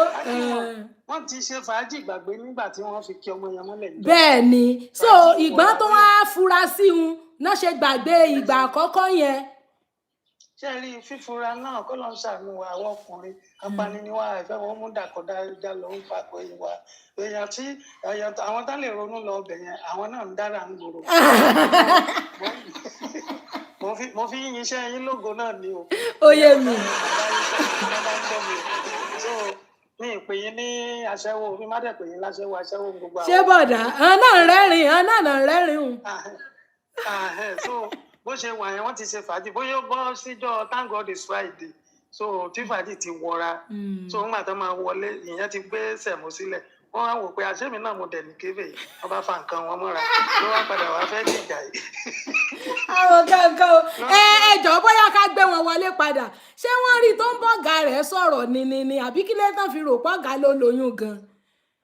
Àwọn èèyàn kúkú lè parọ́ mọ́ Ọlọ́run wọ́n lè parọ́ mọ́ àwọn èèyàn lè parọ́ mọ́ àbí ẹ mọ̀ ókè ṣé bí ẹ worú ẹni tó sàǹdì nude ẹ gbé wọn sókè tán bá lè ṣàlàyé dáadáa ẹ worú ẹni tó sàǹdì nude yẹn nísì ẹ wà tìgbà tí yẹn tó ti sàǹdẹ̀ ẹ wò gbà tó ṣẹ̀ṣẹ̀ wá ń gbé jáde so abínú ẹni ti wà tipẹ́tipẹ́ àwa ni ká kàn wà kẹ́fù ẹlòmíì bá rojọ́ mọ́ ìyàwó ilé báyìí ẹ fẹ́ lè pè ìyàwó yẹn ẹ fẹ́ lè lọ bẹ lórí ẹlòmíì bá rojọ́ mọ́ pé òun rí ìyàwó yẹn níbi kan òun tó yẹn ò bá fara balẹ̀ ilé ti dàrú so láì mọye àìmọ̀ṣé ọkùnrin ń bọ́bìnrin sọ̀rọ̀ lásán ni kíní ẹwọ kéèsì ọba Ìwó sorry to mention nígbà yẹn pẹ̀lú ìyàwó ẹ̀ lady yẹn ṣe analysis kan wípé ẹni tí Olúwo rí pẹ̀lú òun wípé ṣe mọ̀ pé Canada yes ní ó ní terms of pé I love you àwọn máa fi ń ṣeré bí ìgbà téèyàn kàn kíra wọn pé good morning ni. So bọ̀bọ̀ tí òun àti ẹjọ́ ń sọ̀rọ̀ ó wá sọ fún lady yẹn wípé you are my love I love you. Olúwo rí yẹn ó kà sọ́wọ́ ó wà ní nǹkan tó fún lady yẹn ní problem dọ̀la so wọ́n sọ fún àwọn nǹkan kéékèèké míì tí ò yẹ ká kà kún a máa gbé àkà kún kọ́lọ́n kó ṣíjú àánú ẹ̀ wò wá kọ́lọ́n kó ṣàánú wa o. mo ti gbé wọn sókè àmì bàbá Dọlápọ̀ ó yẹ sọ̀rọ̀ báwo lẹ ṣe rò pé ẹ̀yin ẹ̀ ó ń fọ́ gàǹgbàǹgàn. ṣe rí èmi jẹ́ mi gan ṣe ń gbọ́ mi. à ń gbọ́ sà. ǹjẹ́ ìyẹn wọ́n pé ẹnjìníà ni mi ti máa lọ láàárọ̀ ó dalẹ́ ká tó wọlé lẹ́yìn ọjọ́ sáòdì àti sunday nìkan la máa fi ń wà nílé. à ń chẹ́ẹ̀kì fóònù obìnrin kò sínú dáárì tèmi mi ò ráyè wò yẹn ṣe ń gbọ́ mi. ọjọ́ ìmọ̀ kọ̀ wá ń léjọ sáòdì mo múra láti lọ wo bọ̀ ọkọ̀ fóònù ẹ̀ wá rìn ọkọ̀ wa máa ń fóònù ẹ̀ rìn go ló wá ń fò yẹn ó wá lọ síta lọ receive call jíjà pé mi ò rí ọ̀kan wá wọlé padà ó fi fóònù ẹ̀ sínú ilé wá o office fingerprint ní Samsung ní fóònù yẹn fingerprint ní loving lock ẹ̀ lọ́wọ́ ìṣe mo ti add fingerprint mi mo ti add fingerprint mi mọ́ fóònù yẹn mo mọ̀ pé mo add fingerprint mi mo wá lọ sí WhatsApp rẹ̀ mo wá sí WhatsApp pé ọkùnrin kò sí nǹkan tó fẹ́ ṣe lórí fóònù tí a ò ní mọ̀. Of course. ó ti lock chat wọ́n á fingerprint mi sí chat yẹn chat yẹn wọ́n á rí wọ́n àti ọ̀gá ẹ̀ kí ló ṣẹlẹ̀ máa ń dẹ́rẹ̀ máa ń dé oúnjẹ tó máa ń fèmí náà ṣẹ́ ìyẹn ọ̀gá yẹn máa ń fún mi iṣẹ́ mo yẹ sí chat yẹn nìyẹn wọ́n á wò ó máa wá sí pé ló bá ti ń bọ̀ lọ́la máa wò pátá wá o bá ti ṣe kí ní ọ̀la máa ṣe kí ní kan wá o ọ̀nì ní mọ́mẹ́ǹtì yẹn mi lè kọ̀ǹtró ara mọ́ wọ́n máa kí ọ̀rí lé láburú jẹ́ pé ìyá fi lọ ṣèyàn léṣe dábì pé olú ẹ̀ padà lọ pé kí ló rán lọ sẹ́wọ̀n obìnrin ló padà lọ sí ẹ̀wọ̀n mo ṣáà drop fún yẹn mo wá jáde mi sọ̀rọ̀ kan mo wá jáde mo wá lọ bá ọ̀rẹ́ mi ní báyìí ló máa ṣẹlẹ̀ ìyẹn ní ṣé mo ṣúọ̀ pé mo ṣe máa parọ́ fún ẹ ni ìyẹn tí wọ́n bá ti wo paul first half tán pé kí n padà lọ lé kí n lọ mú fún yẹn jáde wọ́n á mú fún yẹn jáde mo á fi hàn ọ̀rẹ́ mi dáadáa tí yóò fi lè sọ orúkọ báyìí wọ́n fẹ́ra wọn. irú ọ̀rọ̀ náà dá. gbogbo time yẹn ní around September last year la plan pé ká ṣe wedding December la plan yẹn bí kìíní yẹn ṣe everything crush dànù kí ló fi escape ẹ. ẹ jọ sà ṣé ẹ̀yin béèrè lọ́wọ́ rẹ̀ pé kí ni ìwà àtọ̀gá sọ débi ọ̀rọ̀ pátá. mo wá bí léèrè ó ní àwọn kan jọba ń gist ní. irú rubbish gist wo nu. àwọn kan ti máa ń ṣe ní òun mọ̀ ìyàwó ẹ̀ ó dà àwọn máa lè ẹ̀gan tí a tún máa àwọn á máa lè yàn àti wọn á bá fẹ́ ni bọ̀ inú kan báyìí ṣé gist nìyẹn. ókè nǹkan tẹ́yìn rí nìyẹn kì í ṣe pé ẹ rí wọn gan pọ̀. style tó fún mi lánàá èèyàn kọ́ ló máa fún mi lọ́la tó bá ti ń bọ̀ ẹ wo orúkọ báyẹn ṣé gist nìyẹn. ẹ rí yẹn náà lórí fóònù rẹ̀. lórí fóònù ẹ̀ chat ẹ̀ náà chat èèyàn kan wá ṣẹlẹ̀ ní around July láti ẹ̀ ṣẹ̀ gbọ́ mi. mò ń gbọ́. torí owó tó bá débi ò mọ tó bá ti ṣe nǹkan obìnrin yẹn èmi ò kì í mọ̀ tó mọ̀ ètè láyé mi. so ọjọ́ yẹn mo wá fẹ́ kúrò nílé òun náà wá fẹ́ kúrò nílé kíní lè lára aṣọ èyí kí ló ṣe àwọn olóhùn ṣe kíní àmọ́ ni òun wà lè take care ó ṣà ó padà sí lọ take care ẹjọ́ yẹn. so after 3 weeks ọlọ́run tó fẹ́ tó àṣírí yẹn ni àṣé ó ṣẹ́yún gbà yẹn ni. after 3 weeks ní the same month ní July yẹn after 3 weeks later mo tún wáyé tó tún wá ń change nǹkan táwọn obìnrin máa ń pàdé àbí ló máa ń pè yẹn tó máa ń lò yẹn. wọ́n ní it sound like a cook up story. it's not hook up it's my fiance mi kan tí mo fẹ́ sílé. jọ̀ọ́ ṣé o ò ní àwíjàre kankan ni torí ìgbẹ́lẹ̀ ti fẹ́ márì rẹ̀ yẹn tẹ́ wá nítorí ẹ̀ lẹ̀ ṣe fẹ́ mọ́ ọmọ nìkan lẹ wá gbà lọ́wọ́ ẹ̀ ṣé nítorí ọ̀rọ̀ yẹn náà ni. ṣé èèyàn àrí nǹkan báyẹn tí ó ṣe pé irú kan báyẹn ó lè pààyàn láyé tó fún òun náà fún mi iṣẹ́ ó tún iṣẹ́ lábẹ́ máa yẹn fún mi iṣẹ́ irú kan báyẹn èèyàn lè kú sórí ẹ̀ ẹ̀yìn ẹ̀ sọ báyìí. ẹ̀ẹ́dẹ̀ wá bí lérè pé kí lòun àtọ̀gá sọ débi irú yẹn. gbogbo ẹ̀ ni mo bí owó ṣàṣẹ pé àwọn jà wọn máa ń jì sí ni nǹkan báyẹn ni ẹni excuse tó dà ń sọ nìyẹn excuse kan tó ń give nìyẹn. ok ìlọ táìmù yẹn ló wá lóun lóyún sí gbà yẹn. lóun lóyún sí gbà yẹn ó dàgbọn scan ta lọ ṣe mọ́ mi gangan ló mú lọ ṣe mo sọ fún yín náà. mo mọ̀ ló mú lọ ṣe scan torí ẹni tó jẹ́ ọlọ́yàjà ni so mọ́ mi láìkí ẹ̀ gan-an. so mọ́mì náà wà bá bẹ̀bẹ̀. mọ́mì ti rẹ pé MFM ló ń lọ. àwọn ìyá àdúrà èèyàn kí ni gẹ́ yẹn ibo ló wá wà nísìn ní gẹ́ yẹn. ìwé tí màá rí ọmọ wà lọ́wọ́ ẹ̀. kò dẹ̀ wá tiẹ̀ sọ fún yín pé kò tiẹ̀ wá bẹ̀bẹ̀ àbí kò sọ pé òun change òun repent.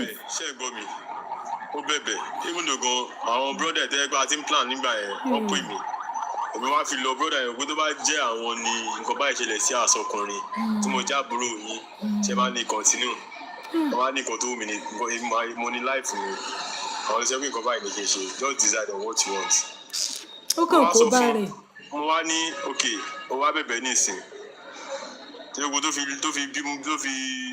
tó fi lóyún yẹn mi lè parọ́ fún yín èmi àti rírà jọ ọmọ kan send owó mo kàn send owó sí I don't even want to see her. tó fi bímọ. so ìgbà tó wá bímọ they called me ó bímọ ní March 8 this year. ó bímọ they called me and mo attend kìíní yẹn just but ní attend mi tí mo attend it's not my wish. bí nǹkan fi clear ìsọlẹ́nu pé tábàtì wá ṣe díẹ̀ lọ́wọ́ mo lọ mọ́ ń kọ́.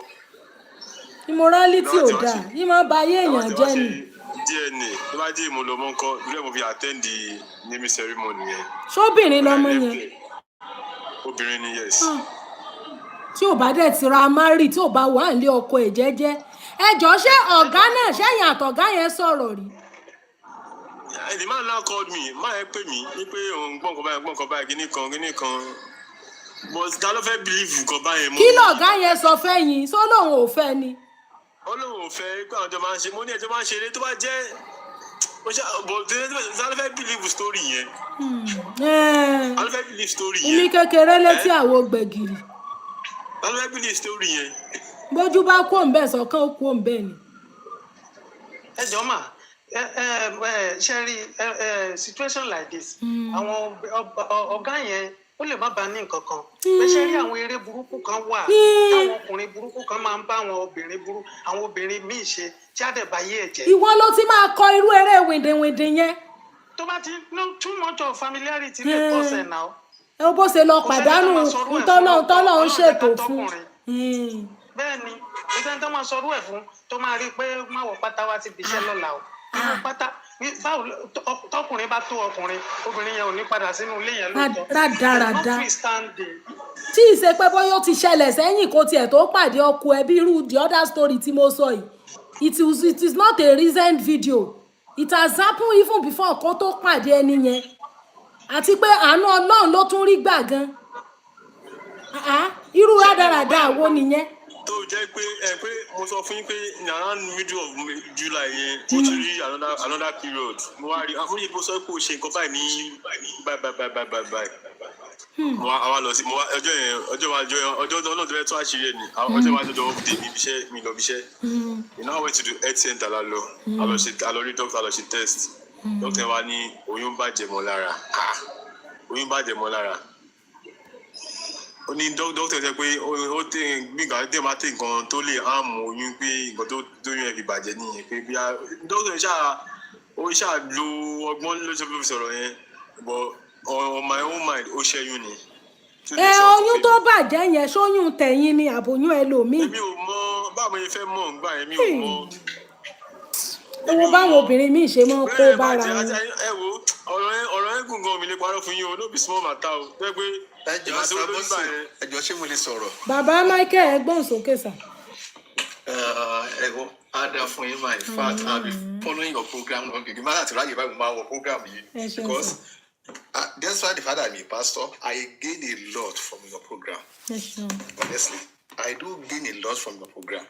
ṣé ẹ rí iná lóòótọ́ àwọn obìnrin kan wà tó pé wọ́n lágbèrè torí ẹ̀ pé ó dẹ̀ ní bí èèyàn ṣe lè bá wọn sọ̀rọ̀ tán lè jáwọ́ ṣùgbọ́n àwọn ọkùnrin náà a ní fọ́ọ̀tì tiwa ká má parọ́ ṣe rí ọ̀rọ̀ pé ó less than that tá à ń ṣe yìí our especially our Christians ó ń affect marriages wa a lot in sense that ìyàwó ẹ̀ dress nílé ó lè admire ẹ̀ oh my wife you are beautiful I love this colour of your pants mo máa ń sọ fún ìyàwó mi pants colour pants mo wáyé kó mú ó ní wọn rẹpẹtẹ sínú wardrobe gbà mí àti pé colour ilé mo like bíbò tiẹ̀ rí ìgbà tó bá wọṣẹ lé lórí tán o but ó tiẹ̀ wà lọ́kàn pé nǹkan tó wọ̀ nìyí ìyàwó wa dress ní admire wọn àní ṣé nǹkan tó obìnrin bá ń gbọ́ it goes a long way bíbélì gan sọ pé wọ́n pé this particular salvation yìí is by hearing ṣebí a gbọ́ salvation ṣebí a gbọ́ wàásù láti fàyè wa fún Jésù tá a bá gbọ́ ní fàyè wa fún so àwọn ọkùnrin náà ó ní bó ṣe ká ṣe máa admire àwọn ìyàwó wa. It goes a long way in their heads. But what we are addressing I say nobody cares. Wọ́n ní she's using herself to get you contract from her boss. Pé bóyá ń lora rẹ̀ láti gba contract fọ́kọ ni lọ́dọ̀ ọ̀gá. Ọ̀rọ̀ǹgì náà. Ọ̀rọ̀ǹgì. Ìyẹn náà wrong, ìyẹn ti ẹ̀ wrong. Ọ̀rọ̀ǹgì. But one thing ni pé àwọn eléyìí ẹ̀kọ́ ló ń jẹ́ fún wa pé àwọn ọkùnrin náà ẹ jẹ́ ká máa admire ìyàwó wa tó ń bá dress ẹ sì jẹ́ ká admire ìgbà mi gan ẹ jẹ́ ká kì í ṣàwọn nìkan ló kó wa yẹ kó máa select aṣọ fún wa ẹ jẹ́ ká wà náà lẹ́ẹ̀kọ̀ọ̀kan ká máa select aṣọ fún wọn náà gbà mí ẹni tó bá dress dáadáa jẹ́ come on you are beautiful my wife kí ni ẹ máa dún sórí ẹ̀ pé ọkùnrin tí ẹ ń sọ bẹ́ẹ̀ ṣùgbọ́n àwọn ọkùnrin táwa ní platform mi báyìí mélòó ló sọ lẹ́yìn sí ọ̀gá pé I love you. wọ́n rò lọ́wọ́. mélòó nínú wa. wọ́n rò lọ́wọ́. mélòó nínú wa báyìí ni pé for the past 3 months. ṣe rí yìí sá ṣe mọ̀ pé yìí wọ́n tí ì fẹ́. you are well dressed I like this attire this and that. ṣe mọ̀ pé wọn ò fẹ́ yìí wọlé dádì ṣe mọ̀ pé ń fẹ́ sọ́nà ni wọ́n náà fẹ́ ṣèyàwó ní December ló lóyún September. àwọn tó ti kó tó lè lóyún wọ́n ti ń rìn òwúrọ̀ ara wọn náà oyún òṣàkó mọ òun náà ọgá yìí náà ti ń rìn wọn àdúgbò bàbá yẹn gan tẹ̀tún rọ̀ǹgì náà ṣe mọ̀ tábàdìkà wò kìrìtẹ̀ ọgá yìí máa jẹ Christian o àmì o kọ̀dẹ́mù yín o. ẹni tó máa fẹ́ tó máa nífọ̀kànbalẹ̀ ń bẹ̀ ó ti lóyún. confined place nìyẹn so kò sígbà tó bá dírẹ́sì náà kò sígbà tó jẹ́ kẹ́ máa admire so mo kì ní wọ̀nyí ṣe rí fọ́ọ̀tì ẹ̀ ó ọkùnrin mi ni pé obìnrin tó bá ṣe ó rọ̀ǹgì o ṣùgbọ́n àwọn ọkùnrin náà ó yẹ ká máa lẹ́yìn bá ṣe máa appreciate àwọn ìyàwó wa ó yẹ ká máa appreciate wọn it goes a long way nǹkan kékeré wọ̀nyí ló kàn máa ń da marriage tó pé tẹ́ bá ń bì lọ́wọ́ pé kán rojọ́ ẹni á ní nǹkan tí mo fi ṣe ẹni á ní ìwọ̀n kan tó fi ṣe mo sọ wọn tí wọn ọmọ kan tó fi ṣe ra wọn yẹn ẹ rí i pé torí pé àwọn ingredient tó yẹ kí ó máa wà nínú marriage wọn they don't add it ẹni gbogbo nǹkan tẹ́ ti ń kọ́ lórí program ẹlòmíì bá kàn gbọ́ ni kò apply rí. bẹ́ẹ̀ ni tó apply èyí tá a ṣe recently ó wúlò fún o nígbà tá à ń sọ̀rọ̀ àwọn circumcised woman tá a sọ bọ́n ṣe ń bá wọn sùn ó dẹ̀ ṣe ó dẹ̀ work ó dẹ̀ sọ. àbí ẹgbẹ́ mi báyà wá kìrìsìtẹ́nì èmi gan kí tó di pé mo ṣe wọ́n tó kó pẹ́ dé ọ̀hún. ẹ wò dádì ẹni yìí wọ́n ní anytime I admire my wife the next thing na billing ṣe rí i pé yún náà lè mú wọn stop ńgbà bá admire èèyàn tó ti gbé wá gbé bíìlì wá fún yín owó gbá owó àwo.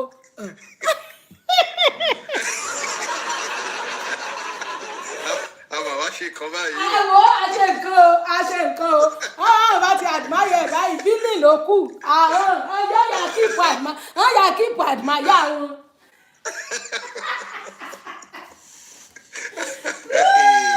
ẹ̀bẹ̀ kí lẹ́tà obìnrin náà mọ̀ ṣe bá wàhálà wa gan ti pọ̀ jù èèyàn àdìmáyà rẹ̀ ìwọ tó wá ní kínní. nàìjíríà bá kọ lórí wáyé. nàìjíríà ṣe bí kì í ṣe gbogbo obìnrin ní òbí ìlú yín lẹ́yìn àdìmáyà ni bàbá Samuel olúwa nífẹ̀ẹ́ mi. àwọn akẹ́kọ̀ọ́ báyọ̀. Educative gan honestly in fact àgàgà bá ti ń ṣe bible study yẹn pé many things wà tó pé àwa christian a máa ń rò pé bóyá overdo àbí bóyá àṣẹ ní tá a bá ṣe kàwá tó dẹ̀ rí bẹ́ẹ̀ níwájú ọlọ́run a kàn máa kóyán ẹ̀ṣẹ̀ bóra wa lórí ìgbà ṣáàgbà míì nǹkan tí òun ṣẹ̀ṣẹ̀ alẹ́ṣẹ̀ ni. a kàn wá sọ̀rọ̀ wá di ẹ̀rú ẹ̀ṣẹ̀ kalẹ̀ ṣá.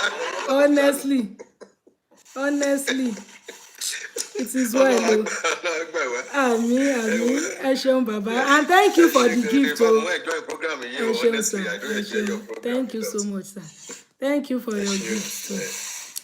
So bó ṣe jẹ́nu ṣe rí wípé the two instances yẹn ó yàtọ̀ síra wọn àwọn wọ́n ní conversation chat ohun àtọ̀gẹ́ ẹ̀ náà rí torí gbà wá díẹ̀ mú gbà náà wọ́n ló ń fọ́gẹ́ ẹ̀ èmi ò sì lè tún sẹ̀ mọ́ béèrè pé ẹ̀ṣẹ̀ kan pọ̀ ní tí wọ́n jọ sùn pọ̀ ní wọ́n sáà ní àwọn ka oyún tó dẹ̀ ní oyún yẹn ó ti dàgbà ju ìgbà táwọn súnmọ́ lọ so ó ti ń gbọ́dọ̀ wọn ti jọ ń gbé ẹni tóun àtọkọ ẹ̀ bá ti jọ ń gbé tàbí òun àtọkùnrin bá ti jọ ń gbé ẹ̀ lè predict ìgbà tóyún dúró sí lára so oyún yẹn ti dúró sí lára àwọn náà dẹ̀ ní kó tó di pọ́n Richard ohun àtọ̀gà so ìgbọ́n ṣe skánù tóyún gbóṣù méjì jáde làwọn fi wò pé à ń súnmọ́ gan kí èpò sú méjì ẹ mọ̀ pé wọn ò ní rántí mọ́ gbogbo mẹ́mórì yẹn máa fò lọ ni wọ́n ti àzúmù pé ọ̀gá òun ní ń fẹ́ nu thank God for DNA test so ọlọ́run dẹ́ lè ṣe ọlọ́run bá ní kó ronú pìwàdà tí ọ̀rá ṣe rádaràdà bá mọ̀ àti pé ayé yìí gan ni agbára o ẹ wo nǹkan tí ọlọ́run plan fún tí kò bá ti marry nísìn kò bá ti pọkàn pọ̀ sọ́dọ̀ ọkọ rẹ̀ ọlọ́run sì bá ṣe ọkọ rẹ̀ ń ṣiṣẹ́ kì í ṣe ẹni tí ò níṣẹ́ lọ àbí ẹni tó tiẹ̀ lé lówó DNA ẹ hàn yí pé kì í ṣe ẹni tí ebi ń pa ònù nísìn ó ti lọ fi tí ọ̀dà ó ti dínà tí tọ́lọ́run plan fún so ẹjọ́ nítorí ọlọ́run gbogbo ẹni tí bá ń ṣerú nǹkan bá ń kọ̀ jáwọ́ ìwọ tó bá sì jóbìn náà mọ̀mọ́ bọ́kùnrin ṣàwàdà àwọn èdèwèdè yọ̀ọ̀kan kò bá yí ọ̀tẹ́ ẹni ọ̀pọ̀ ẹ bá rí ọ ní ìsìn kí ló fẹ́ rò lẹ́jọ́ kí ni bó ṣe fẹ́ dìfẹ́ǹdì ara ẹ pé ìtọ́jọ́ dáyín pọ̀ tó pa yín pọ̀ ọ̀tọ̀ please bẹ́yàn bá lọ́lọ́run rí yàn ó jẹ́yàn náà ò rí ọ we make our way right with God and if only let your moderation be made known to all men jẹ́ kí ìdúró déédéé rẹ kó di mímọ̀ fún gbogbo ènìyàn àmọ̀pọ̀ náà lórí ọkàn èèyàn bẹ́ẹ̀ èèyàn náà lè jẹ́rìí èèyàn pé tó bóyá ó wá ń gbé èèyàn wọnú ilé látòrí afẹ́fẹ́ o ṣùgbọ́n ní físíkà o èmi ò rí èèyàn pẹ̀lú rẹ̀ rí o àwọn èèyàn ò lè jẹ́rìí nípa èèyàn bẹ́ẹ̀ ń gbà tó jẹ́ pé ìwọ náà gan ìrìn rí ọmọ bó bá jẹ́ pé ò ṣe tí ọ̀dà gan gbogbo bó ṣe ń bọ̀ èèyàn bóyí wọ́n rò pọ̀ ń fi hàn ni bí ayé lajú dé gan bẹ́yìn òní boyfriend tí ọlọ́rẹ̀ tí ọlọ́kọ tí ọlẹ́ ní kankan tí ń dá gbé ayé òbu amos bọ́ sí ìwọ tó ń kó gbá tó ń káwo tó ń kó wèrè kiri kí lẹ chaati àwàdà kí lẹ sọ débi pátá ẹ bá ti ń bọ́ sọrú ọ̀rọ̀ wọ́n blọọkù ẹ̀ ni tàbí kò tiẹ̀ mọ́ tiẹ̀ ní any discussion to do with him kò sí bọ́kùnrin ó ṣe rí yẹn tí ó tún ń wù láti fi ọmọ máìdí ọkùnrin yàtọ̀ sí tobìnrin it is well yo wọ́n ní devil have seen that their future will be good together and they find all means to separate them. Honestly, Madam Jumoke, okay, honestly, ó wá ọ̀nà àti tú wọn ká ni. Àlìálí, àná kúkú lọ́mọ. Wọ́n ní this is too extraordinary play. Extraordinary play ni. Irú rádaràda wo nu, o ti lọ́kọ, o ti lẹ́ni, o fẹ́fẹ́, ọ̀gá ọ̀hún rẹ̀, o ti níyàwó, ó ní, ó lálẹ́. Àbí ọ̀sán gbogbo náà ló tún lálẹ́. Kí ló wá ń wá pẹ̀lú rẹ̀? Ẹni tí ò ní nǹkan kan tó máa lùzì. Bọ́ọ̀gà, bíyàwó ọ̀gá bá káwọ́ àtọ̀gá, ìwọ ló máa lùzì. Torí ìyàwó ọ̀gá ò lè torí ẹ̀ fọkọ ti ẹ̀ lẹ̀. Ìwọ ló máa lùzì. Ìwọ ló lùzì. Kí wá ń kókó ayé? It is well yo. Kóòkì wọ́n bùn mi ni. Èmi rà. So, náà sì ti mú àǹkà mú. So, ẹ̀yin fáǹsì mi bó ti jẹ́nu o, a dúpẹ́ lọ́dọ̀ Ọlọ́run. Bàbá Adéyẹmí tó congratulations o. Ọlọ́run ó wò, Ọlọ́run ó dá sí. Ẹni Fúlàní ń gbọ́ wọn ló bímọ, ó níyàwó òun sọ bẹ́ẹ̀. Fúlàní bá okú ewu ọmọ, ó níyàwó òun sọ bẹ́ẹ̀. Ìyàwó òun sọ pé òun ló ń bímọ. Ló lè má jọ ló ń bí. So, ìyẹn ti rí nísìn. Ọmọ yín ni. So, kò sí wàhálà. Bọ́lọ́run bá sì ṣe, tẹ́ bá sì nífẹ̀ẹ́ rẹ̀, tẹ́ bá dáríjì. Wọ́n ní by network ni o. Wọ́n ní my network, okay. Tẹ́ bá dáríjì. Ọlọ́run bá ní torọ́rọ̀ ọkọ àti ìyàwó, ó ní agbára. Ta ló tún fún mi láńdà àti? Màmá Dọlápọ̀, ẹ mọ̀ sí ẹ. Owó gift tẹ́ ti fún mi lórí live stream yìí gan. Ó ti tó mi. Tí n bá ṣe show lọ́sẹ̀ yìí, kódà, ìmọ̀ Fẹlá ni. God bless you mo. Ẹ ṣé kú náwó. More blessings to you. Ṣé ti rí báwọn èèyàn ṣe máa ń pàdánù nǹkan t'Ọlọ́run ṣètò fún wọn. Gbogbo gift tán rà yìí gan. Ẹni tí ò bá jẹun kánú ò lè ra money gun, ra handout, ra gbogbo ẹ̀ o. I dey tell you, no be small money. Abeg.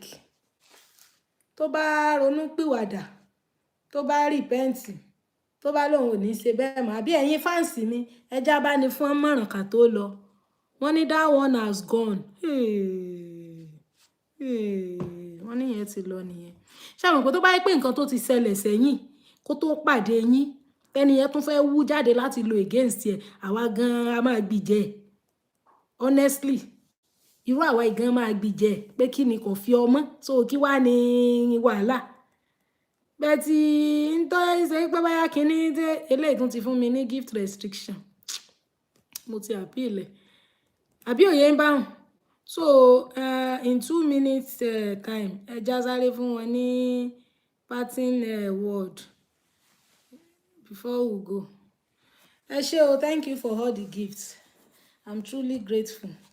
Ẹ já gbọ́n sókè o. Ẹ má bí ẹ ṣe ń jàre. Mi ì mọ̀ bóyá ọ̀rọ̀ tí mo sọ lẹ́ẹ̀kan bóyá ẹ gbọ́ torí mo kàn ń sọ̀rọ̀ lọ mo wá rí pé kí lọ̀rọ̀ yẹn? nìkan ni mo kàn rí. No, tí mò ń sọ fún bàbá yẹn wípé obìnrin òun ṣe kì í ṣe nítorí pé tẹ́ bá wo wedding, mo ní wedding, tẹ́ bá wo relationship yẹn, it's still very young. Wọ́n máa pọ́nra wọn lé lásìkò gbà yẹn. So obìnrin tó bá ń ṣe ṣìnà nírú àsìkò gbà yẹn, tí wọ́n bá fẹ́ padà fẹ́ sílé náà á padà ṣe ṣìnà ni. Kì í ṣe pé ìjàgbéyàwó ti sún àwọn méjèèjì. They are still very young. Àwọn tó ń ṣẹ̀ṣẹ̀ fẹ́ lọ hello. À ń gbọ́ yín. Ṣé nẹ́tíwọ̀kì wọn ni? Hello. À ń gbọ́ yín sà. Àwọn méjèèjì sì young ní time yẹn. Tó ń ṣẹ̀ṣẹ̀ dájọ́ wedding síwájú. I think ó dàbí first born wọn náà nìyẹn. So wípé wọ́n àwọn cherish ẹ̀ pé kò àwọn sọ fún pé ó beautiful àbí kò fine àbí ó wọṣọ tó ṣe kíní àti jẹ́ kí wọ́n tó wọ̀. Ní time yẹn wọ́n máa ṣe ṣerú nǹkan báyẹn. Tó bá yẹ pé lóòótọ́ ló lọ fẹ́ ọ̀gá ẹ̀ o. Of course. Wọ́n ní lóòótọ́ ló lọ fẹ́ ọ̀gá ẹ̀. So relationship yẹn sì young, kì í ṣe pé tó ti sú wọn àbí tó ti rẹ ìfẹ́ láàrin wọn ní time yẹn. Nínú nǹkan yẹn ti wà nú ẹ̀ tẹ́lẹ̀ ni, tó bá jòótọ́ ló fọ́gà yẹn já máa fi clause yẹn sí. Tó bá jòótọ́ ló fẹ́, ìṣekúṣe yẹn ń gbọ́n bẹ́nu ẹ̀jẹ̀ tẹ́lẹ̀ ni. Ó ń bẹ́nu ẹ̀ sọ tán bá fẹ́ náà yóò padà ṣe. Kò ní change. Àwọn ọkùnrin kan wà tó jẹ́ pé wọn ò lè fún wàrà, wọn lè dá wàrà nù. bíi kan kí even bẹ́ẹ̀ bá ń bá wọn gbé ládùúgbò mi orúkọ tí àwọn sáyẹ́ǹsì òyìnbó yín lè pè wọ́n tẹ́ bá ń bá wọn gbé ládùúgbò bí wọ́n ṣe máa báyàwó oníyàwó ṣeré tọkọ wọn bá kọjá ń gbà yẹn ó lè bá dalé obìnrin yẹn. ìyàwó oníyàwó yẹn lórí ẹ̀ máa pè ta ló lè rẹ́ òbú ọ̀rẹ́ orí ibú. wọ́n ló máa ṣẹ́ẹ̀tì standard. tó jẹ́ first time tó kọ́kọ́ máa ṣe nìyẹn tó wà lọ ṣojú ọkọ tíyàwó yẹn wá tí bóyá ó ṣojú ọkọ ṣe àmọ́ kò sí tí obìnrin yẹn lè fi defend rẹ̀. bẹ́ẹ̀ni. eré kí náà bá débi pé wàá ṣe kó máa pátá wá sí ọ́fíìsì lọ́la kò sẹ́ni tó máa gbọ́rù ẹ̀ Ọlọ́run jẹ́ atọ́kùnrin èèyàn tó bá tó ọkùnrin tó bá gbọ́rù ẹ̀ obìnrin yẹn ò ní sunú ilé yẹn níjọ́ yẹn so kọ́lọ́n kó ṣàánú wa bẹ́ẹ̀ kíní kan tó wá ń bẹ tí ẹ̀rù Ọlọ́run bà mí sí ẹ̀bí lè pa àwọn méjèèjì tó lè dọ́jọ́ wájú kan sì padà wá tó pàdé kan wá fẹ́ra wọn bí màá yí wá rí òtítọ́ tó wà ń bẹ ó yá ó lè má rí bá a ṣe rò kó wá rí òótọ́ tó wà ń bẹ kó ṣe wàá máa ṣe pé ẹni tó yẹ kó bẹ̀yàn lọ́wọ́ àpadà ń bẹ ni tí ò yẹ kó bẹ̀ pé má bínú ọ̀rọ̀ péyàn tó ń fẹ́ra wọn ọ̀rọ̀ wọn mọ ọ̀rọ̀ èèyàn méjì ń fẹ́ra wọn ó lágbára gan. ta ni ò tí ì sọ̀rọ̀ náà ọ́lí bọ́ọ̀yì àbí kí ni. anyway so nǹkan tí à ń sọ náà nìyẹn kó ní kálukú ẹ máa caution àwọn erépá kan tí ò nítumọ̀ wọ́n ní my neighbor is playing rough with me I disagree with him he called my husband that he saw me at ẹkọ yòókù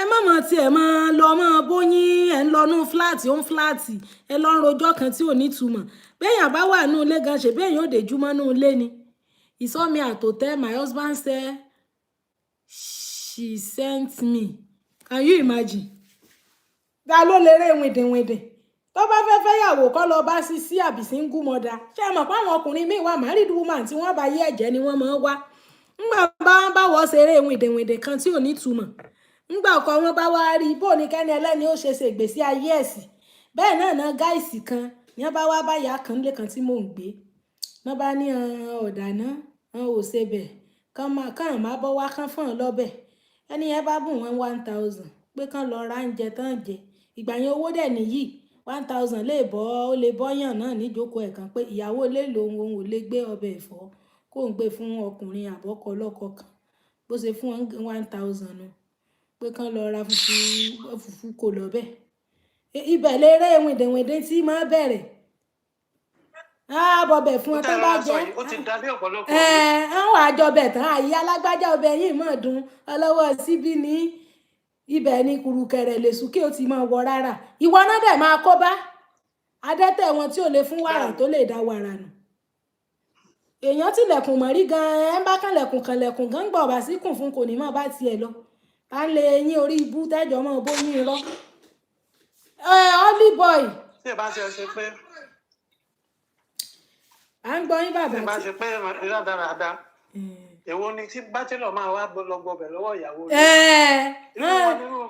wọ́n pọ̀ wọn ò níṣẹ́ tó máa ń ṣe ẹjọ́ náà máa ń rò kán máa ta lúdò kán máa lọ gbá bọ́ọ̀ kán máa rìn lọ́rìn bọ̀ wọ́n sì ti dàgbà géńdégì lọ́tọ̀ ẹlòmíì ti tó baálé ilé ìmíì ti fóbìnrin lóyún kò gbóyún lóríṣiríṣi wọ́n wá bá yọ pẹ́ǹpẹ́ kán fún un lọ́bẹ̀ wọ́n gbọ́ pé ń ṣèbẹ̀ ẹ̀fọ́ ìyẹn bá fún wọn 1000 ó ní kán lọ ra nǹkan jẹ ládùúgbò pé ìyàwó lè lo ohun ò lè bubẹ̀ fọ́kọ ọlọ́kọ n tó ti bímọ wà nù wọn ṣùgbọ́n tí ìyàwó ò bá gbé single father ní ọ́ ngbà wọn ò tọkọ ṣe ngbà bá wá bubẹ̀ fún ọ kọ́kọ́ bí mi pé ń bu ẹ ti díjò lẹ́di pẹ́ ń bubẹ̀ fúnra yín ogun bá dé mẹ́ra rọrùn.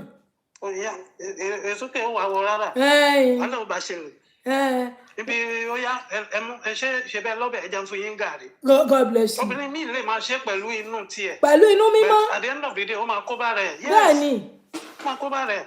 even domestic staff gan sọ̀rọ̀ gbọ́njẹ fún gan ní ìsìn pé bóyá kínní alùpùpù ó ṣe ń tó pé. bẹ́ẹ̀ni ìjọba dẹ̀ ti jọ ń di pé ó ti ń di ó lè nínú yẹn káwọn ọkùnrin yẹn máa wò pé ó dà pé bí màá yìí ṣe sí mi. God bless you. ó dẹ̀ ní máìdí ẹ̀. ó dẹ̀ ní máìdí ẹ̀.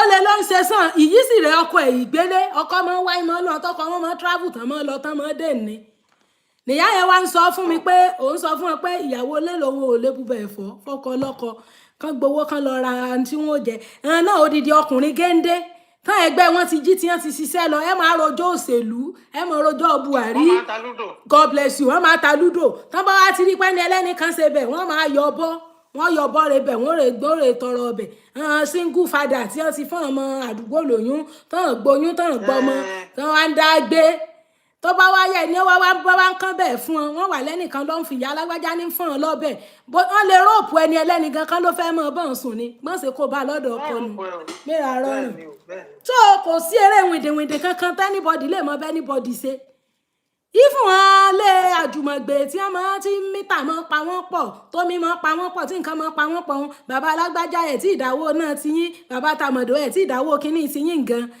ó yẹ káwọn tán bá ń gbèrú lè mọ ọkọ ṣàn ọkùnrin ló yẹ kí wọ́n máa mójútó gbogbo nǹkan kan nínú ilé káwọn obìnrin máa ṣe tiwọn ṣùgbọ́n bó bá jẹ́ ìyá alágbájá ni ó lọ yàrá bọ̀dà alágbájá tó jẹ́ bachelor ni ó lọ béèrè pé bọ̀dà ṣákírù tí ìdáwó náà tẹ̀yìn ni bọ̀dà kínní kan máa wá sáàjì fóònù nínú ilé yín ibẹ̀ lè sùkẹ́ sí máa wọ rárá. God bless you. ó yẹ ẹjẹ sanwó ẹ̀yin lẹ tí ì san ti yín o ẹ tí ì dán sanwó ẹ̀yin lẹ tí ì san ti yín mo ti bá yín san ti yín èmi lẹ fún padà o èmi lẹ fún padà àwọn relationship burúkú tí ibi tó ti máa ń bẹ̀rẹ̀ ni rádaràda ìyá máa ní ẹ má wọrí níjọ́ bá ti wá tó bóyá 1000 ló yẹ kó san tó gbé 2000 lẹ̀ tó ní 2000 mo máa mà fún yín ni oníbàárà bó lè bọ̀ ni. àwọn ilé àjùmọ̀gbé face me I slap you yẹn ní ìsìn irú àwọn flat ìsìn each flat ni ó ní prepaid yẹ each flat ni ó ní everything kò sí nǹkan kan tó dà yín pọ̀ kitchen ò pa yín pọ̀. bẹ́ẹ̀ni.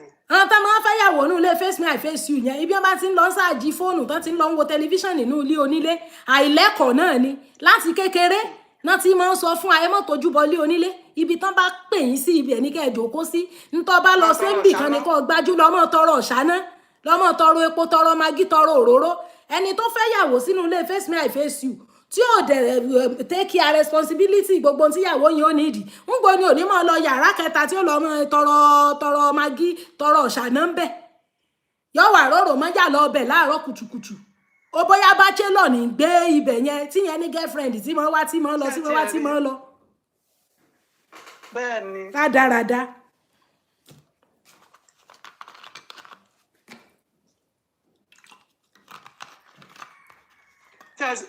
fẹ́ẹ̀sì ẹ̀rí níhùn ilé face me and face you ibẹ̀ lẹ́nu míì ti gbé ogun nílé ayé ẹ̀ tí ò bọ́lẹ̀ ń bẹ̀dọ̀ dé ní ilé face me and face you ogun físíkà inú bẹ̀rẹ̀ lẹ́nu míì ti gbé látàrí pé wọ́n fẹ́ dóyàwó ara wọn látàrí pé wọ́n nǹkan kankan kéèké kan pa wọ́n pọ̀ látàrí pé ẹ mà pé irú wọn kọ́bọ̀dù máa ń pa wọ́n pọ̀ kí ṣe kan náà kan jí ọbẹ̀ ara wọn bò máa jí epo ara wọn bò jí nǹkan kan ara wọn bò ṣé ìgbé ayé rẹ ni kéèyàn dáná tán kó máa gbé ọbẹ̀ wọnú yàrá tó fẹ́ sùn ìgbé ayé burúkú ni. so even. àtẹ̀lé àwọn tó ń gbé kíní èmi ìgbé face me and face you rí mo kíní wà lóòótọ́ kíní ẹ̀ ń ṣẹlẹ̀ ẹ̀ tó bá jẹ́ tó ní ìbẹ̀rù Ọlọ́run tó dẹ̀ ní self discipline ó yìnbọn gan àwọn tó bá dẹjọ́ ń gbélé wọn mọ̀ pé wọn tẹ̀ ní fi lọ ẹ̀. God bless you tẹ́yàn bá ní discipline no matter ibi tán bá fẹ́ yàn sí àwọn ti wò pé léyìí bad market lélẹ́yìí ó jẹ́ fáwọn ó máa expose àwọn o. I'm an IT expert ní Nàìjíríà as a sensor pastor kí ló kún Nàìjíríà gan because I'm in the UK here. I'm an IT expert ní gbogbo ní company mo ti ń ṣiṣẹ́ gbogbo àwọn ladies tí wọ́n máa ń ṣe IT lọ́dọ̀ wa ní it's an IT firm gbogbo àwọn tó ń wá àtàwọn student tó ń wá gbogbo wọn mọ̀ pé this is a pastor they don't even bring nonsense to my table. Discipline tẹ bá set fúnra yín ni. wọ́n mọ̀ mí sí so do you can olè dájú báyìí tó bá ọ̀hún kó tó bá dress ẹ̀ ní àgọ́ máa correct ẹ̀ lójú ẹsẹ̀ so ọmọ kan lè wá ṣọ́jú ọkọ̀ máa dùdí ṣé ìyàwó mi ò ní dí òsílẹ̀ ní. bíwọ náà bá ti fojú lẹ̀ irú ètò ń sọ pé wọ́n wọ pátá wá nǹkẹ́ wá lẹ́ẹ̀kan sáwàdà kí láwàdà tẹ sọ débi pátá ìwọ gan ti dẹra alẹ́ jù ní. exactly olùbọ̀dà ó lè bọ̀ nìyẹn gbàdá fi ṣe àwọn yẹ̀yẹ́ tó ní mínì ẹ máa fi pátá ara ẹ máa fi ṣe yẹ̀yẹ́ ẹ máa ṣe kíní tí báyìí gan dẹ̀ sọ gbogbo àwọn ọ̀rọ̀ àfàsíwọ̀n ìwọ pátá la máa jíyìn fún. ṣé ẹ ti rí ẹni téèyàn bá ṣerú ẹ̀ fún yóò padà fi ìtìjú ló máa mú wá fún yàn the person will use that thing to shame you one day. Exactly. na you go bear that shame. bẹ́ẹ̀ni obìnrin ló máa wà tí síbẹ̀ ẹni jù ní. I'm telling you, ẹ wá dúró àǹfààní tó pàdánù tó bá ti marry jẹ́jẹ́ ọkọ alálùbáríkà tó ń ṣiṣẹ́ gidi tó responsible. Nǹkan tó máa ń ṣàwọn èèyàn wa o tẹ bá dẹ̀ ń bá wọn sọ wọn ní gbọ́ngbà mi. Wọ́n ní please connect us, my husband is an IT expert here in Nigeria. Ṣé Naija lẹ́wà ní Daddy Michael? No, UK lèmi wà ń sìn. Ṣé wọ́n máa ń connect ará Nàìjíríà mọ́ UIT UK? Bọ́ ẹni ẹ fẹ́ kí n connect wọn bá company tí èmi ti kúrò ní Nàìjíríà wáyé kàtà nìyẹn sọ. Ẹ gbọ́ Madam Jumoke àti sọ pé TikTok is a place to meet your destiny helper. Dóò náà oríṣiríṣi náà ní bẹ́ẹ̀ ṣùgbọ́n Ọlọ́run lè ṣàánú èèyàn. Kéèyàn ò bọ́ original pàdé. So bó ti jẹ́nu ẹjọ́ nítorí Ọlọ́run eré wìndìnwìndìn tí ọba nítumọ̀ even kéèyàn má jẹ́ married woman gan. As a woman you must set standard for yourself. Honestly. Ẹ máa ṣeré ẹ máa bóyin irọ́ ẹ máa ṣe rádaràda ńgbò bá yá bí wò bá nínú burúkú ẹni yóò mọ̀ wò pé òun ṣe sóun ni. Àbí o ìkan náà àwọn tó ń ṣe àìsí lọ́dà mi gbà yẹn ó ń bá ìkan lára staff wa lọlé ó bá sọ ọlọ́jọ́ ló fún ni free ride wá sọ àwọn sọ fún mi ni o ó ló ń fọwọ́ kàn lẹ́sẹ̀ mo ní kí ló wá sọ ó lóun ò sọ̀rọ̀ ó ń dùn mọ́ ẹ ni. So mo ní ó yẹ kó sọ pé Mr. Alágbájá what are you doing what's wrong you say because you are giving me free ride that you are doing this money wàá jẹ́ kó mọ̀ lójú ẹsẹ̀ wàá set orí ẹ̀ straight. Ó gbé wá wò ni. mo ní náà mi lè lọ confront ẹ̀ ń sìn because kánípò ṣe ló gbá ojú ẹ̀ tóun gan wá sọ pé ìwọ gbá ojú tó wá jẹ́ kí n gbọ́ màá ń bè lọ́wọ́ kí ló jẹ́ kí ló mọ ẹ̀ ọmọ tó wà lọ́dà báwo ló ṣe lè gbá ojú ẹ̀ màá jẹ́ kó àwọn pé ọ̀rọ̀ yẹn á ṣe é fà. Kó o tiẹ̀ wá jẹ́yàn tó. mo ní bó ṣe fọwọ́ kàn yẹn nítàn yẹn tí ó sọ̀rọ̀ mo ló dùn mọ́ ẹni. Ó dẹ̀ gbé wá wò ni ó gbé yẹn wá wò tó bá dọ̀la ibi tó tún lápẹẹrẹ ni ó tún fọwọ́ kàn tó bá tún ti rí pé ó tún sọ̀rọ̀ ibi tó tún lápẹẹrẹ ni ó tún ṣe. ó bá tú sí lójú gbà yẹn ó bá tú sí lójú kó jẹ́ ká fa ọ̀rọ̀ yẹn ṣebí kó máa fún ẹni ráìdì mọ́ ni there are many other engineers ní company tó lè fún ẹni ráìdì lọ́lẹ̀. kó o tiẹ̀ wá sónú gan kan ló gbéraga kan táwọn ẹ̀sìn pride gan ó sì bẹ̀tà pátápátá wọn lo proud Ọlọ́run ṣeun pride tó ẹ̀pọ̀ ayé èèyàn tí ó jẹ́ kéèyàn ó dẹni yẹ̀yẹ̀ sí ò bẹ́tà ju so called humility tí tọ́ntọ́n fi ń yẹ̀yẹ́ ọ̀tẹ̀ èèyàn kiri ilẹ̀. béèyàn bá wà tí ìbáyàn sọ̀rọ̀ tí ìkíyàn ládùúgbò tí máa ń lọ jẹ́jẹ́ kó wọlé kó sì sùn lè rí wí ń pa rẹ̀ pátápátá ẹ̀ lò sónú ẹ̀yin náà rè sónú yín ẹ̀sọ́ tí kálukú Ọlọ́run fún nínú tó máa so ìyẹn ò ṣe pé bẹ́ẹ̀ kínní àwa sọ̀rọ̀ pátá ẹ̀yẹ wọ sọ pátá wá sọ wọ pátá ṣé ni kí ni ìtumọ̀ yẹn báwo ló ṣe fẹ́ sọ pé ẹ̀fẹ́ ra yín ṣé bí lọ́kọ́ ṣe ní ìsọ̀ ló ń lóyún torí gbà yẹn ní ìsáwọn náà ní wọ́n níjọ́ táwọn súnmọ́ gan ó hẹ́lí àjù èjì oyún yẹn lọ tí ò bá ń ṣe pé DNA proof páwọn náà ní ìbínú nǹkan rí yẹn ló ṣe jẹ́ kán gbàgbé gbogbo time tán ti sùn pẹ̀lú ẹ̀. Nice time also you need together. God bless you ló jẹ́ kán gbàgbé gbogbo nice time tó nípa àwọn ti jọ ní nice time even before ọjọ́ táwọn kóòtù fẹ́mi yẹn because oyún yẹn ó hó dáadáa oyún jóṣù méjì wọ́n dẹ̀ ní oṣù kan ago làwọn súnmọ́ oyún sì jẹ́ 2 months mo ní pé ajẹ́bóyá oyún ti wà nú ẹ̀kẹ́ tó súnmọ́ ni kí DNA tó láwọn náà níbi àwọn náà dẹ̀ deny torí ìbínú yẹn ló jẹ́ kán gbàgbé gbogbo time tí àwọn ti jọ wà.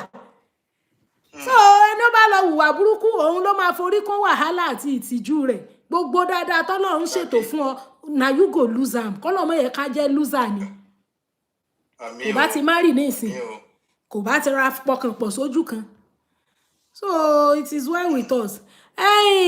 Holly boy àbí ta ló wà number 2 yìí ẹni yóò tí ì sọ̀rọ̀ látẹ̀ẹ̀kan bóyá sì gbàgbé páwọn join live stream so ẹ já lọ rèé rest o.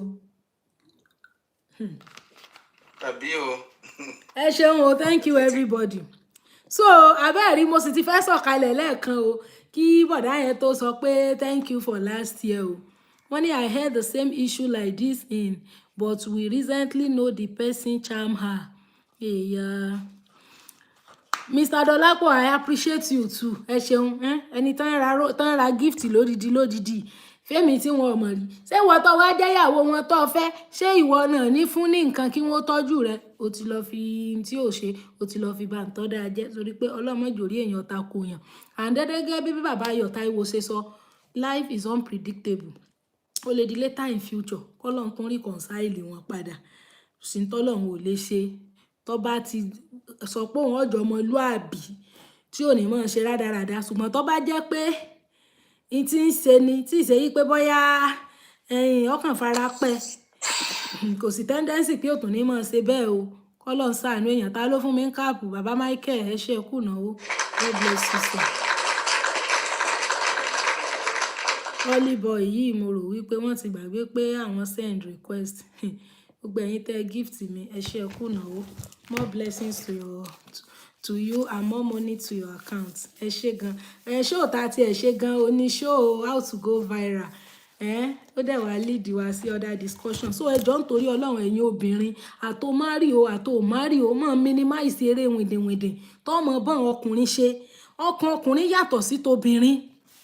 Mind ọkùnrin is different. Ìwọ lè mọ feel pé inú mímọ́ ni ìwọ fi ń bá a ṣe kóhun ti máa ro nǹkan mi against ẹ yóò sì kò bá yí ẹni. Even kó jẹ́ single gan kó ṣe pé ṣe ló ń wojú Olúwa. Tó bá dọ̀la tọkùnrin alálùbáríkà tó bá fẹ́ fi ọba dé tó ń bá bóyún hùn ni wọ́n bọ̀ jẹ́ fọkùnrin pé mọ́mọ́ fẹ́. Ṣùgbọ́n tó bá pọ́nmọ̀ wípé o strict dáadáa kódà wọ́n ti sọ fún yín gé pé èyí ò ní dán lóhùn o kì í fún yàn kankan ní fèsì ní àdúgbò o kò sẹ́ni tí wọ́n fún fèsì o kò lè dán lóhùn o. Ṣùgbọ́n tó bá jẹ́ ìtọ́jẹ́ pé pọ́ǹtọ̀ ni wọ́n ti ẹni ọmọ fi ọ̀gàn ni wọ́n ní ó ranù ní ọ́. Eré wìndìnwìndìn tó ń bọ́ ń ṣeun tó rò kàn fi ọ fún rere tán bá lálùbáríkà tó fẹ́ fi ọmọ nìjí ọ wá. Yes. Bó bá sì jẹ́yàwó ilé ẹni tó bá tiẹ̀ ti lọ́kọ kí ló ń wá kiri. Ẹ mọ̀ wípé wọ́n ní ìgbésẹ̀ kan níbẹ̀ láàrin ikú àti ìyè láàrin káyé èèyàn ọ̀dá àti káyé èèyàn ò tún dá aláìgbúdọ̀ sọ̀dà kejì ìgbésẹ̀ kan náà níbẹ̀ láàrin ẹ̀ nǹkan kan lọ́ọ́ ṣe tí ó sì kò bá yé ọ̀tẹ̀ èèyàn tí ó kò bá gbogbo téèyàn ti ń lébọ̀lé lórí over the years. Ọlọ́run má bá yé èèyàn jẹ́. Wọ́n ní men are moved by what they see. Ayé bọ́ èèyàn bòyín please try to maintain decorum. Ẹ má máa ṣe yẹyẹyẹyẹyẹ alayolo pẹ̀lú àwọn ọkùnrin. Àtò márì o àtò márì even single mother gan. There are single mothers tó jẹ́ pé àwọn tán tiẹ̀ tó wọ́n wà vulnerable. They are so much decent that they don't even play with men all around. Kódà tó because èní la rí kò sẹ́dà tó mọ̀la ó lè dọ̀la báwọn kó ṣe pẹ́ ni tọ́lọ́run padà fún ọ ó lè padà di first lady. Nígbà bá jẹ́ first lady tí kan bá wá ní ṣe bá jọ́ mọ́ bóyín ni ṣe bí kinní kan ni kódà tó. Wọ́n ní you are on point ma ẹ ṣeun jàre mẹ́rin so it is well with us. So bọ̀dáhùn àṣé mẹ́sẹ̀jì náà rí lórí fóònù gẹ̀ẹ́yẹn gbà yẹn torí gbà wá díẹ̀ mú gbà yẹn ṣe náà sọ fún mi pé lady yẹn ń fọ́ gẹ̀ẹ́ mo sì lè máa bí wọ́n léèrè pé bó lẹ́sẹ̀ mà ṣe ẹ bá wọn ẹ̀ka wọn tán sùn pọ̀ ní àbí nǹkan kan náà fi wá ṣàlàyé ẹ wá wo nǹkan tí kinní yẹn wá cause. So it is well since tọmọ sì ti wà láàrin wọn Ọlọ́run lè tún reconcile wọn Ọlọ́run lọ́mọ ń téèyàn ọmọ but let us try to maintain decorum in all that we do. Ẹ jára mọ́ báyàn èèyàn bóyín eyín wìndìnwìndìn ọ̀rọ̀ tí ó bá ti necessary. Ọ̀rẹ́ mi kan bá mi sọ̀rọ̀ ǹjọ́ kan mo relé wọn ó wá ní nǹkan kan tó yẹ kán ti tún ṣe nínú ilé òun tí wọn ò tún ṣe ní wọ́n sọ fún mi pé àwọn tí wọ́n sọ pé àwọn fẹ́ bá wọn pe èèyàn tí ó tún ṣe wọ́n lẹ́nìkan tó jẹ́ neighbor àwọn ni tó wà ní the next compound pẹ́ni yẹn dẹ̀ rí ọkùnrin ni àwọn sì ti sọ fẹ́ni tó jẹ́ neighbor àwọn tó náà jọkùnrin kó lọ bá wọn sọ̀rọ̀ kó jẹ́ man to man ọ̀rọ̀ iye owó tí ó bá náà káwọn ọmọ báwọn ó ṣe pín bí àwọn gẹ́gẹ́ bí obìnrin àwọn ò lè lọ mọ bẹ́ẹ̀ nìyẹn gbogbo ìgbà kíní tẹ́lẹ̀ fẹ́ bá wa pé tí ọba ní fix ẹ̀ bó wà ní kó tún dọ̀la kóhun tó ń lọ kó tún dọ̀tún la kóhun tó ń lọ òun ò lè ṣe nígbà tẹ́ni tó sì jẹ́ níbọ̀ òun náà tí ò gbégbèsè pé àṣọ ọkùnrin kó lọ bọ́n àwọn ọjọ́ mọ̀ wo ràn náà ní títí kíní ń gbọ́ bá tó tóró ojú hàn ọ́ wà bọ́n ó ṣe tún ṣe and I reason with her ẹni tó ní òun mọ̀yàn tó mọ̀ ṣe tán lè lọ bá ẹni yẹn ọkùnrin ni mi lè expect pé kójú olówó wà máa lọ bá ẹni yẹn ní gbogbo ìgbà tó bá yá ìyàwó yẹn lè ní kí náà wá ń bọkọ òun léèrè ọ̀rọ̀ sí yes ìyẹn náà dẹ̀ lè wò pé bóyá kinní wọn gan nǹkan kan ò bàjẹ́ nínú ilé wọn bóyá ń wọ́nà àti bóun sọ̀rọ̀ ni a lot of people read meanings a lot of meanings to things gbogbo tó bá sì lè mú embarrassment wà báyàn kéèyàn avoid ẹ̀ especially tó bá ṣe avoid tí ti bóyá ọpọn dandan so nígbà bá yá ní ìsìn èèyàn mélòó lẹ fẹ́ mọ̀ rò fún pé rárá kíní kan tó bàjẹ́ lé náà fẹ́ wẹ́ni tí ọba ní tún ṣe ìgbà kan àwo kan wọ́n ló ń purọ́ ni ẹlòmíì rè márèjì ẹ̀ tí ń ṣèkì ó ti fẹ́ wó lulẹ̀ wọ́n lè níwọ̀ tó wá ń bọ́kun rojọ́ ní ọ̀jẹ̀ kọkun rí tàn rò mọ́ bí wọ́n ṣe lọ mọ́ lẹ́sẹ̀ nù. Ayaba Ọlábísí of course wọ́n ní bẹ́ẹ̀ ni ọlọ́run ò lérè mọ́ bẹ́ẹ̀ ni ó lẹ́ni tó jẹ́ níbọ̀ òun tó sì jọ tó yẹ pé òun ọkùnrin ni òun náà níyàwó pé òun expect kó jẹ́ pọ́kọ níbọ̀ òun ni ó lọ bẹ́ẹ̀ nìyẹn tán jọ sọ̀rọ̀ máa ń tù máa ń pé òun leléyìí student lòun tiẹ̀ ibẹ̀ ní gbé obìnrin sì ni oníṣòwò ò lérè tó ń lówó lọ́mọ bàbá léèlé ọkọ ọlọ́kọ kan òun lọ́mọ ní ẹni tẹ́lẹ̀ fẹ́ bá ní pè tẹ́lẹ̀ fẹ́ bá ní ó tún lọ lọ́la ó tún lọ lọ́tùnla àwọn neighbor ọ̀hún tó yẹ kó jẹ́ ipá wọn ni wọ́n tún dìde wọn ò ṣe nǹkan kan kálukú jókòó ẹ̀ wọ́n ní lot of things are happening àti bọ́sẹ̀ and we all ignore the truth and hide it so it is well ẹja lọ rè rest in fact I'm so happy mi mọ̀ pé show yìí ogun tó báyìí so please let's be disciplined àwa tó bá yẹ pé gbogbo orú nǹkan bá ń là á máa ń ṣe tẹ́lẹ̀ let's minimize it to the let's reduce it to the barest minimum. Ìwọ lè máa ṣe pẹ́pẹ́ fúrú máa bóyín pẹ̀lú àwọn èèyàn kí wọ́n má ní bad intention ẹni yẹn lè máa rorò kúrò I'm telling you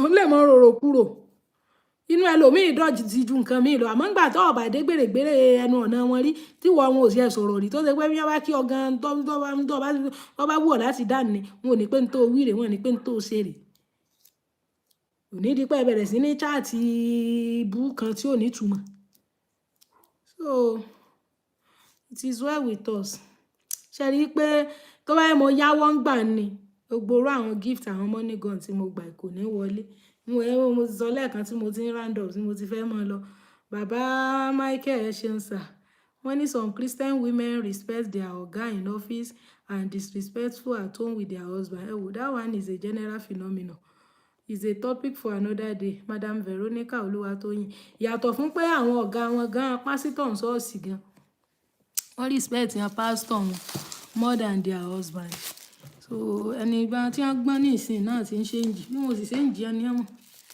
tó wà bẹ́ẹ̀ ni pé ẹ̀kọ́ yìí ni mo fẹ́ lọ jẹ ẹ̀tìrì kéwù màá fi kinní jẹ ẹ̀fọ́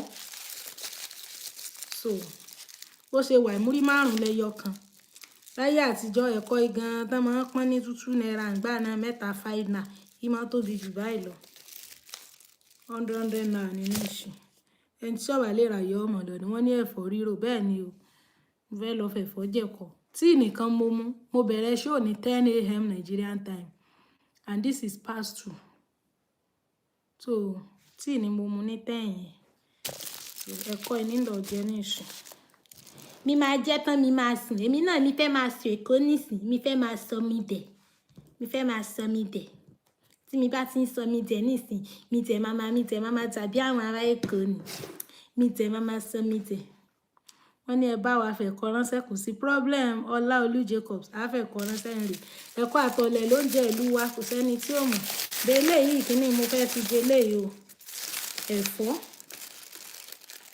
bẹ̀ẹ̀kọ́ àtọ̀lẹ̀ is the oúnjẹ of my ìlú I no dey form I dey eat ẹ̀kọ́ I dey eat local food I no dey form mi ò ń fọ́ọ̀mù tèmi so ní fasmentation mi ẹ mọ̀ jẹun sànkọ ó dá ẹ̀yin Facebook bye bye love you bye bye agbàbìrè àmì o ẹ̀yin ará YouTube wọ́n mọ̀ tí ẹ pọ̀ lórí YouTube gan lénìí thank you everybody God bless you ẹ̀yin TikTok ẹ jọ̀ọ́.